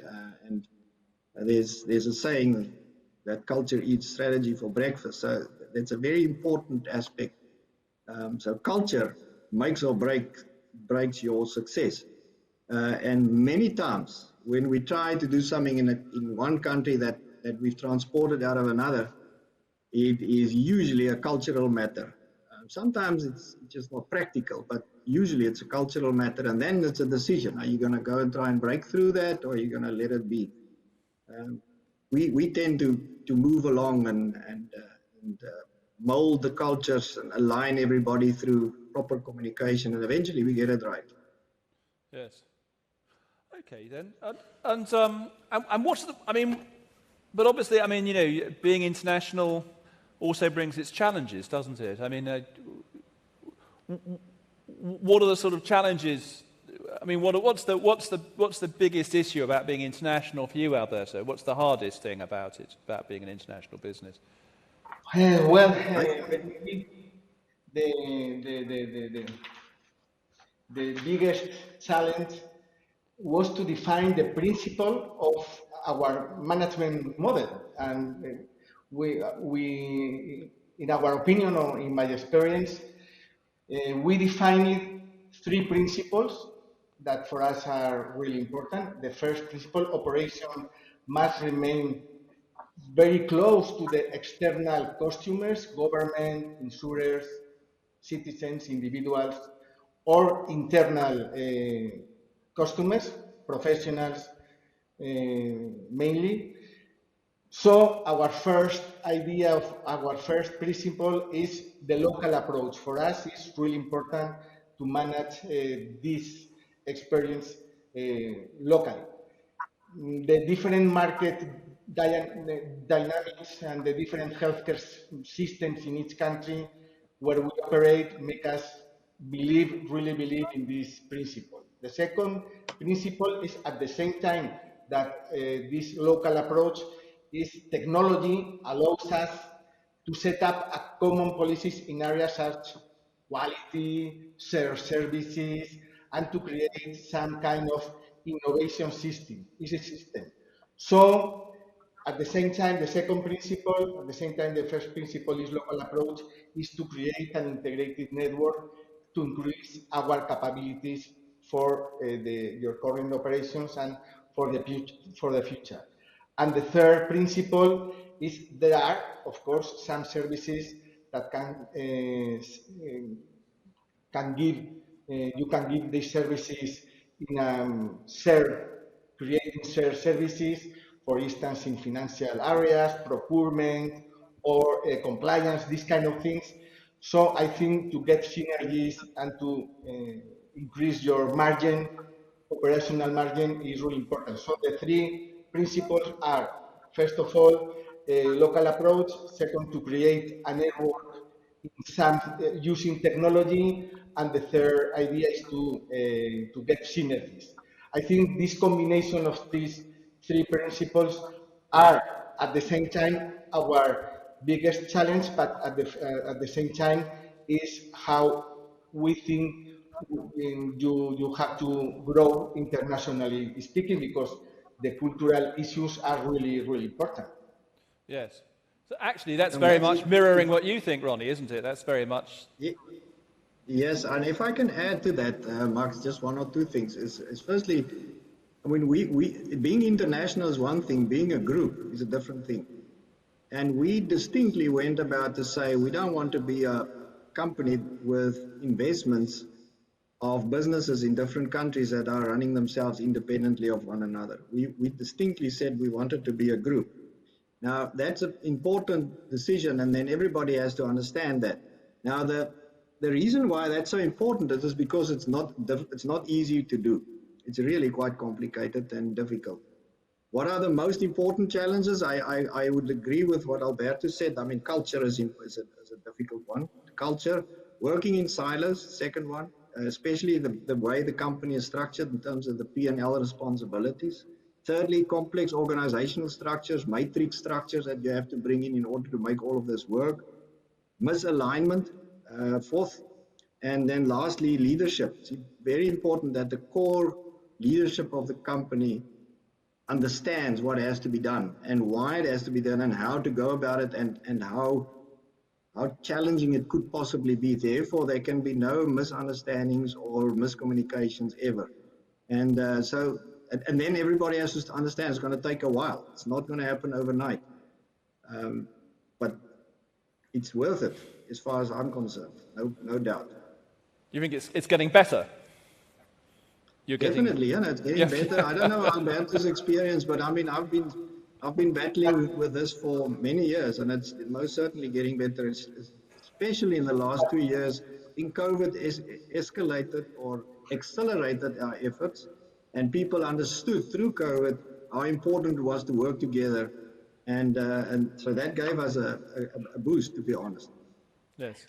And Max, if I may, I would like to ask a question to Ronnie, because it's true, maybe in your company you decided to have Mediclinic, your brand, to be a B2C brand and to be a global brand. Oh yes. So do you want to build a consumer brand, a Mediclinic brand? You nearly changed the Herslanden name, didn't you? You were going to change Herslanden to Mediclinic, weren't you, at one stage? You were going to rebrand it, and then you changed your mind. we obviously relook our decisions every once in a while, and at one stage we did consider that. But Herslanden is so entrenched in the Swiss environment that it's a very strong brand in itself, and we decided it wasn't necessary to change it. Yeah. So yes, no, okay. It's because for in our experience, and I was very interested to know your experience about it. We think the brand must be a local brand, Ribera Salud for Spain, Circle Health for the UK, Operos Health for the UK, PDG in Central Europe. Well, it's our experience, and we decided maybe in these first steps that in our strategy to focus all the brands nationally, not an international brand by the moment. Yes. So what I can say is that our decision to rebrand our business in the UAE to Mediclinic was very successful. That worked. To make it Mediclinic, yes. Yeah. So I suppose the Mediclinic brand in the UAE and Herslanden stands for the same thing, doesn't it? I mean, in both cases, it's high-end, high-quality end of the market, isn't it? I don't know about South Africa, but the brand values are similar, aren't they, across the group in that sense? Yes. Yes. Same logo as well. So I'm just wondering, has anyone in the audience got a question? So wait, see if you guys have a question for either of them. Do you want to concentrate on that for a minute? I've got a question at the front here. Yeah? Here's your mic. Hello, my name is John Deverill. I work at GE, and my question is, would you, given that culture is one of the hardest things in growing a group internationally, would you ever turn down a tempting acquisition in some country as yet unexplored for reasons of that culture? It's just too much of a management challenge for you to take on. Right, okay. So would you turn it down on the grounds of culture? I suppose there's a bigger question here about how you choose to acquire, isn't there? Well, look, I think it's very important to consider why you want to enter a new country and what competencies you will bring to that country. But we've also seen, and we can talk firsthand about the experience we had at Mediclinic, is if there's a strong cultural clash between the company, the target company, and the one who wants to take it over, it's going to be very, very painful. So my answer to that would be yes. If there are serious concerns about cultures, very different cultures that will clash, then one should reconsider whether you should do that M&A. Right, yes, because you took over Al-Noor, and Al-Noor was very different from your culture, and you didn't really understand how different it was as an organisation, Exactly. did you, until you took it over, and then you had a lot of spring cleaning to do, a lot of changes to make, you know. Unbelievable pain. Unbelievable pain. That really takes it to the new level, doesn't it? How about you, Alberto? Have you experienced unbelievable pain? No, it's true. I will turn down an acquisition if we think there are a lot of cultural differences between what we want to be and the leadership, for instance, of this company. Or I think for sure is the cultural differences, and is one of the larger, the most important challenges we have if you want to be in a country or you want to be in a new company. So yes, I think Ronnie said before that leadership is very important, a strong leadership. You need a leadership that they have to assume your values, your culture, your vision of the future of healthcare. If you are not sure with this acquisition because you think can be a problem, yes, I will turn down this acquisition. Yes. So the companies, yes, so you've acquired companies in the UK, haven't you? You've acquired companies in the Czech Republic, haven't you? Yes. Yeah. Yes, we are running some companies in different parts in the UK, a similar healthcare system as we have in Spain, or Czech Republic and Slovakia, that is very different, the healthcare system.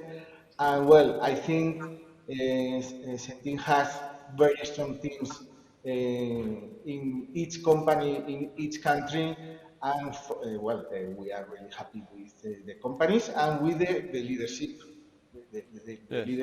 the senior team of each company. Yes. Okay. Another question from the floor? Yes, there's a question here. Hi, my name is Peter Bristot, 21DX. I have a question to both gentlemen. We heard earlier this morning an example from CVC that within their portfolio, and I know that's portfolio, not group, right? But within their portfolio, they took IT capabilities from Mehiläinen out of Finland to help or support their portfolio company, Hellenic, in Greece, and kind of export it and kind of cross-fertilize that. And I find some of the descriptions you give as what defines a group relatively abstract. So you could do me a favor, and hopefully others, just name an example, your favorite example, or a few examples of specific things that you do to cross-fertilize in the group across countries. Yes. So CVC owns Mehiläinen in Finland, and they took this telehealth, the digital health platform from Mehiläinen, and they introduced it into Greece. And So what are the specific things where you can move things around like that? Maybe also digital health, possibly. But what about you, Ronnie? I mean, you've got the Intercare example in South Africa, haven't you? Or is that relevant? I mean, that's... Yeah, look, there are quite a few examples. There are quite a few examples, Max, and it's a very good question. And I think people would like to know tangible examples. So let's give some tangible examples. Let's say, for instance, our ERP system, SAP. So we are now, our combined account with SAP is run through, is one account with the entire business. And that is, if you compare what Al Noor was paying on their ERP as to what we are now paying for the entire group, it's very favorable. So what we've been doing is consolidating the account, the Microsoft account, the SAP account, all of those in one. And what we then do is as far as we possibly can, we roll out a standardized version of those business applications throughout the entire business. Now, it will be a different instance in the different countries, but in essence, it's very standardized. That's a very clear example, and that does bring us some savings. It's not astronomical, but it clarifies things a lot. Now, then we do that with other applications as well, smaller applications. The other one is procurement. We procure internationally, and there we can get the economies of scale by buying from international suppliers. We buy for our entire business, again, through one point, access point with them with us. And that's getting better and better as we move along. So those are the easy ones. And then, as I did give an example of the cancer care as well. But I would like to also, since we talk technology, on digital technology, and we're now busy rolling out the strategy of digitalization. What we do now is we use the same applications that we pilot. And we pilot them maybe in one country, but we roll them out throughout the entire organization. So we scale up on those technologies so that each division, as we call them, do not try and do its own thing with its own business applications. We standardize all of those as we move along. So you've only got one telehealth application. You've only got one telehealth application which you put across the whole group. Yeah. Yes, so that's the idea, is to end up with one telehealth application, one application where we develop our business to consumer relationships better, so that we don't have a proliferation of all of those. Right. What about you, Alberto? Well, I fully agree with Ronnie in some points. Talking about procurement, I think this relationship between the pharmaceutical industry and technological industry will be changed in the future, more towards strategic partners. Well, this kind of thing. But it's true, in our experience, we had the opportunity to grow in Spain from the first hospital. For instance, we developed our own electronic medical record, and it was the first time in Spain that we developed, someone developed, a public hospital developed the electronic clinical record in the 1990s, so 25 years ago. And it's true, IT and innovation is part of our DNA. So we were growing in Spain with these new contracts that we got with the governments, and in one moment we decided to set up a company called Futures, with the idea to allocate all of our technology strategy in technology, in IT systems, and our strategy in innovation in this separate company with their own P&L, and they give the services to each hospital in Spain. Now that we have some international operations, this company, Futures, is going to, tomorrow, starts to develop a project of digital transformation in Circle in the UK, This company is in charge of all the technology in Opera's Health and in Central Europe, and more than that, they even are giving services to the US for many reasons. And I think technology can let us grow and grow, sharing the same vision, sharing the same culture. And from my point of view, I think IT is a tool that can help us to grow in a logic strategy, but in the near future will be relevant for the future of our healthcare system, talking about private and public. So I think technology will be really important, and maybe we can talk about that a little bit more. Because you've got, I mean, you're owned by Centene, which is a huge company in the States, aren't you? Does that mean that Centene has also got stuff that it can give you that you can use internationally? Yes. The first international investment of Centene was in Rivera Salud in 2014, and a thing that we saw is they say that Centene is a technological company giving healthcare services, and I really think the healthcare sector in the near future, we have to assume, part of us, that IT in general, artificial intelligence, we have to change our sector, and technology will be really, really important in this process of transformation. I'm completely sure. I think citizens, and after the pandemic, will be more than that. They need someone to be in charge of their health and their welfare.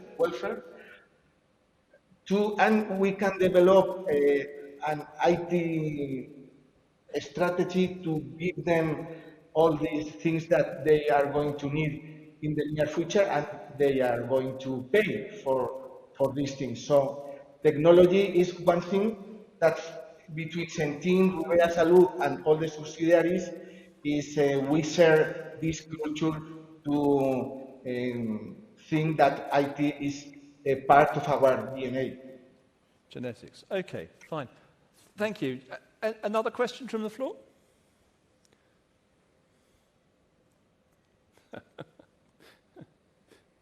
Yep, this gentleman here. Hello, my name is Daniel Hefel from Idneo. Usually companies who internationalize, they tend to grow and get into new markets, so it's always a nice story. And very often business models fail. So you need to, rework on your business models, do a turnaround. At a certain time, you need to take a painful decision, move out of this country, stop the operations, whatever.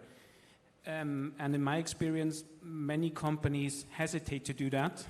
So when you have a difficult country or operations, just to keep the flag on the map, or try. Have you been in this situation to make a tough decision? I mean, probably to get out of this country, do something different, stop operations. Yes. Because I think that's an important part of internationalization as well. So Daniel's background, he was at Medicover. So Medicover did exit the Czech Republic and Hungary, I think. And the UK as well. Oh, gosh. Okay, so you took the fateful decision to leave certain countries. Have you guys had to do that, or have you had to take that decision or not? We haven't taken decisions like that, but we will not hesitate to do so if there are problems in a country and we believe that there's no prospects for the future or a sustainable future for the long run. We will not hesitate. We reevaluate our investments at regular intervals, and and we're obviously forever looking at other countries in which there might be opportunities again. But the short answer is spending a lot of time looking at other countries, are you? And because I mean, you are actually one of the top 3 players in South Africa. You're the largest in Switzerland, probably the largest in the UAE. So are you really looking to make more acquisitions where you can be in the same position in other countries, Ronnie? I think, Max, we always, I like to have options. So we always want to have a whole series of options available to us. If anything goes wrong in any one of our current countries, we'd like to then exit. So then we have options in other countries again. So we do a lot of work on that at the moment, but we're very careful. Our risk appetite is of such nature that we are very careful should we want to go into a new country. We all understand it's very, very complicated. It's highly risky, and therefore one has to be very careful how you do it and how you go about it. But the short answer to having to exit the country, we will not hesitate if the numbers do not stack up anymore. You exit, yes. And presumably you've exited from certain business lines inside your existing hospitals at some stage. Yeah. We've done that, yes. Which ones did you exit? Or was that an extremely painful thing to say? No. We've sold hospitals in our current businesses. We've sold smaller hospitals that didn't really work for us. We thought the effort was much too much, and there wasn't much of a return. Neither were there any prospects of really getting them on track. We've done so in South Africa, and I mean, we sold a lot of assets that we bought as we bought Al-Noor. We sold off quite a few of those, and then in Switzerland a few months ago we sold the smallish hospital as well. So we are forever trimming the portfolio. You can't just sit with everything. You need to be very careful. What about you, Alberto? Have you had to exit various things? I haven't had to make this kind of decisions that I think they will be for sure very complicated. Of course, you can fail your idea of the country, of the company in a country, or as I think all of we know, sometimes the political environment can change, and you have to make decisions, but we haven't been in this position. You fortunately not in that position. Excellent. In a very brief nutshell then, where do you want your business to be in 3 years' time? Ronnie, where do you want your business to be in 3 years' time? You want another leg or two to your stool? I mean, it's a 3-legged stool at the moment. I mean, that's quite stable and functional. Or do you want a 4-legged or 5-legged stool? Or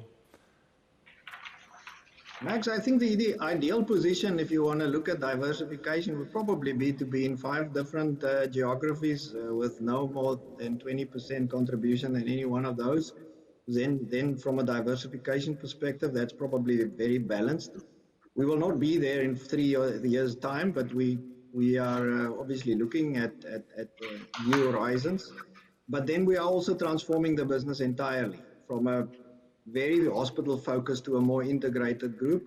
We're also doing a lot of work on digital transformation, get our analytics function and abilities to develop that into a more, towards artificial intelligence, machine learning, and a whole new range of functions that we are working on there.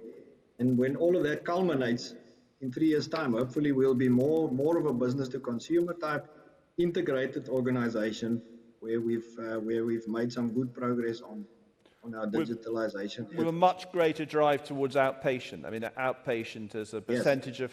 Where are you now on outpatient as a percentage of revenue? Do you know? How's that? In total, it's not that big. Outpatient's not that big, but it's quite big in the UAE itself. Yes. And it will grow over time. Yes.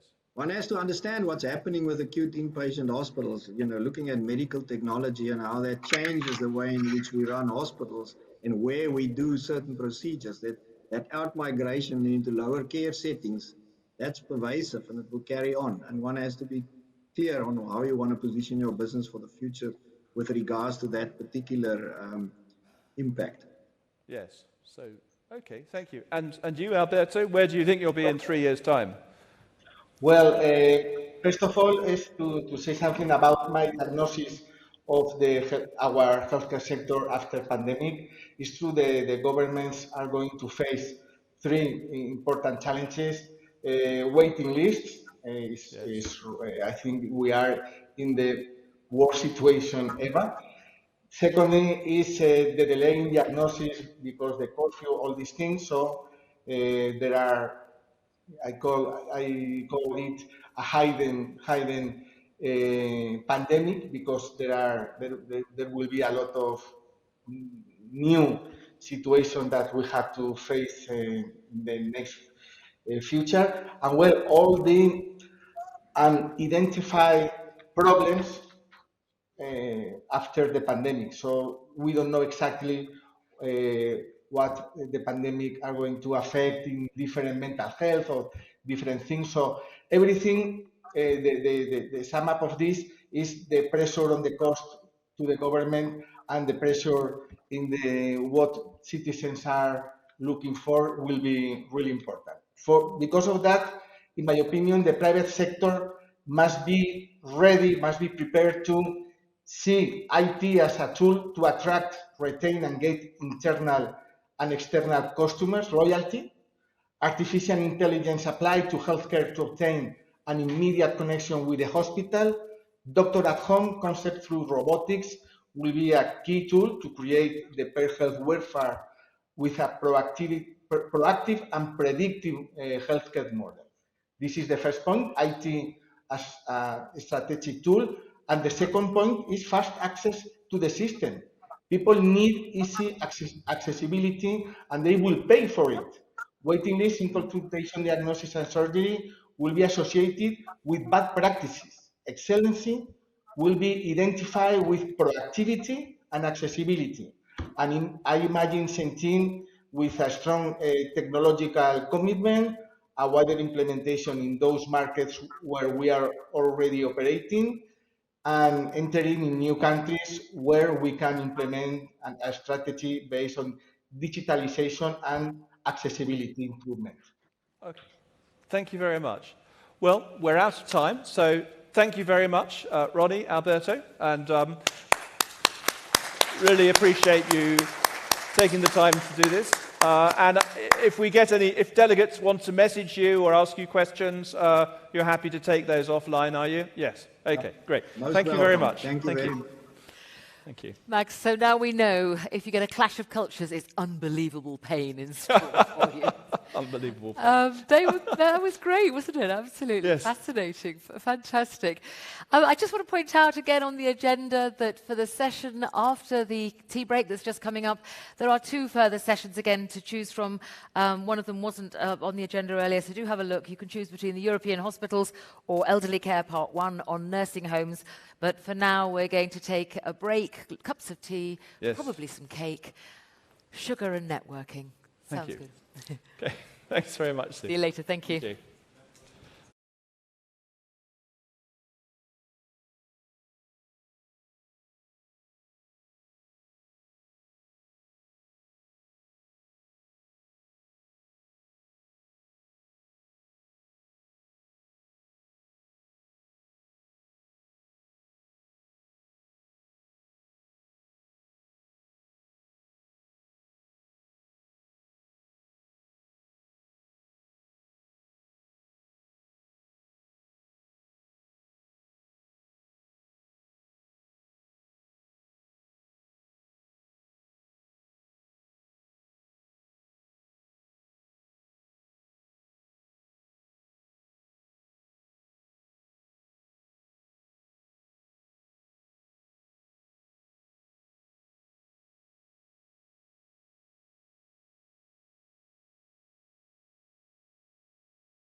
welcome back. Come on in. All those cakes, gosh, they were good, weren't they? Fantastic. You've made it to the last session of the day. Well done. Really good to see you. And it's really great to know that we've got another fantastic session to end off the day. And before we go into that, I just want to make sure that you've all been filling in your pink evaluation forms. That enables you to get the free drinks at 6 o'clock with the drinks reception. And now we're going to have a session last of the day. This is on European hospitals, and it is moderated by Rachel Lewis of HBI. Welcome. Thank you, Sue. Hopefully we'll pick up a few more stragglers from tea. But thank you all for joining us, and welcome to HBI 2021, the closing session today. For those who don't know me, my name is Rachel. I'm the Deputy Editor here at HBI, and here we're kind of here to have an exploration of European hospitals. It's a sector that's really changed a lot since the last time we met in person 2 years ago. We've seen a rapid consolidation at the European level. We've seen actual progress towards digitalization, which was still in question, I think, a couple of years ago. And we've also seen a shift in many business models away from general acute care. And that is not even to mention the pandemic. So to discuss this topic with me today, I have 3 European hospitals with varying business models. On stage, I have Christopher Schön, who's the COO of Schön Clinic, a family-owned provider of acute care and mental health in Germany, and more recently the UK. It has over 950 million euros sales and is focusing on growing its digital business MindDoc beyond Germany. And joining us remotely on the left, we have Thierry Chiche, the CEO of Elsan, which treats 2.2 million patients every year, covering 2/3 of the French population in around 137 hospitals. So it's a very large group. Has over 2.5 billion sales annually, with a business model built around hospitals, but now expanding into outpatient and primary care, and has an international presence in Morocco. And on the right of the screen, we have Gianluca Mondovi, who's the head of international business development at Humanitas, which treats over 1 million people in Italy with 1 billion sales. This business model is again built around acute hospitals, with a flagship research hospital in Milan, with a focus on training, which hosts students from all around the world. To start with, I think it would be good to ask all of our panelists to give a very kind of quick overview of where their business model is at today and how that has changed over the past couple of years. Christopher, let's start with you. Sure. Like Rachel already said, Schön Clinic, it's my family's business. We started with standalone mental health hospital, and today we operate 15 hospitals in Germany, mainly focusing on acute care and mental health. And throughout the pandemic, the biggest change was the focus on digitizing our business further and growing our digital mental health unit called MindDoc. It's a mental health telemedicine business with a mental health monitoring app. And in the past 4 years, the biggest change for our business has been the expansion to the UK, where we now operate 4 facilities, 1 orthopedic, 3 mental health. Perfect. Thierry, how has Elsan changed over the past couple of years? Actually, our business model is very simple. We have progressively consolidated the market in France, and we have created a unique network of acute care hospitals all over the country. Today, we have 45 million inhabitants reach, so 2/3 of the French population around our hospitals, with both centers of excellence and proximity hospitals. And now on this base, we are progressively integrating care with adding up adjacencies like imaging, cancer treatment, hospitalization, rehab, and more recently primary care, so that we can really provide integrated care to the patients. And obviously, digital is really working as a link between us and the patients. And doing that, actually, we provide a triple fit, if I may say so, in our business model. First, we become progressively the preferred choice for patients. Second, we are very attractive for doctors and staff. And finally, we are becoming a clear partner for national health authorities, both national, by the way, and regional also. Thank you. Gianluca, let's talk briefly about Humanitas. Yes, speaking about Humanitas is very important, and as Terry was saying, we did in the last 3 years a consolidation inside the Italian market through some acquisition and developing some new medical care. For sure, we had to approach the COVID situation, and during this situation, as was on the beginning, and it was part of our original strategy, we were partner of the public sector, and we had to treat and follow all the needs of COVID situation. But for sure, our development, the development of our strategy is following the patients, and so from the treatment, from the single patient of treatment, we are trying to follow the patient until possible in the future his home, and through acquisition and through development of new activities. Perfect. Okay, so that's a very brief introduction to a few business models there. So I'd like to kind of ask the audience if they have any questions straight up based on what you've heard or anything earlier today. Don't be shy.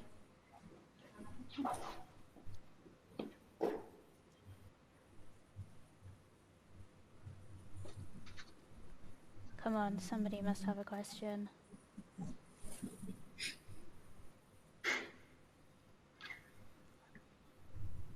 Oh, is there one over there in the back? Perfect, there we go. Hi there, good afternoon, and my name is Janti Masani from Abbott. Question really for Thierry, the CEO for Elsan. Thierry, you know, looking at the work that you've done on COVID-19 and the period there, what's really next for Elsan in terms of more an international business? Will you be looking to further your work and your organization's capabilities beyond France? Well, thank you for this question, which is which makes a lot of sense. There is an echo. I hope it's okay in the room, but clearly you have to understand that international for us it's not a must, because the French healthcare market, is a 260 billion euro market. And today, as it was mentioned, Elsan has a 2.6 billion euro revenue. So obviously we will not go for everything in France, but we have still a lot of opportunity for growth. And that's what we are doing, and especially through integrated care and adding up adjacencies and primary care to our business. Just to mention a figure, primary care is doubling the market size of Elsan. I mean, when we enter primary care, we open up and we double our market, potential market. And so you see that there are a lot of opportunities there. In the past years, Elsan was not an international company, and so I wanted to create a learning curve for the company. So we started to invest in Morocco, and we are in Morocco today with 2 hospitals. So it's marginal compared to our global business, but it's very important because we had teams there and we learned how to create. And so right now, I think we are ready to seize opportunities. So it's not the core of our strategy, because the core of our strategy is France, as I mentioned. But if there are some good opportunities, we can seize them because we have the size in France and we have started to get the know-how to operate internationally as a company. Thanks, Thierry. That's a good question, actually, to stick on internationalization, because to say this is a European hospital panel, the 3 groups here are kind of very focused on one core market. I mean, Chris, perhaps you could speak on why you chose to go into the UK as your secondary market, and if you see any opportunities elsewhere in Europe or international. So maybe first, why did we go to the UK? In the end, it's an answer that was given several times. It was to diversify our revenue structure a little bit. It was not a decision that I was involved in when it was made. But my father, he saw some regulatory headwinds coming up in Germany and went on a trip to the UK and did the whole thing, market studies, looked at several countries in Europe, and it ended up being the UK. And we started with an orthopedic hospital in London and then acquired 2 mental health units and opened a day center. And you know, we're looking to continue growing in the UK, but it's, I would describe it similar to Thierry. It's not internationalization at all costs. It has to be the right kind of growth, the right kind of opportunity, and those opportunities have always been evaluated against growing the existing business in Germany and the existing hospitals that we have there.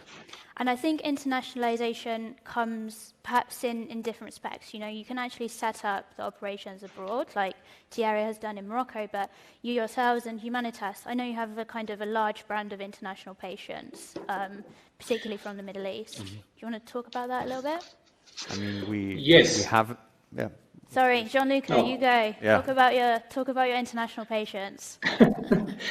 Yes, and using the international patient, even if it's not a very nice word, using the international patient, we are trying also to understand the different market, and it was part of our strategy because you have to remind that especially the flagship hospital is also a university hospital, where we have education as one of our main strategy, and we have research.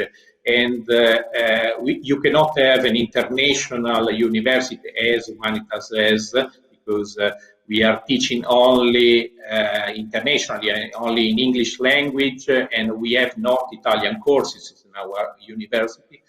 If the hospital is only Italian. In Italy, we had in the past a very good national care system who was giving us the chance to be satisfied, as Terry was telling, speaking about his market. So without any need and without the necessity to look at different investment also aside, even if in the past we had the chance to see some of them. So for that reason, we start treating international patients, and patients who are coming from many different parts of the world. It can be curious to consider that the main country, speaking about international patients for us, is Switzerland, where no one, I think, of you was considering Switzerland as our first market. And through the patient, all the stakeholders of the hospital are becoming international. You have to remind how are they used of the stakeholder inside the hospital. So our physician was used to touch the patient to decide who was the right person, when to perform the MRI, and so on. When you start a competition with the international market, you have to be able in less than 24 hours to give your opinion and prepare an estimate speaking about the treatment that the patient would need. And this is a different, really a different approach who is helping us to grow inside the hospital. Through this growth, maybe in the future we could consider also internationalization, even if I don't think that operations are going the beginning of our internationalization. Maybe consultancy, Humanitas. Sorry. And why hasn't Humanitas internationalized in the other sense of the word by entering new markets? Why we didn't? Yeah. We didn't because we had to prepare the structure. Our group is a young group. Our first operation started on 96, and Also, you have to consider that healthcare is very different in every kind of the world, especially if you speak about acute care, and is a very sensitive market.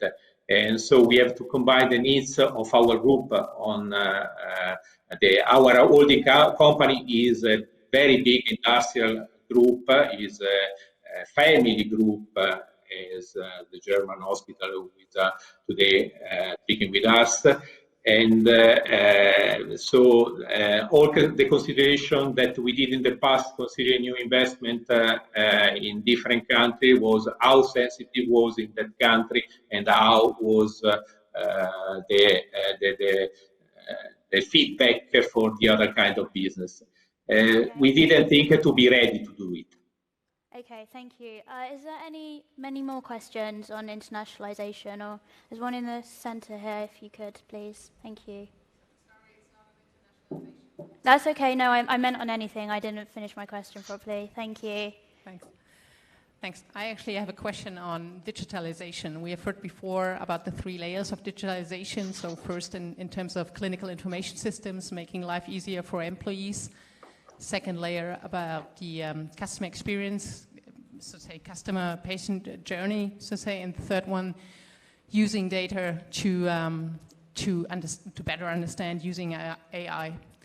In that respect, all 3 layers, how do you make a decision between make versus buy versus cooperate? And I want to ask that to all 3 of you, but especially to Thierry, who actually chose to cooperate with CRU, as I understand, in France. Chris, I'd actually like you to start with this, because I know you acquired a digital mental health business, so... I'll start answering about the first 2 layers, because I think the first 2 layers are their necessity. I think you shouldn't question anymore if that we need a digital clinical information system, that we need proper digital workflows, that we need a digital front door, a website where patients can book appointments online, manage their appointments, have all their diagnostics there, have all their lab results there. I think it's a necessity, and that's going to come over time. And we're slowly making the investments as a company to get to this point. And by the end of this year, we'll have almost all of our hospitals on online, like able to book via online appointments. How much are you investing? How much are we investing in that? I would have to check the exact bill for our electronic health record and for Aqua Orbis, but we have 1 electronic health record and 1 clinical information system. And I think that's just going to be a slow progress or a day-by-day work to where you introduce new systems, new technologies, new features to the doctors, to the nurses on the ward. And I think if you do it too quickly, you run the risk of losing your people, because especially in Germany, I feel like we're extremely technology averse. So if you do this too quickly, you're going to end up losing your own people, and it's going to be more painful than it benefits you as an organization. And then the other part is we started with a telemedicine business that we ended up calling MindDoc. That you acquired, right? No, that we started it on our own, the telemedicine business, but we ended up acquiring a mental health app called MoodPath. And that mental health app we integrated into the MindDoc platform, and we're going to relaunch it starting in October as a mental health monitoring app. And I think we'll be one of the first mental health providers who has their own separate little digital business. And that has been definitely accelerated by the pandemic, where we had 600 patients in treatment before the pandemic. We're currently treating 2,500 people via mental health online appointments and are delivering around 5,000 hours of therapy digitally per month. And we don't see that this will stop, especially since Hedley this morning mentioned the demand for mental health outpaces the supply by 2 to 3 times. I actually didn't know this before I saw the presentation this morning, but it makes me feel confident that there will be more digital business models like this out there, not only in mental health, maybe in other sectors as well. And why did you choose to acquire rather than building up the capabilities yourself? In the end, because I saw a good product that had a good foundation, that didn't have a clear business model, and I saw it fit well. Yeah. If I look back at it, we could have probably developed something like this on our own. It just would have taken much longer. And do you think the valuations in kind of the startup digital health world are making it harder for traditional groups like yourself to acquire and bring these businesses into yours? I mean, the valuations are extremely high. That's why it's nice to have a nice division like that within your own business. But for sure, it makes it tough for hospital providers to build something like this. But at the same time, I think hospital players are in a unique position because we know the regulatory environment. A lot of the digital health companies, they don't have the network with the insurance companies. They don't have the clinical staff that you need to actually build a fully digital product. So when there was the question this morning, would you buy the digital player or would you buy the hospital player? I would say you always invest in the hospital player that knows how to work together with the digital player. Because in the end, both of them on their own, I think it's going to be more successful if you join forces. That's great. Thierry, if you could briefly talk through, I know you have quite an extensive digital front door around Elsan. Talk through kind of the capabilities that you built yourself and the ones that you partner and acquire for, and what the differences are. Yeah, we are passionate about this digital journey and to become more an hybrid company. And we are coming from must be a physical company with hospitals, operating hospitals, and the adjacencies that I quoted before, and progressively moving as an hybrid physical and digital company, and that's really passionate. As it was mentioned, I mean, the first layer of infrastructure is absolutely, I mean, it's a foundation. I mean, you have no choice. You have to go for that. It's very expensive. So you have to choose the pace at which you invest, because you moving to cloud,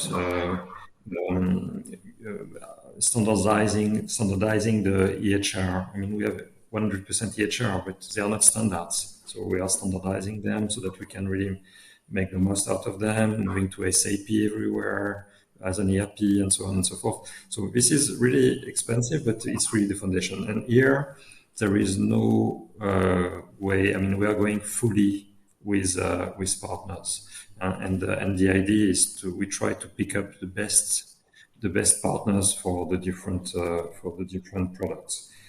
So we are working with Microsoft on the cloud. We are working with SAP. We are working with the best-in-class EHR provider in France.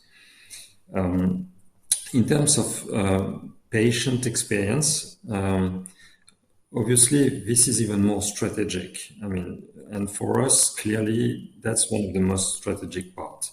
So we have built our own system for the patient relationship, and to progressively integrate the offers, the care offers that we provide to patients, to bridge the path between these steps, and because we see that really as a strategic asset. And right now, I mean, we are developing not too bad. Right now, we have already 12,000 loads every month on our app, Adele. If we compare, that's exactly the same as Mayo Clinic in the US, so it's not too bad. It's comparable to good players everywhere in the world. We are not yet comparable to pure players like Doctolib in France, but we are really working to develop this asset. And in parallel, as you mentioned, we are new adjacencies, and especially primary care. And for primary care, clearly what we want to develop doesn't exist on the market in France. This hybrid physical and digital offer for patients in primary care, it doesn't exist. We had to invent it, and we believe that to leapfrog and to put the best out of the two worlds, the physical and digital, it was a very good idea to partner with Cree. And that's what we announced recently, and we're working very fast with them. It's a very, very strong partnership. We are very pleased with the partnership. Both companies are investing a lot, and we aim to deliver our first centers beginning of 22. So it will convert based on market next year. So this is in a nutshell what we're doing. Okay, thank you. Gianluca's colleague Victor is speaking on the AI panel tomorrow, where he'll be able to talk through a little bit more of Humanitas's approach to digital. But you can briefly talk, if you want, about the whole group's approach to digitalization. Yes, we thought and we were convinced about the importance of digitalization since many years. Humanitas was the first hospital in Italy who was considered paperless by our national care system. And during COVID, we decided to improve this system, and we invest a lot speaking about this. And this was done through partnership, so we didn't put any company, but as we are used to do, we were using partner and the technology of the partner, and the partner had to consider our knowledge of the business and the needs of the business. And through this, we were developing, as Victor will explain tomorrow, an artificial intelligence center who gave us a lot of help treating the patient during COVID, for example, starting from the emergency department or in the intensive care units. And it was speeding up the process to decide the treatment and the situation of the patients, helping the decision of the physicians. And as was told by my colleague, it was a necessity, and it was a great opportunity, this digitalization, when you speak about the relationship with the partner, for example, the pharma company. And through this digitalization, we were also able to develop a lot of projects and achieving to European funds. Okay. Any more questions? Let's give it a quick overview of digitalization. I can't see over there. Any more questions? Oh, one over this side, please. Thank you.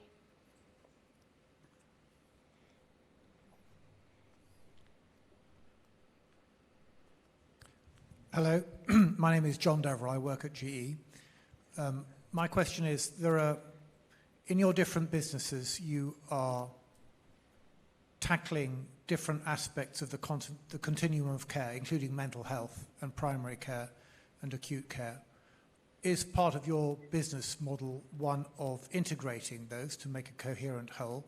And to what extent does digital help you do that? Oh, big question. Thierry, did you hear the question? Yes, I hear. No, it's a very, very good question. Well, clearly at Elsan, it's our strategy to integrate care. So I've mentioned at the beginning, we will not operate all the bricks, all the steps, but we have picked very high medical value bricks that we want to operate. Altogether, there are 6+1, so acute care, rehab, dialysis, cancer treatment, home hospitalization, and imaging, plus the new one is primary care. And clearly, digital, we are using digital to integrate and to improve this integration of care in a twofold manner. At the back office, that's not seen by the patient, we need to organize the interoperability of the different players, of the different bricks, and to connect them together. So it's not seen by the patient, but at the end, what the patient sees is that he is recognized, and the health data and the health information are following him in the back office. And this is a big work, and we are working very hard on that right now. And obviously, the second thing that is visible by the patient is that for the patient, I mean, he can navigate through the continuum of care with clearly this assistance to help him or her organize the continuum, the pathway along the road. And that's clearly what we are doing with Adele, which means assistant digital, so digital assistant Elsa. So these are the two ways. Can you give some examples? Talk us through a patient pathway and which touch points, all the way from primary care to perhaps rehab, that you're able to deliver digitally today. Yeah. So clearly, the choice that we have made when we have started is to say, okay, it's how to touch first the patient. And actually, our base work, our base capability is to be a MSO operator. So we treat more than 2 million patients every year in our MSO facilities. So we decided to start with the patient who are visiting the MSO facilities. So and when they come to us, we help them load the application Adele, which will then follow them later on. So they have the app, and we've discussed the figures. So it helped them before, after the stay. But then we are providing the link with teleconsultation. We are providing the link with an agenda to plan the different activities. We are providing some prevention routines to link again the patient with the diverse services, health services that we have. So that's the way we are building up these operations. And on the back office, we have already linked our MSO activities, our acute care, with the rehab, with the home hospitalization, and we are working on the cancer pathway right now. Okay, thanks. And Chris, I'd like to bring you here to go back to the original question, because you do ultimately operate MindDoc under a different brand, which suggests to me that it is a separate part of the business, which you then want to go on and sell to other markets. So it was interesting when Thierry said we were trying to integrate every touch point. And when we started MindDoc, I remember I had it on a slide. I had a sentence that said click and brick. That's what we want to have, to where you're going to have a mental health app. You can monitor your mental health. From the app, you book an appointment with an outpatient therapist via telemedicine. And if that doesn't help you, you can go to an inpatient mental health hospital. However, it turns out not to work out like this, because demand is so high, and you're in Germany to get to an inpatient mental health hospital, the wait time on average for a publicly insured patient is around 6 months. For an outpatient therapy appointment, the wait time is approximately 3 months, and the wait time to get an appointment at our telemedicine service, MindDoc, is about 6 weeks. And we have a wait list of around 400 people. So we're not actually worried about giving a patient the fully integrated model yet. We're just solely focused on building up as much digital capacity as we can in order to treat that demand. Hopefully at some point we can offer the fully integrated treatment model, but right now the reality with the demand for mental health service is a completely different one, and that's why we actually said we want to launch a monitoring app to where patients can help themselves. So we had the idea of integrating it, but it doesn't turn out like that in practice. Okay, we've actually got a question coming on the app. Thierry, it's for you if you could answer very briefly from Joseph Tarasson of Good Grower, which is, how do you monetize digital activity in primary care? Does the French system support that? Well, that's a very good question as well. So there is no direct monetization, for example, for loading the app. It's not considered as a medical device. It may become, but we don't bet on that because it will be very much specific to the different operators. So it will probably very difficult to price. No, what we monetize, and we are starting right now, just starting, is to monetize some hybrid services. And especially we are developing some hybrid services for patients in the nursing homes. So the link is digital with the digital assistant, but at the end there is a physical service behind that we can invoice, and this is really well paid with a very good with a very good financing behind that. So that's the way we are going to monetize. Okay, thanks. So we're kind of on the subject of payments. We had a question in an earlier session, which I think is relevant here, about the EU Recovery Fund. Gianluca, I know Italy is talking about, I think it's 16 billion euros in loans and grants from the EU to transform its healthcare system, but you're still not completely clear how much of the private sector will be able to access that. Is that correct? Is correct, and maybe the amount will be just a little bit higher, around 20 million probably, 20 billion, sorry.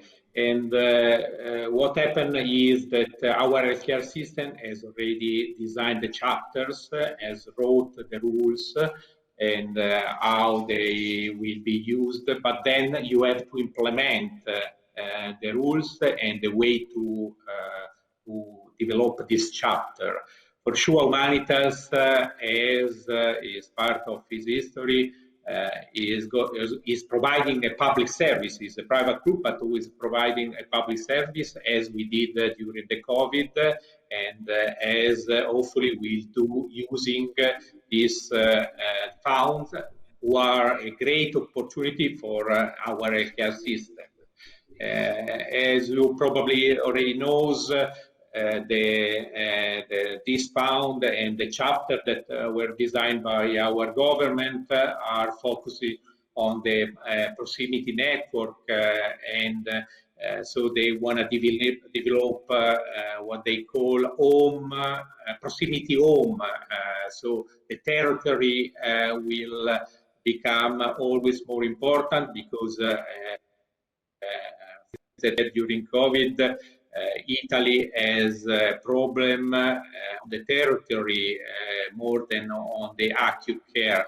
And so hopefully, and we are discussing with them, we will part and we will try to help them to develop this kind of service. So territory, digitalization, and new technology related to the development of the system. And you, Chris, does the EU Recovery Fund present any opportunities in Germany, or? I mean, in Germany, we have our own law called the Hospital Futures Act that subsidizes the introduction of new technologies, certain different feature systems that you can layer on top, and we're applying for all the subsidies in that regard.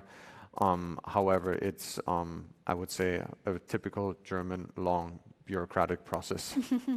Can you give some examples of kind of how the reform might benefit your business model? The what? The Future Act, kind of how, and new other reforms, you know, like the DIGA, how could that?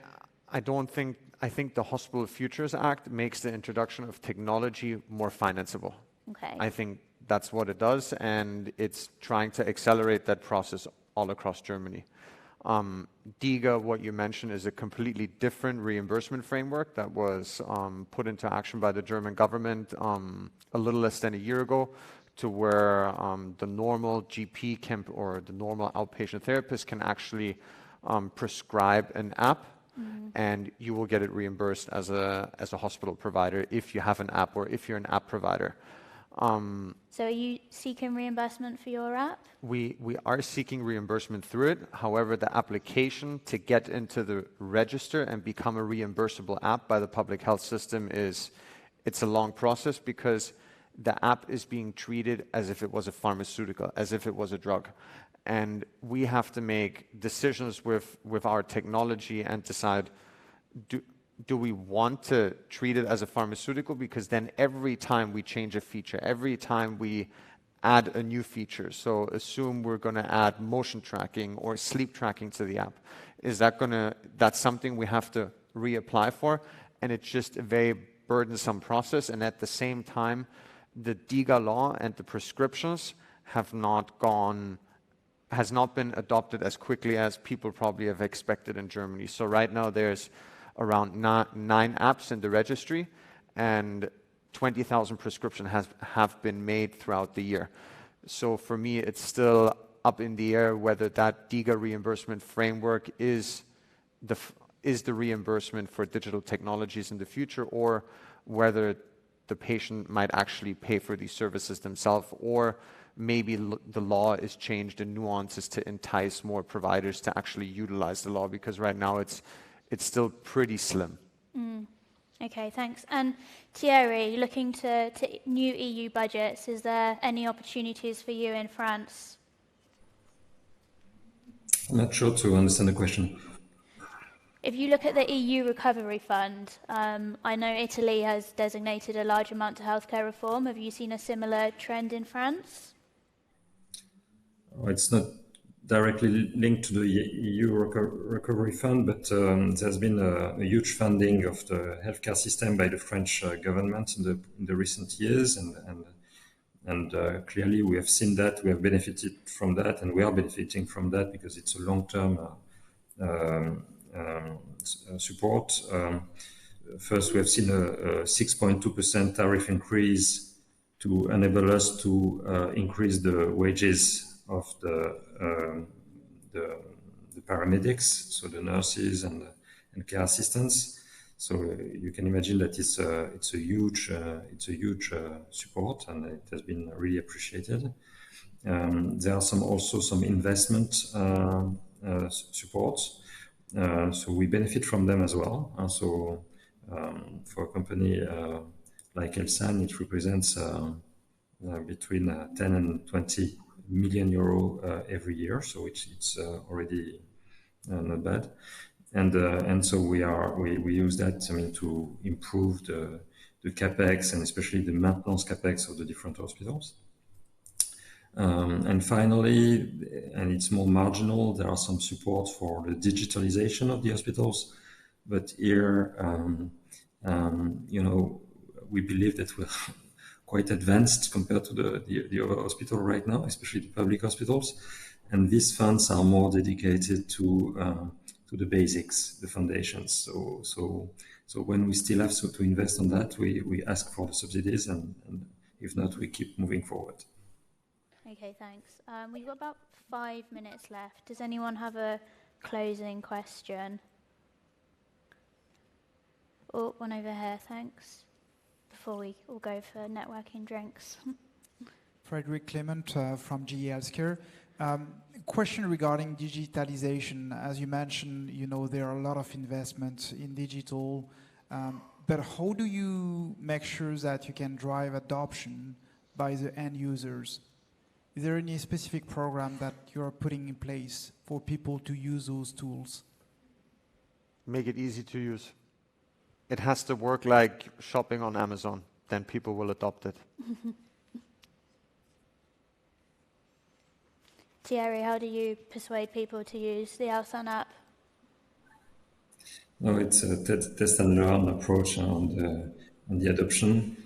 I think we've reached a quite good loading of the app, and now we're working a lot on the fact that the users are using the app regularly.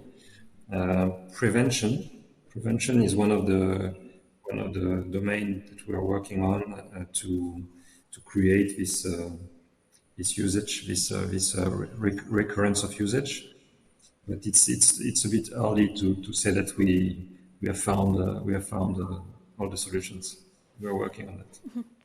Okay, and just one quick closing question from me. We haven't really spoken about the pandemic as such, but it would be good to hear from all three of you where activity levels are currently at compared to the pandemic, and if we're at a normalization yet, and when you think that will come, if it hasn't already. Chris?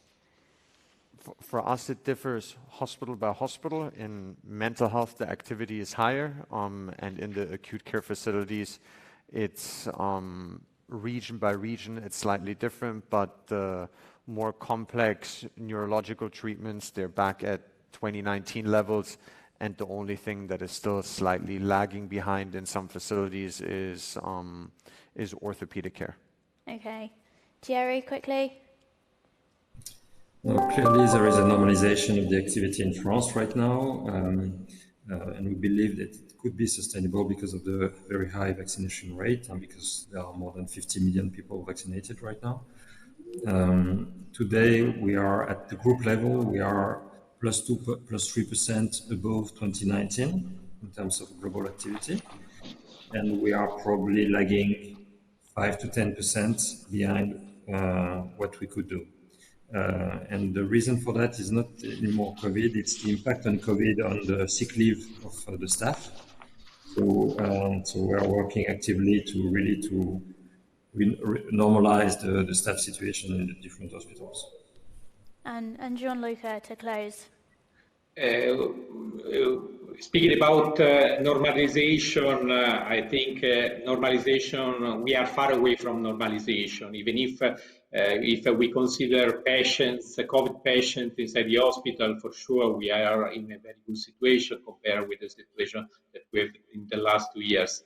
In the same time, all the activities takes more time. So when the proceeded, when you have to arrange any surgery, starting from the test and then the computer tomography machine that we are performing before the hospitalization takes more time, and also people are still scared to visit hospital, in my opinion. Even if last information that I have, for example, from one activities with not really need, but very important, speaking about checkup.